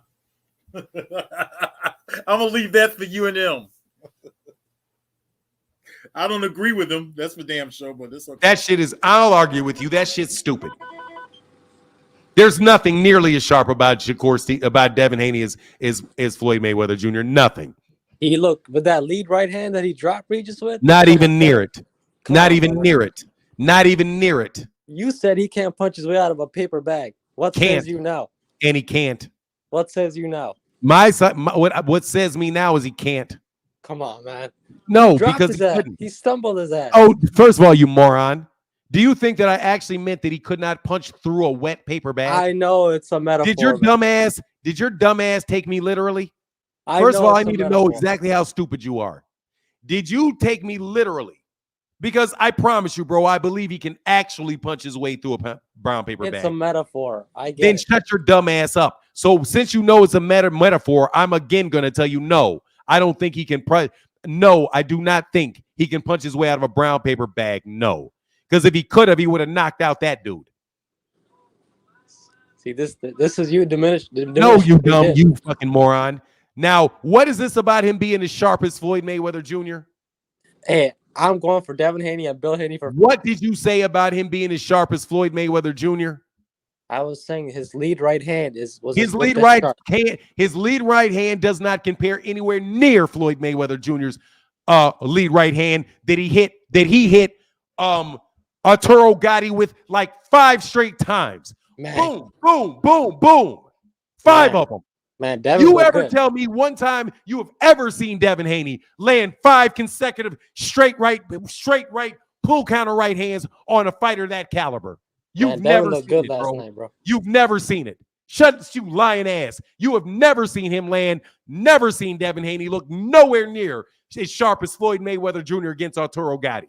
Never. I'm just saying he looked sharp. Stop your lying ass up. You ain't ever seen that man look as sharp as Floyd Mayweather Jr. against Diego Corrales. Never. He's nowhere near as sharp as Floyd Mayweather. Nowhere near. What are you insulting Floyd for? I'm not insulting. I'm You are, complimenting Devin. because He's you a think young man. Devin Look, Haney looked as sharp as Floyd Mayweather Jr. against Diego Corrales. that's a If he compliment was to that Devin. sharp, he wouldn't have went the distance. If he was that sharp, he could stand right there, slip anything that man threw, and catch his ass with straight right And he hand did. after straight right hand. And Will he you did. stop, you fucking buffoon? Bill Haney's trainer of the year. But Yeah, he's the trade of the year, and you're the fucking hater of the year. Get your dumb ass up. Is anything else stupid you want to say? I'm saying Regis. Hey, does Devin he Haney's fighter. Does he hit as hard as Deontay Wilder now? He looked sharp. Yeah, he looked sharp. Looked sharp like Mayweather. Man, you get out of here. That man is not anywhere near Floyd Mayweather Jr. Nowhere near him. And why are you trying to avoid Tank from fighting Devin? But you should be. Why are promoting you that trying fight. to lie on Floyd Mayweather Jr.? You should be promoting that fight, bro. Why don't you give Devin? Why are you hating on Floyd Mayweather Jr.?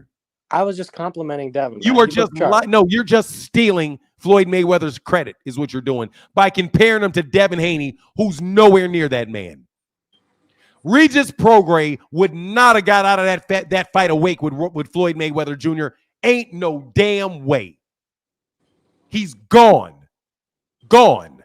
No way he's going the distance. That fight is not going 8 rounds with Floyd Mayweather Jr. No way. Matter of fact, let me tell you who else he's not as sharp as. He's not as sharp as Shane Mosley. Shane Mosley would have had that Regis Prograis completely unconscious by the 5th, 6th round tops. Hey, that's your opinion, man. I That respect is it. my opinion. It is my opinion. Now tell me, since Devin Haney now can punch his way through a brown paper bag. He's going to be a big puncher at one point. Hey, Regis Prograis, let me do your stupid ass logic. Hey, Devin knocked down Regis Prograis, and Gervonta wasn't able to knock down Isaac Cruz. So I guess that means that Devin Haney punches harder than Gervonta Davis now. What do you think? That sounds like the stupid shit you would say. Brother. That sounds like the stupid shit you'd say. Well, why didn't Gervonta Davis knock down? Why didn't Gervonta Davis knock down Isaac Cruz? I mean, Isaac Cruz isn't on the level of Regis Prograis, and Gervonta knocked down Devin knocked down Regis Prograis. So now you know Devin's a bigger puncher than Gervonta. That's the stupid shit you say, you're bro. using a red herring. Oh, you know what one is now, huh? Only problem, I didn't say that you did say that. I said you would say that. I'm just saying Devin Haney is the fighter of the year, bro. He's the fighter of the year. That's coming. Bill Haney is the trainer of the year. That's gonna be over Terrence. You got him a fighter of the year over Terrence Crawford? Yeah, I do. You got him as fighter of the year over Monster Inoue? I gotta see the December 26th. Monster Inoue would get undisputed in 2 fights. I gotta see December 26th. Monster Inoue is gonna get 2 fights and get undisputed in the second weight class. So you're right now telling me he's the fighter of the year. So Devin's the fighter of the year. That's not it. So Devin's already, you said it. Well, we gotta wait for 26. No, then shut your ass up and wait then. I just think you should be promoting. No, how about I think you should shut your ass up and wait then. Because you just said he is fighter of the year. And I just said, well, what about Monster Inoue? Monster Inoue is about to fight Marlon Tapales for undisputed. He beat a unified champion. He would beat back-to-back unified champions and become undisputed in his second weight class. We got inside of 2 years. But you've already brushed aside Monster Inoue. Why you hating on Monster Inoue? Why you hating on Monster Inoue fan, huh? Why you hating? I'm not a Monster. I'm not. First of all, I'm a Monster Inoue fan because I think Monster Inoue is a great fighter. I want to know why you're hating on Monster Inoue. You were rooting for. Why you hating on Monster Inoue, you troll? Why you hating on Monster Inoue? You were rooting for Stephen Fulton. Yes, I was. I absolutely was because he's from the United States. Who did I predict was going to win, though, genius? Brother, come on, man. You got to give Devin who did I say was going to win? Devin Haney's top 3 pound for pound fighter. Who did I say? And he's top 10 pound for pound. Top 3. Take it back or I'm going to block you for life. Take what back? Take what you just said back or I'm going to block you for life. I said he's top 3 pound for pound. Right. Take it back because you don't believe it. You're lying. I truly believe that. I got Terrence Crawford, Monster Inoue, and Devin Haney. You truly do not. You're lying. I promise you. No, you don't. You're lying. Wallahi, I swear. You're lying. Come on, man. You're lying. Why do I You lie? do not believe that. You do I not can't believe lie. that. Yes, you can lie. You just lied. Come on, man. You just lied. You said Devin Haney's you just said Devin Haney was a fight of the year, but he's not the fight of the year anymore. All of a sudden. I told you we gotta wait for December 26th. Well, no, you didn't say we had to wait. You said he is fight of the year. You didn't say wait. You said he is fight of the year. You lie. You lame as fuck. Click the link, you fucking bozo. Anyway, blood. I think I'm gonna put the link in one more time, and then we're gonna break. Okay. Why would you, blood? You got to beat him up for that. Blood. Do you think that he is as sharp as Floyd Mayweather Jr.? No, I don't. But man, King is too much of a little kid for me to argue with, man. I'm not arguing with nobody 21 years old, man. Come on, man. I saw that little picture you showed me of the little Indian kid. I'm not arguing with that little skinny kid, man, about nothing. That's what he think, man. That's what he think, man. You know what I'm saying? God, the little boy, man. You're a little boy, man. You know what, man? These guys are talking about Devin Haney. Devin Haney being the third best fighter of all time. I'm gonna tell you I'll tell you like this. I'll say like Goldie told the Pusher Man in the 1970s classic Bay Area pimp movie, The Mac. I don't believe you, man. I don't believe you. You got to, what was it? What is that? What was that thing that dude said one time? You gotta, God, I forgot it, man. That shit is hilarious. Yeah. Theodore Ware, and then I see Upper Echelon. What's up, Theodore Ware? What up? What's going on, man? What you on, man? What you on? Oh, I don't know. I just clicked on this joint. I got something to say about the Regis fight though. Like the credit that was given to Devin for that fight. Like, how does he get the credit to say that he deserves a fight with Tank after that performance? That was the performance he was supposed to put up. Oh, I think he deserves a fight because he's a world champion and because he's an excellent fighter, a top level fighter. I think he deserves the fight. I mean, like, yeah, he deserved the fight. But I'm saying like they trying to say like Devin better than Tank. No, and not off that fight. See, they can't say that. But Devin's a very good fighter, bro, without a doubt. Devin's a very, very good fighter. Yeah, he a good fighter. I give him that. He a superstar for sure. Like, far as boxing wise. Well, he ain't no superstar, but he's a good fighter. He's a very, very good fighter. He ain't no superstar, but he's a very, very good fighter. Superstar is somebody that is like selling a bunch of like really, really, really making, like Canelo, somebody like that. He's not that. He's not that. But he's a very good fighter. But thanks, Theodore Ware. I'm gonna get to Upper Echelon. Thank you, brother. Thanks. Come on back. Tim Bradley, I gotta see your face because you say Tim Bradley, but I gotta see your face, partner. What's going on, Upper Echelon? You just got to throw it. Nobody else can see it but me. But I need to actually see you, or I'm not gonna let you up with the name Tim Bradley. No matter what, Pernell, no matter what, you got the struts. Is that what you talking about? No, he was like, you got to. He does this thing with his fingers, bro. He was like, you got to compissify. He did some shit like that. I can't. Yeah, but last night, okay, look, the man won the fight. All right, I'm gonna tell you like this: people are going crazy. Like, this man just put on a spectacular performance. What Devin did was what he was supposed to do, fight a 35-year-old man, for one.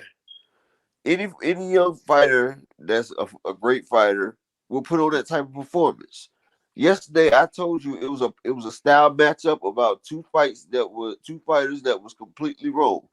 And I said, we're going to see how styles make fight and how one fighter can be completely mismatched and see if he can let his skill overcome.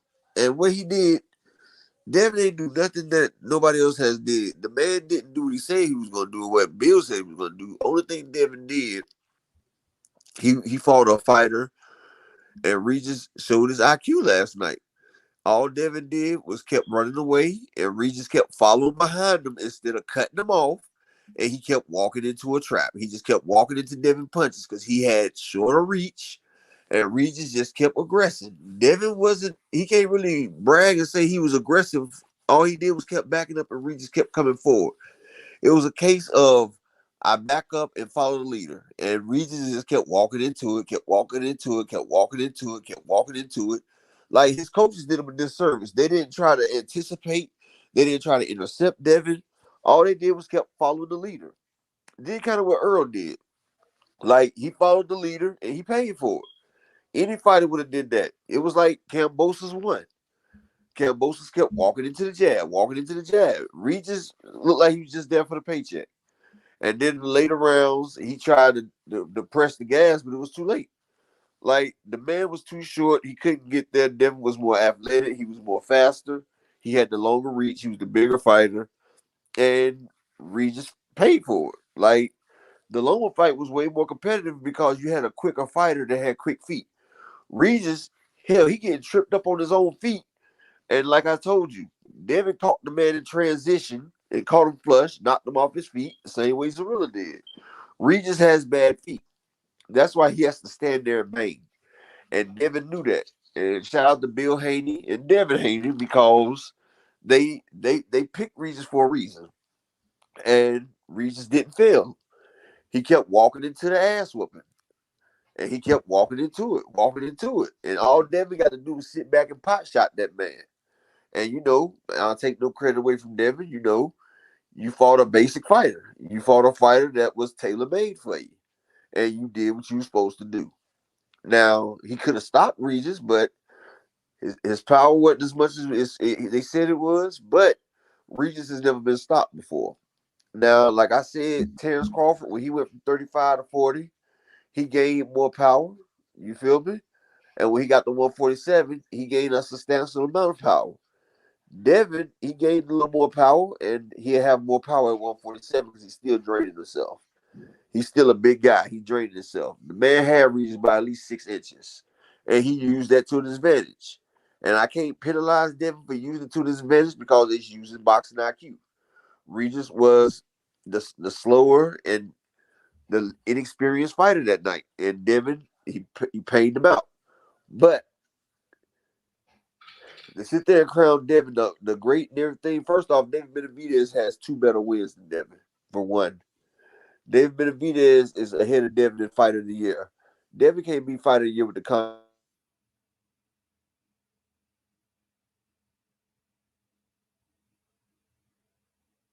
You gone, bro. Freaking Flyer, I'm gonna put you in the back till you come back real quick. Hey, or let me bring you up. Are you there, Freaking Flyer? Did you fix it? Freaking Flyer. Let me read this. Let me read these super chats.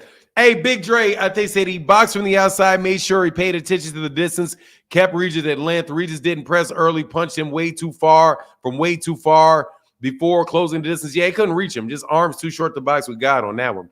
Gervonta and his team wanted to fight even more Loma, and also Devin, his dad, suspiciously always call out Tank when Devin had a fight scheduled or multiple fights scheduled.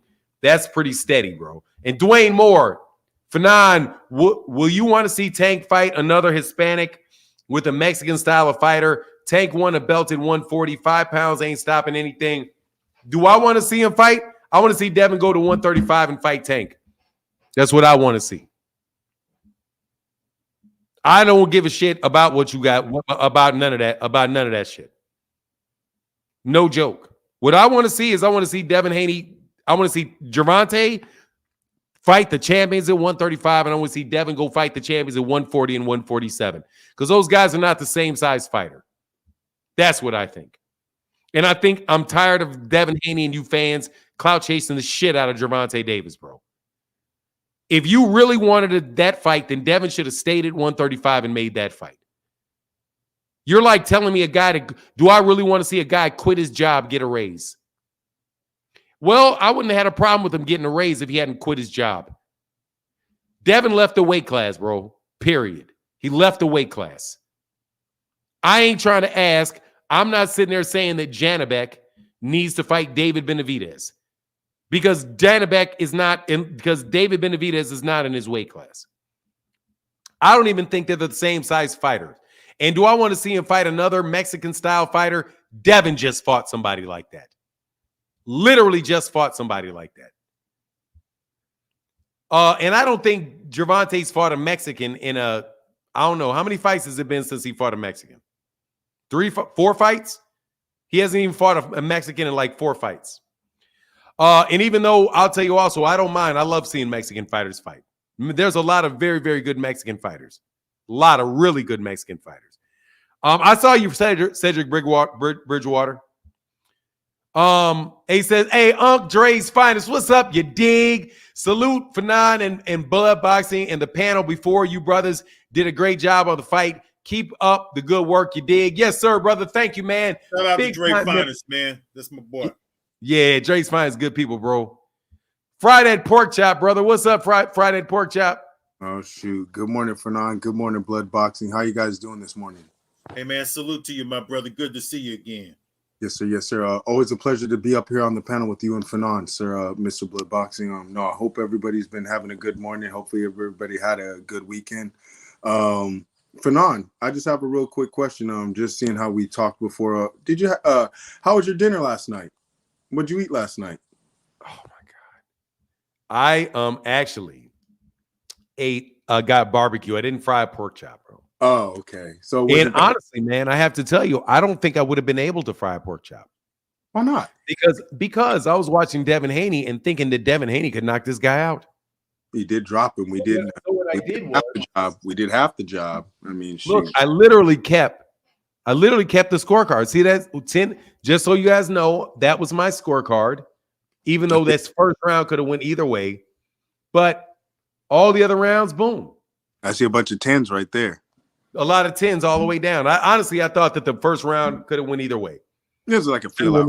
It'll win either way. But no, man, I couldn't have flied because I was like, oh, we're gonna get a knockout here. I was like, there's no way that that at the third round, I was like, there's no way that Regis Prograis should be able to make it out of this fight. Then he got dizzy another time as well. But he made it out of the fight. And I still don't understand how he made it out of the fight. Man, sometimes not everybody always has that killer instinct. But hey, man, it's about man, if I win by 70 or win by 2 points, a win is a win, right? I skated with the W, right? Yeah, but I really could have fried the pork chop because every round looked the same after round 3. So I could have made the pork chop. Honestly, man, though, I want to see a knockout, bro. I mean, I'm not gonna lie, dog. I want to see a knockout. But I don't want to sit there and watch you. I don't want to watch Devin fight for 45 minutes. But I thought the sport's called boxing, not knockout. And and you know what they have in boxing? Bare knuckle. They have knockouts in boxing. See, that is a line that doesn't work for me because knockouts are part of boxing. I want to see. Matter of fact, it's the best part of boxing. There's nothing better in boxing than a knockout. There's nothing better than one. True, because you don't leave it to the judges. You don't leave it in the hands of the judges. Can you think of a better way to win a fight than knocking somebody out? I mean, we could do Eric Morales, Manny Pacquiao. When he was styling on Manny Pacquiao for the last round, he was styling for like 2 rounds on him. He was Eric Morales, but what was better? Okay, Eric Morales and Manny Pacquiao, but I would prefer Juan Manuel Marquez, Manny Pacquiao. That's true. I mean, the last one where he was face flat planted on the floor. Or we could do the first one where Juan Manuel got dropped 3 times and boxed his way to a draw. Absolutely. Or we could do Deontay Wilder versus Dominic Breazeale, where he winds up face planted on the floor. True. Or we could do Tyson Fury Deontay 1 where Fury made it out. Or we can go Deontay Wilder, Luis Ortiz, where he's face planted on the floor. True. I mean, we could. Or we can go with any of these things, bro. I prefer the knockout, bro. And guess what? It's the most important thing to get in boxing is a knockout. I thought all of these superstars that people keep mentioning, none of them. I thought all of them knock people out. Sugar Ray Leonard knocked people out. Duran knocked people out. Hagler knocked people out. Hearns knocked people out. Mayweather knocked people out. De La Hoya knocked people out. Shane Mosley knocked people out. Tito Trinidad knocked people out. Bernard Hopkins knocked out people. James Toney knocked out people. Terry Norris I mean, I can go on and on and on and on and on. Aaron Pryor knocked out people. But we can't say that Devin's style isn't more like a Meldrick Taylor or a Corey Spink style. I can say his style is Corey Spink's style, and that's why Corey Spinks was not a big star. But he was and he's not in undisputed. the Hall of Fame. But he was undisputed, though, right? Yes, he was.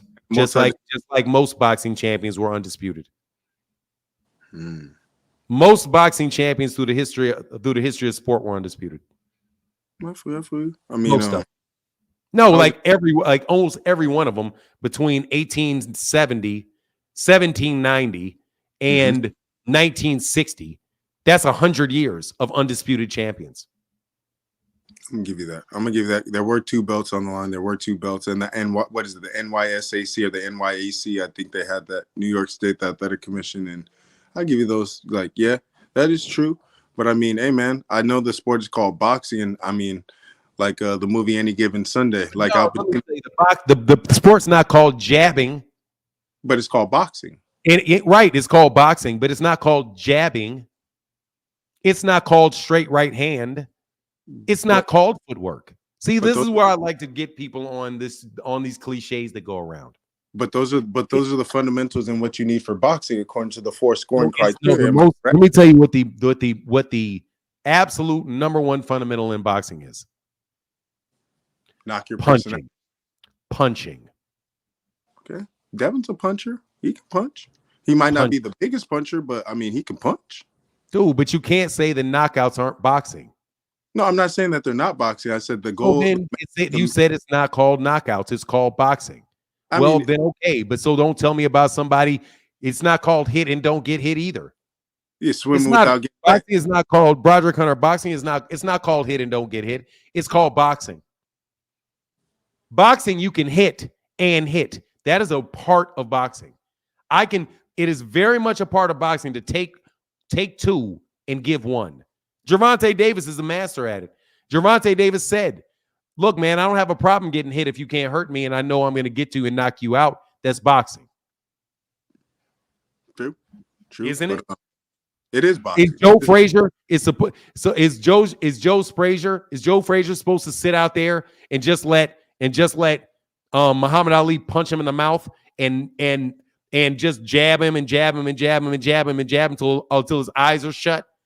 Or is he supposed to maybe take a couple of them so he can get in closer? Because that's what a smaller guy has to do to a big guy. That's called small man boxing. True. That's what their body makes them have to do. True. Isn't Devin Haney going to have to do that if he wants to beat somebody like Jaron Ennis? He's not going to be able to sit outside and jab. He's going to have to get hit. He's going to have to come inside and going to have to land some shots. He couldn't box his ears off, what people call box his ears off from like the outside. You know what I mean? Stand on the outside stick. And actually, I don't even know if it's called boxing. I think it's called pugilism. And I think it's also called prize fighting. I don't know whether or not the real word of it is boxing. I think it's pugilism. I think that's what it was originally called. Wasn't it, Blood? Wasn't it called pugilism? Absolutely. Yeah, I think that the real name of the sport is pugilism. Kind of like horse shows or it's equestrian or something like that. Yeah, equestrian. If you look at any articles during the turn of the century, late 1800s, you'll see pugilism much more. Yeah, so the name of the sport isn't even boxing. It's pugilism. Okay. And knocking somebody out is a key part of pugilism. True, but I also thought I used to play football and everything. There's a very good movie I used to watch in the back in the day. I think you guys have seen it. It's called Any Given Sunday with Al Pacino. He said the goal of the sport is to win. I mean, it doesn't matter if I win by a field goal or if I win by 60 points. I thought my job is to walk away with the W. And guess what? Yes, sir. Every time, so that puts priority over knockout. That means knockout's the priority then. I thought we want the win though, because at least we get in the win column. You can outbox somebody for 12 rounds and still lose because your ass got knocked out. You will never lose if you knock somebody out.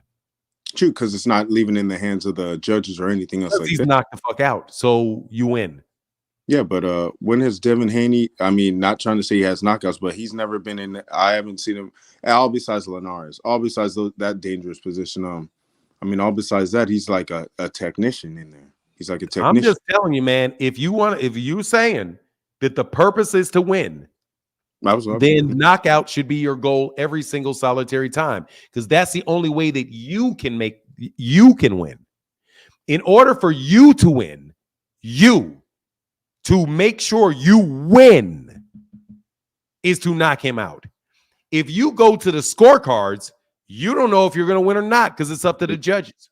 Yeah, leave it in other So the people's only hands. way that you yourself can decide the outcome of a fight in boxing is to knock that man out. If you go to the scorecards, it's not you deciding, it's 3 judges. Mm-hmm. Yes, sir, So, yes, sir. so according to that, logic tells you that knockouts are the number one thing to do in boxing. And honestly, it's what separates boxing from every sport. Nobody want to see. Nobody want to see. That's the sport. That's it. Knockouts. That's what we have. That the box. And I'm telling you, that's what hurts football. Football has hits, big hits. And they're 15-yard. Those are 15-yard penalties now. Yeah, but once they take those big hits out, it's like, man, I don't want to see it. I want to see them big hits. But boxing, we want to see the big hits, man. Hey, but let me get these couple more dudes, bro. No, my bad, my bad, Blue Blood. Don't ever bring up any given Sunday again either, because I went to the movies to see that, man. LL Cool J and yeah, it was LT, Lawrence Taylor and Al Pacino, and Lawrence Taylor was in it. But I went to the movies and I took this little K Sweet. Fanon ain't gonna like this. I took a little Kappa Sweet with me to the movies, and she wouldn't give me none. Fanon, that's what I remember any given Sunday for. So you know why? You wanted one of them Kappa boys, I guess, right? First of all, bro, I have to say something about Kappa sweethearts. Kappa sweethearts do not sleep with noobs. They're our friends. Kappa sweethearts are our real sweethearts. We had Kappa sweethearts in my school. We weren't sleeping with the Kappa sweethearts. Kappa sweethearts were going into the parties for free. If Kappa sweetheart needed anything, a Kappa sweetheart could ask us for something, and we would make sure that Kappa sweetheart got it. We weren't trying to sleep with them; those were our friends. They don't mess with the and kissed on her and didn't give me none. No, y'all don't understand, bro. Man. Let me explain it to me. Put you down on game. A Kappa sweetheart is somebody when we're pledging, and we're getting beat up, and we're under all kind of problems. They show us love and affection by taking care of people that are pledging. And in exchange, when we become the big brothers, they get treated like queens. Kappa sweethearts, you might as well call them Kappa queens. Because that's what we rock with. We rock with the Kappa sweethearts. Those are our friends. What about the Sig Mamas? Man, first of all, I'm a noob, so trust me, we getting women. We don't need sweethearts to get women. We get the AKAs. We get all of them. I don't know. Yeah, we don't need Kappa sweethearts. You know who our girls are? Our girls are our girls are your girls. Oh Lordy, I'm gonna jump out now. Hey, Fanon and Blood Boxing. Hey, this was fun, but I'm gonna let y'all. I don't need no damn sweetheart, dog. I don't need no sweethearts. Sweethearts are our friends, man. That girl left me with blue balls, bro. That's all I can remember about her. I never messed with her again after that. That's because you thought they was easy. They ain't easy. They good people, man. They the best of people. Yes, sir.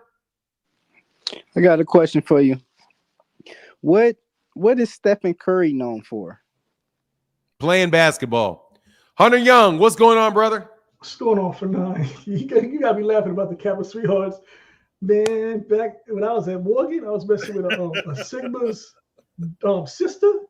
It was on my neck.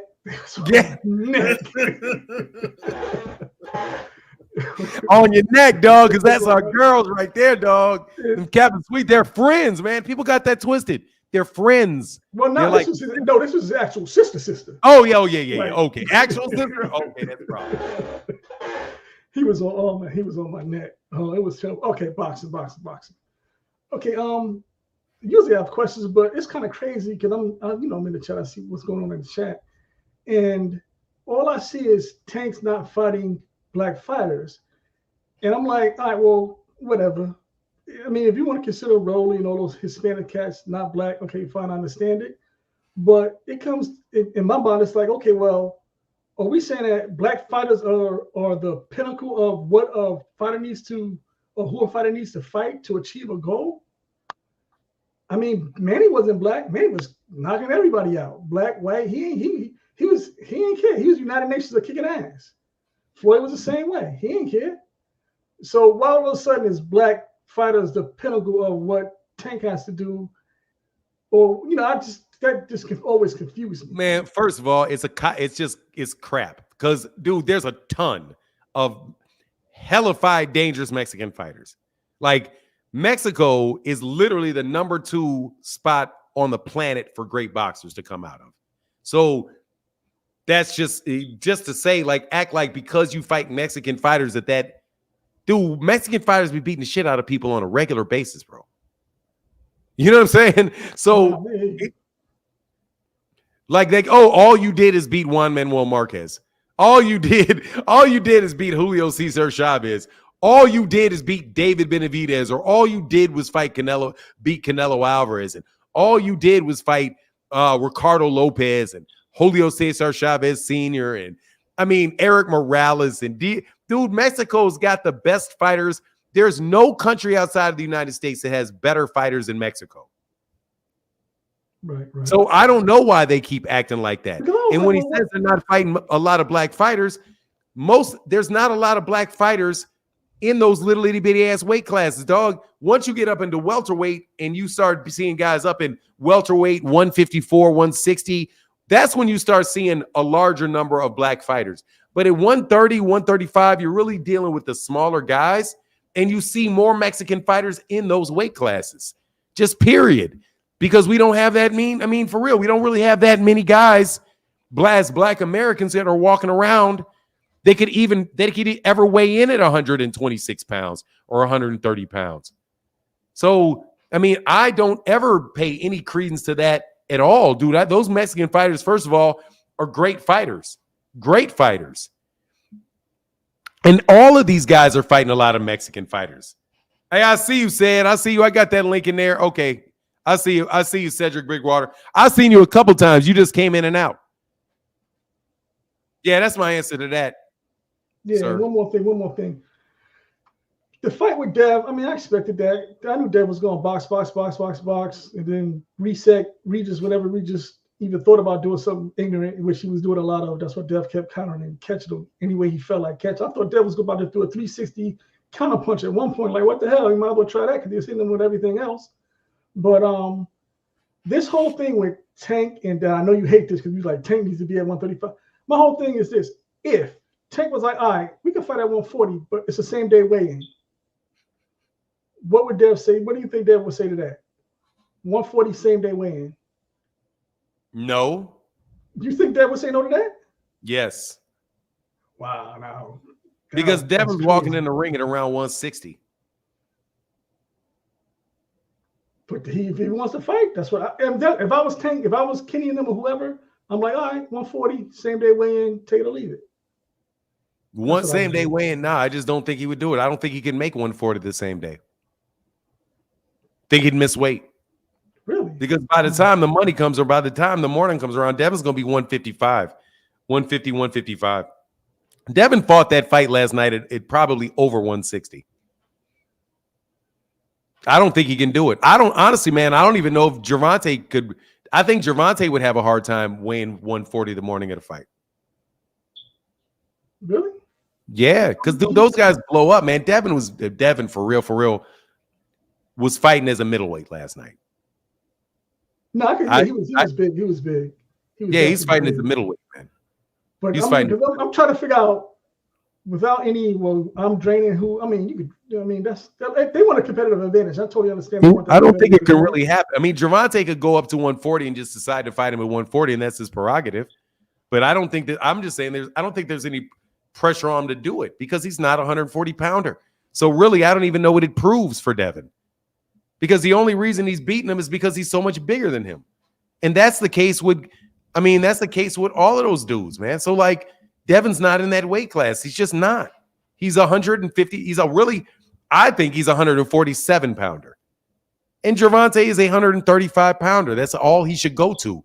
And Devin eventually is not going to have a choice. He's going to have to fight at 147. I don't even think he's going to stay at 140 that long. Because he still didn't. He still looked like he really blew up. So I think Devin really is a 147 pound fighter. I think he's the same weight division fighter as Jaron Ennis. Jerron Ennis is probably just a little on the bigger end of 147 than Devin is. But Devin's weighing in at 140 and Jerron is weighing in at 145. Yeah, So I just think that that's where Devin is going, and they're going to have to deal with it eventually. I don't think he's going to be able to stay at 147. And if I'm Jerron, I'm telling you, if I'm Jerron, ain't no way I'm going to 154. I'm staying right there at 147 because pretty soon he's going to be able to make an example of every single solitary one of them dudes at 140 pounds. Devin truly. Devin's got, and our blood can, just historically speaking, just like ultimately Terrence Crawford was going to run into Errol Spence and the guys at 147. Same thing for Devin. Devin's not going to be able to get his career off like that against Gervonta. He's going to have to go get his money against Jerron. And if the PBC plays their cards right and Jerron gets his hands, he's already got the IBF, but if he gets his hands on that WBA and he gets his hands on that WBC, then there's nowhere else for Jerron. Devin's either going to have to stay there or he's going to have to fight Jerron. And if he can beat Jerron, that's his ticket to greatness. Just like the same thing with Terrence Crawford. Terrence Crawford's ticket to greatness was Errol. So Devin better take his time. But eventually, bro, if I'm Gervonta, I'm sitting there just like Hagler. Hagler's at 160. You had Duran, Leonard, and Hearns all at 147. And Hagler never budged. Hagler did not go up to 175. He didn't go chase nothing. And his big fights wound up being those 147 pounders that had to move up. So Jerron is just sitting there pretty. So all the talk you Devin Haney dudes are doing, you better understand, dog, God don't like ugly. And that's where he's going. Because Jerron ain't got to go nowhere. All he got to do is make 140. He keep weighing in at 145, and he does it for 3 years. Devin Haney can't stay at 140 for 3 years. Yes. Oh, yeah. I got to give a shout out to my man, Frequent Flyer, because he had me on my push-up game, something serious. Man, you got me in shape. I appreciate it. I ain't going to pay you for it. Frequent Flyer, you all right with me? Hey, I unblocked Frequent Flyer. He didn't come back in the chat today. I saw him earlier. He was in there earlier. He was here earlier, but yeah, he must have broke out to somebody letting him on. All right, bro. I'm gonna let these other cats on. Thank you, bro. Thank you, Mr. Young. All right, see you. Thank you, brother. Peace. All right. Set. What's going on, Mr. Bridgewater? Hello, sir. Nice to talk to you, man. It's been a while, man. Yes, it has, sir. Yes, it is. Good to see you again. All right. Good to see you too, man. So last night I was at work, man, and I work at Applebee's, and one of my customers had the fight on their phone, and he showed me like the scorecards, and I saw 10, 10, 10, 10, 10 for Devin, and I was so confused, man. So when I went on Twitter, I looked it up, man, and I was like, man, Devin, I feel like the weight on him like helps him. In general, I didn't expect him to be, I didn't expect as much pop from him. I didn't expect, I kind of expected him to go toe to toe. I think the Lomachenko fight helped his confidence like significantly because Lomachenko is, a dog. And I feel like that really helped his confidence going into these upcoming fights. You know what I mean? Do you agree? You disagree? What do you think, Blood? Lomachenko is a son of a he's a great fighter, and he edged it out against him. So I feel like since he edged it out against him, like it gives him confidence against other fighters. He did, Blood, what you think? Learned a lot from that Lomachenko fight, man. I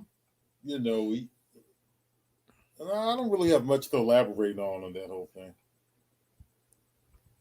Yes, sir. Well, I Y'all didn't appreciate have to you, fight Mr. on. Y'all Bridgewater. didn't have to fight on at Applebee's, man. It's a big fight. Applebee's wasn't showing the Oh fight. no, they wasn't showing the fight because it was on the zone. It was one of my customers Okay, had it on his phone or whatever because they don't do the pay-per-view. But I was shocked because whenever I went over to the table, talked to him, yada yada, it was like the 6th round and it was like 10, 10, 10, 10, 10, like through all 6 rounds. And I was like, what the, because I know Regis got popped, Regis got dog, Regis, Regis is who Regis is. And Devin, this is his first fight at 140 for real, and it's for a championship fight.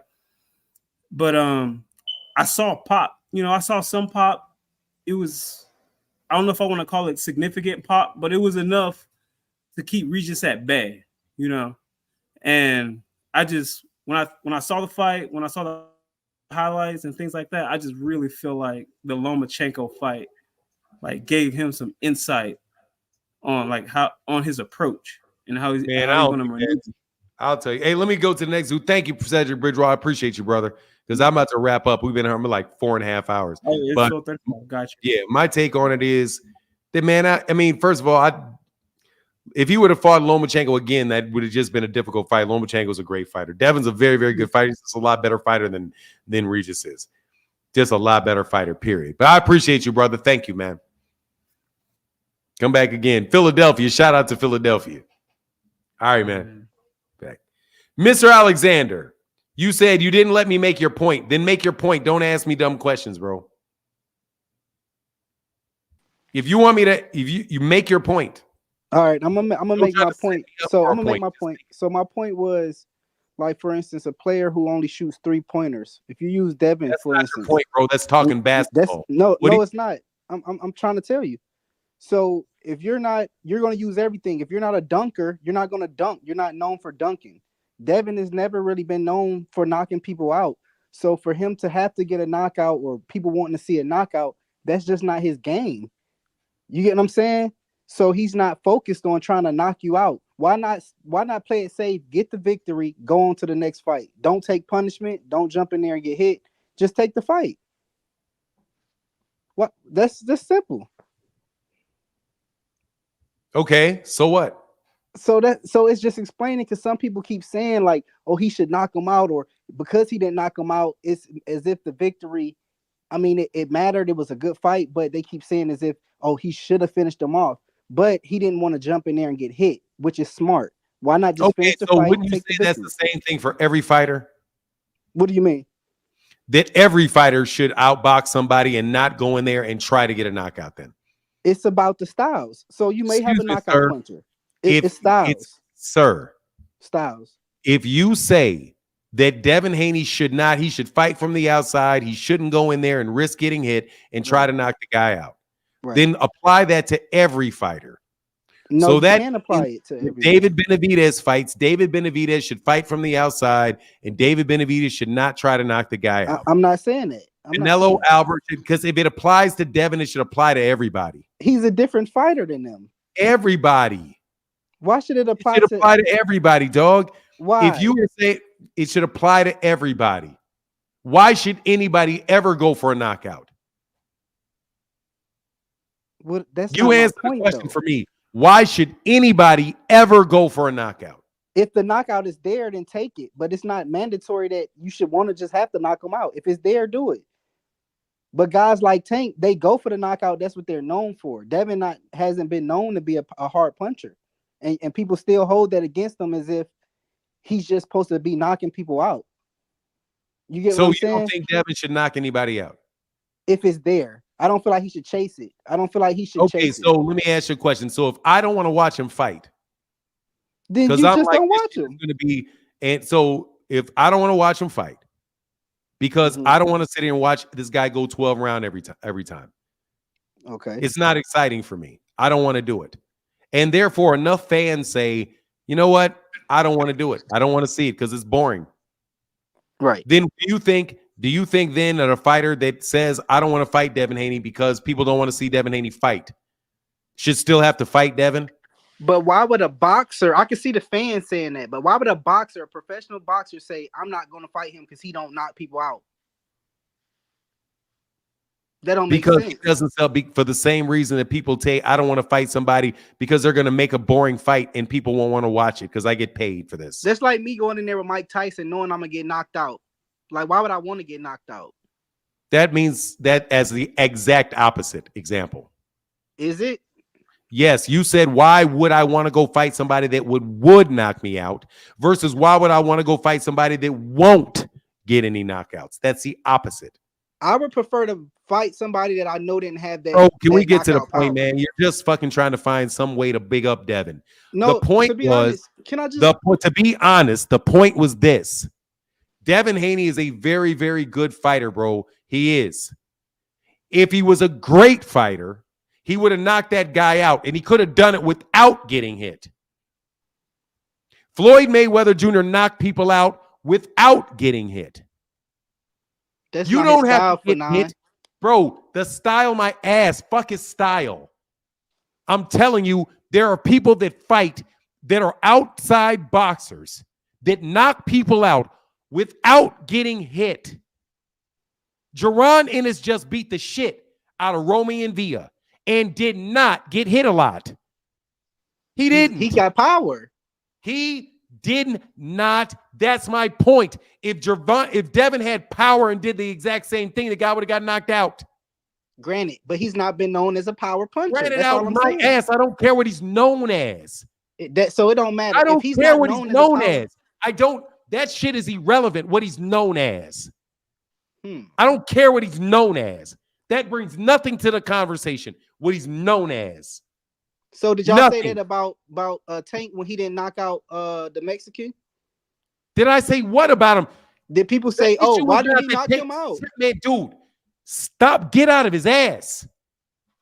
I'm not saying, and nobody is saying, dude, nobody is saying that Devin Haney has to knock out every single solitary person he gets in the ring with. That is not the standard. That anybody that he fights, he needs to get a knockout. If I said Devin needs to knock out everybody he fights every time, then you could have a legitimate issue with what I said. Because nobody should be expected to knock out everybody. So Tank, why didn't he finish Cruz? Dummy. God, dude, please stop being stupid. We don't have to name call him, Gervonta to be Davis. honest. Let me compare. Let me tell you why I don't have an issue with Gervonta. Because if Gervonta Davis has knocked out a lot of people, he's knocked out people in championship fights. When he got in the ring with somebody like Ryan Garcia, he stopped Ryan Garcia. That wasn't even a championship fight. He knocked out Hector Garcia in a championship fight. He knocked out Jose Pedraza in a championship fight. He knocked out Leo Santa Cruz in a championship fight. Those are three, right? Right. I'm not saying that Gervonta Davis needs to knock out everybody every time he walks in the ring. That's unrealistic. But he knocked out somebody. The issue is not that Devin Haney did not knock out one particular person. It's that he hasn't knocked out anybody in the last 4 years. And Tank is known for knockouts, though. Devin No, is not. but he's known because he did it. You know what to get from Tank. He God gonna try to dog, knock you dummy. out. God dog, bro. Why is he known? Because he did it. Yeah, he did. Why it. is And Devin not don't do known? it. Devin is not known to do it because he hasn't done it. So damn it, do it. At this point, it's just not him. That's what they should just say. It's just not Then Devin. don't call him a great fighter if it's not But he him. is a great fighter. He don't have He's to knock not you a great out. fighter. If you can't knock anybody out, you're not. Sorry. So Get that's out. the only way you're great if you're knocking him No, out. that's not the only way you can be great is if you're able to knock somebody out. Yes. Name a great fighter that isn't able to knock out anybody. Floyd wasn't in his later years. Floyd wasn't knocked just out a knocking. bunch of people. Stop Not the in bullshit. his later years. Devin is not in his later years. But I'm saying he was never But known as you're a big saying a lot puncher. of dumb shit, bro. Devin is not in his later years. When Devin gets in his later years, then talk about it. But he's But not. he's not he in his wasn't known for that. His power. What do you mean he's known for? What is I'm kinda talking dumb? about. I'm talking about Floyd wasn't known for power. Dude, seriously, like you gotta say, power. all boxing talk ceases. I don't. If you say one more time, you say what he's not known for. I know he's not known for it. The reason he's not known for it because he doesn't do it. The problem is that he doesn't do it. Not that he isn't known for it. It's the problem is that he doesn't do it. Does it do it? Okay, can I ask you a question? No. It's just about the box. It's about what we're talking about. More talking out your neck, and I got to move on. No, it's about what we're talking about. It's the same thing. It's more of what we're talking about, and no, I I'm don't saying, want. would you watch? So would you watch Devin even if he fought like he fought Regis on all his other fights, and he got him out like that in a convincing fashion? Would you still not pay pay-per-view to sit there and watch that? I just paid for the pay-per-view. Right. So would you pay for all his fights knowing it was? I've already paid for his pay-per-views. I've watched his fights. The question is not whether I would pay for it or not. Mm-hmm. I pay for it. What about the other guy that's in here? Can he answer? Would I pay for Devin Haney's pay-per-view? To look like he looked against Regis, and his next 4 fights look like that. Would you pay for that to watch that performance? How great it was? Would you pay to see that, even though it didn't come with a knockout? It depends on who he fights, man. Like if he fights Tank Davis, I'll pay for that. Shakur Stevenson, I'll pay for that. I'll pay for a Teofimo Lopez fight. That's about it, pretty much. Matias, maybe. I'll probably pay for the Matias fight. Yeah, because at this point, it's only the big names that he's looking for. So I see that that's the only people that's going to be coming next. The big names, like the big guys. I would pay for him. He's okay. Wrong. What you think, Fanon? His next fight is Sandor Martin. You think that's the next person in line? Yes. I think Ryan Garcia ahead of him. Why would you think that Ryan Garcia is the next person in line when the WBC already said he has to fight Sandor Martin next? Oh, I didn't see that, but going off with Thank you very much. No, don't go off of it. Go off what the WBC said. The WBC said let Devin Haney. Devin Haney was supposed to fight. Regis Prograis was supposed to fight Sandor Martin. They paid money to Sandor Martin, step aside money so that Devin could fight him, with the agreement that the winner would fight Sandor Martin next. Sandor Martin is the next fight. I think Devin has to drop the belt. Yeah, I think if he is next, I feel like it'll be the same kind of show, pretty much one side. Great, man. Thank you for your time, bro. All right. All right, I only got a couple more callers, bro. Then I got to move. And Jay, I need to see your face, Jay. I can't let you on unless I see your face behind the scenes. Nobody can see it but me, but I need to see your face. Brandon, what's up? What up, Fannin? Thanks for having me on. I just want to say the Devin Haney Regis Prograis fight, it was good, but I don't really like watching Devin Haney fight that much. He's not really that interesting to me as far as like watching a fighter. I like people like Crawford, people who are more energetic with their fights. But he's still a good boxer. I'm not taking away anything from his boxing skills. He can obviously punch really good, and he's a good boxer. He's just not someone that I like to watch, but he definitely has skills without a doubt, and he has power without a doubt too. Like that's just unquestionable. And he just exhibits some sort of like different sort of vibe. But I would not. People are comparing to Mayweather. I would not compare him to Mayweather at all. I don't think he's not even on his level in terms of Mayweather. Mayweather's like a multimillionaire, and he fought much more harder fighters, including Canelo and everybody else that he fought. I see you, Jay. To this day, he's still fighting exhibition matches. So he's Devin Haney. I mean, he's got a long way to go. I mean, he's only 25. He's got a long way to go before he actually reaches that level, which he's trying to reach right now. Which I admire that, but it'll be a long road ahead. But Devin, I mean, I feel like he should have, I respect Devin Haney. He's cool. He has a good his dad is his trainer and stuff like that. He's a good fighter. I'm not taking away. I just don't like watching him that much. Like I saw some clips of his fight previously, and it was good. But I would say I would prefer more different fighters to be that I'd be watching. But a lot of people were just saying like, let's go Haney and stuff like that, and it's kind of crazy. Like they're all siding with Haney when he's not that interesting to fight. He's kind of like boring to me. But each round you could say it's a masterclass. You could say it's a masterclass. You could also say that he's more skilled on the inside within the body shots, within making sort of like being able to counter people's movements and like perceiving different ways of like figuring out different methods of attacking on the inside of the ring. So with that particular aspect, he's pretty good.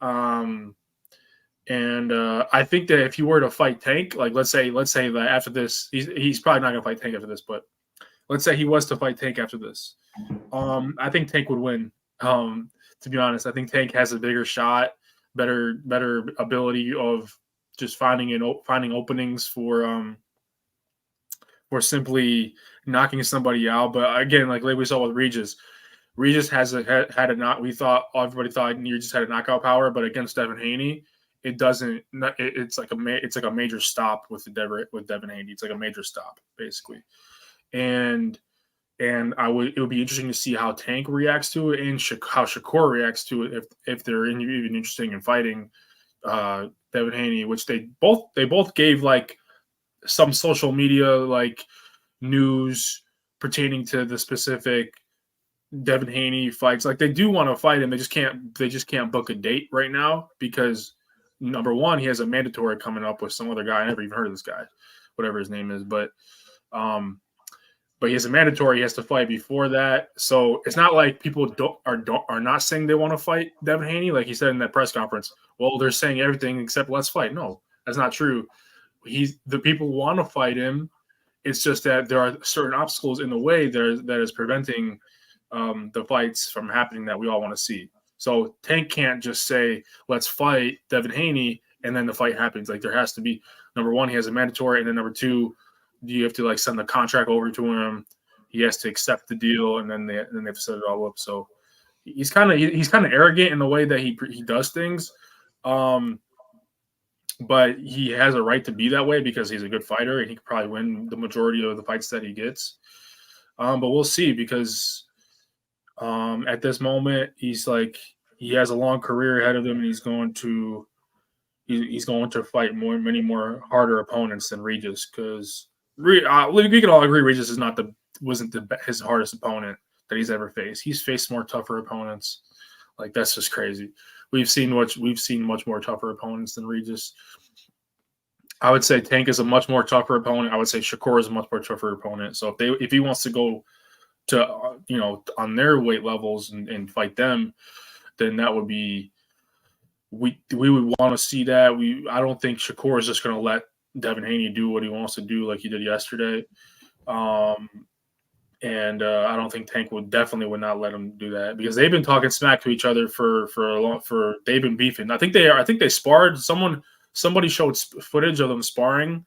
Yeah, that's that. Well, who was that? Tank and I don't know if it was that. It might have been. It was either Shakur Stevenson and and Devin Haney, or it was Tank and Devin Haney. I think it was both of them. A little bit of both of them are out. I don't think any of the Tank and Devin stuff. I don't think any of that is really out.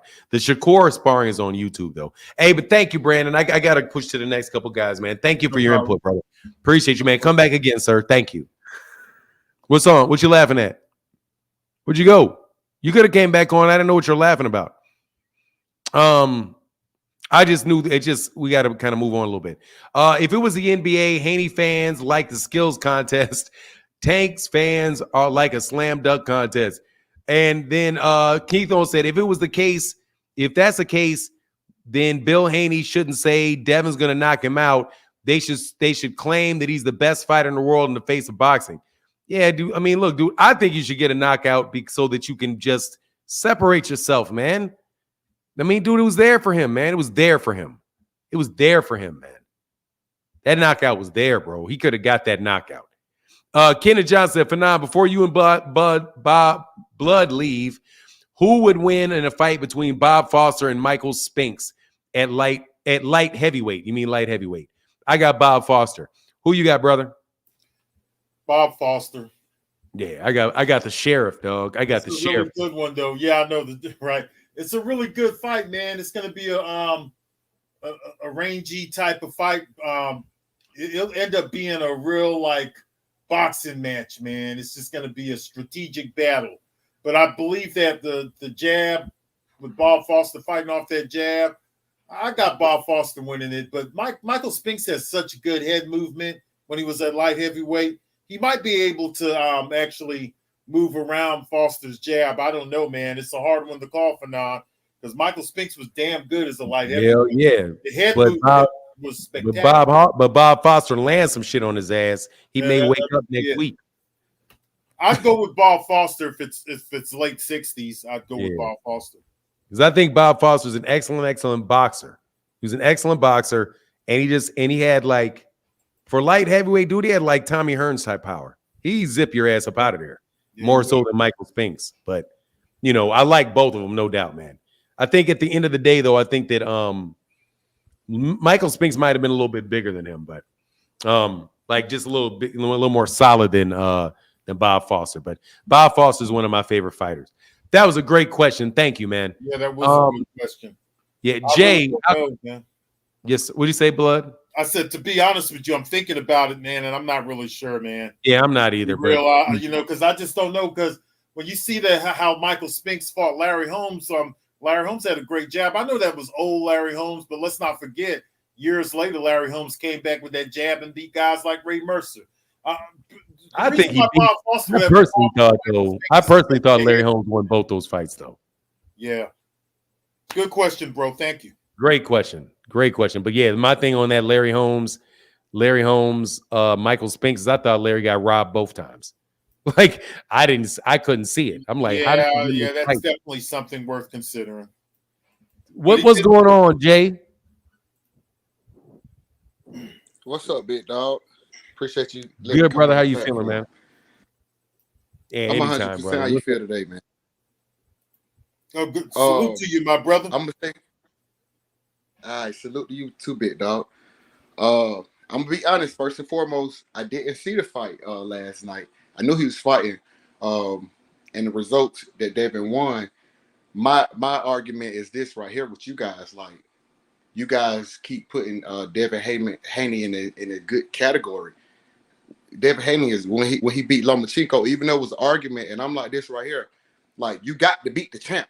So if he beat Lomachenko, and you guys and everyone say Lomachenko great, if this man went in there and beat Lomachenko, you got to put him in that category. And of course, David Haney with his style, it's gonna be hard for this man to sell fights. But long as he keep going against fighters, he take on the fighters that actually has the knockout power, and they not actually knocking Devin Haney out, that's gonna be his ticket, really, in my opinion, to any type of people really giving him his recognition. Because I mean, we got to be honest, he undefeated, and on top of that, he beat everybody. I think he got a solid jab. He don't have the power that we would love to see out of Devin Haney, but I feel as long as he keep going in there against guys that actually have that power and have that skill, we got to give him his credit. And that's pretty much out of that. Like, bro, it's great. Simple as that. All right, brother. I got no problem with what you're saying, man. Definitely good. Definitely a very, very good fighter. Thank you, bro. Appreciate you, Jay. All right, bro. Make sure you come back again. But okay. All right, bro. I'll get back with you, bro. That's right. Yes, sir. We gave him his credit now. We gave him credit. Yeah, absolutely. Keep giving him his credit. Keep giving him. All right, frequent flyer. What you about to tell some stories about, dog? Jay, thank you, man. What's up, OJ? Salute to you, man. I broke my promise to myself. What's on your mind, man? How are you? Oh, I'm very, very good. I've been talking for almost 5 hours, and I've been talking boxing. So, God, dog, that's great. Blood, what's up, man? Shout out to you, man. Frequent flyer. Good to see you back, brother. I missed the conversation yesterday, though. I didn't hear that one. Well, I just wanted to say that Devin Haney at the post-fight press conference, he was explaining that he was hurting a lot of his sparring partners in sparring, on the way to the fights and stuff at 135. But he said, he couldn't understand why he wasn't, his power wasn't showing in the ring. And he said, basically he was leaving all his power in the ring. And he think it's because of the weight drain, and now that he moved up the extra 5 pounds, I guess it will work for him as far as him and his punching power. So I ain't really come up here to say too much. I feel like Haney said all he needed to say in the ring. So I ain't really gonna come up here and argue for him and nothing like that. He won the fight. I'm happy, his power looked like it showed. He knocked somebody down. You know what I'm saying? He hurt somebody and he won the fight and he didn't lose no rounds, man. So, he showed he could take a punch too, because I saw Regis caught him maybe twice. He might have hit him 2 times in the whole fight. It looked like with good shots. He hit him a couple times to the body, you know what I'm saying, to be honest. But yeah, that's it, man. I don't want to say too much and everything. Salute Fanon, salute to the panel, salute to the chat. It was a great night. All right, man. Well, we'll be Peace, back my at brother. it tomorrow. Go ahead, Blood. I'm sorry. No, I'm just telling them peace, man. Big up to Yeah, you. peace to you, freaking flyer. Thank you, man. I appreciate you. Holler All back right. at you. Salute, Deuces. y'all. Salute to you, sir. All right, and with that, I think I'm good, man. Are you good, Blood? You got anything else on your Man, it was table? a lot of fun again for now, man. What we got coming up next week, man? Oh, let's look. Thank you, man. You're always so good about that, man. So let's go find out what we got next week. We got big fights coming up, though. We got a big card coming up. That's not till the 23rd. That's the 23rd, yeah. So next week we have. Let me go to the Saturday. Saturday we got Kelly versus Ramirez and we got Sonny Edwards and Bam Bam Rodriguez. Okay, that should be a good one. Yeah. So we got Sonny. And then we also got David Morrell versus Agbeko for the last Showtime card. That's a good one. And then the very next week, that's when the big one comes. The big one. And then following that, a few days later, we get Inoue, right? Yeah, Inoue and Tapales. Yeah, man, we got good fights coming up, man. And then we're going to find out in March. I think that the Showtimes, we didn't get to talk about that today, but we'll probably do that next week about Showtime, about PBC and them going to Amazon Prime. And I think just to make like one small thing about it. Hey, thank you, freaking flyer, by the way, man. I appreciate you, brother. Thank you. I think it may be, but somebody's going to tell me if I'm right. I don't know if I'm right, but I think it may be harder to steal fights from Amazon Prime. Ooh, I'm not sure. Yeah, you might be right on that. You might. Anybody got any idea about that? Because I don't know. Can you take a fire stick? Any fire start? Oh, Shadeja Green. Yeah, I'm looking forward to Shadeja Green too. Is there anybody out there that has a I don't use Fire Stick.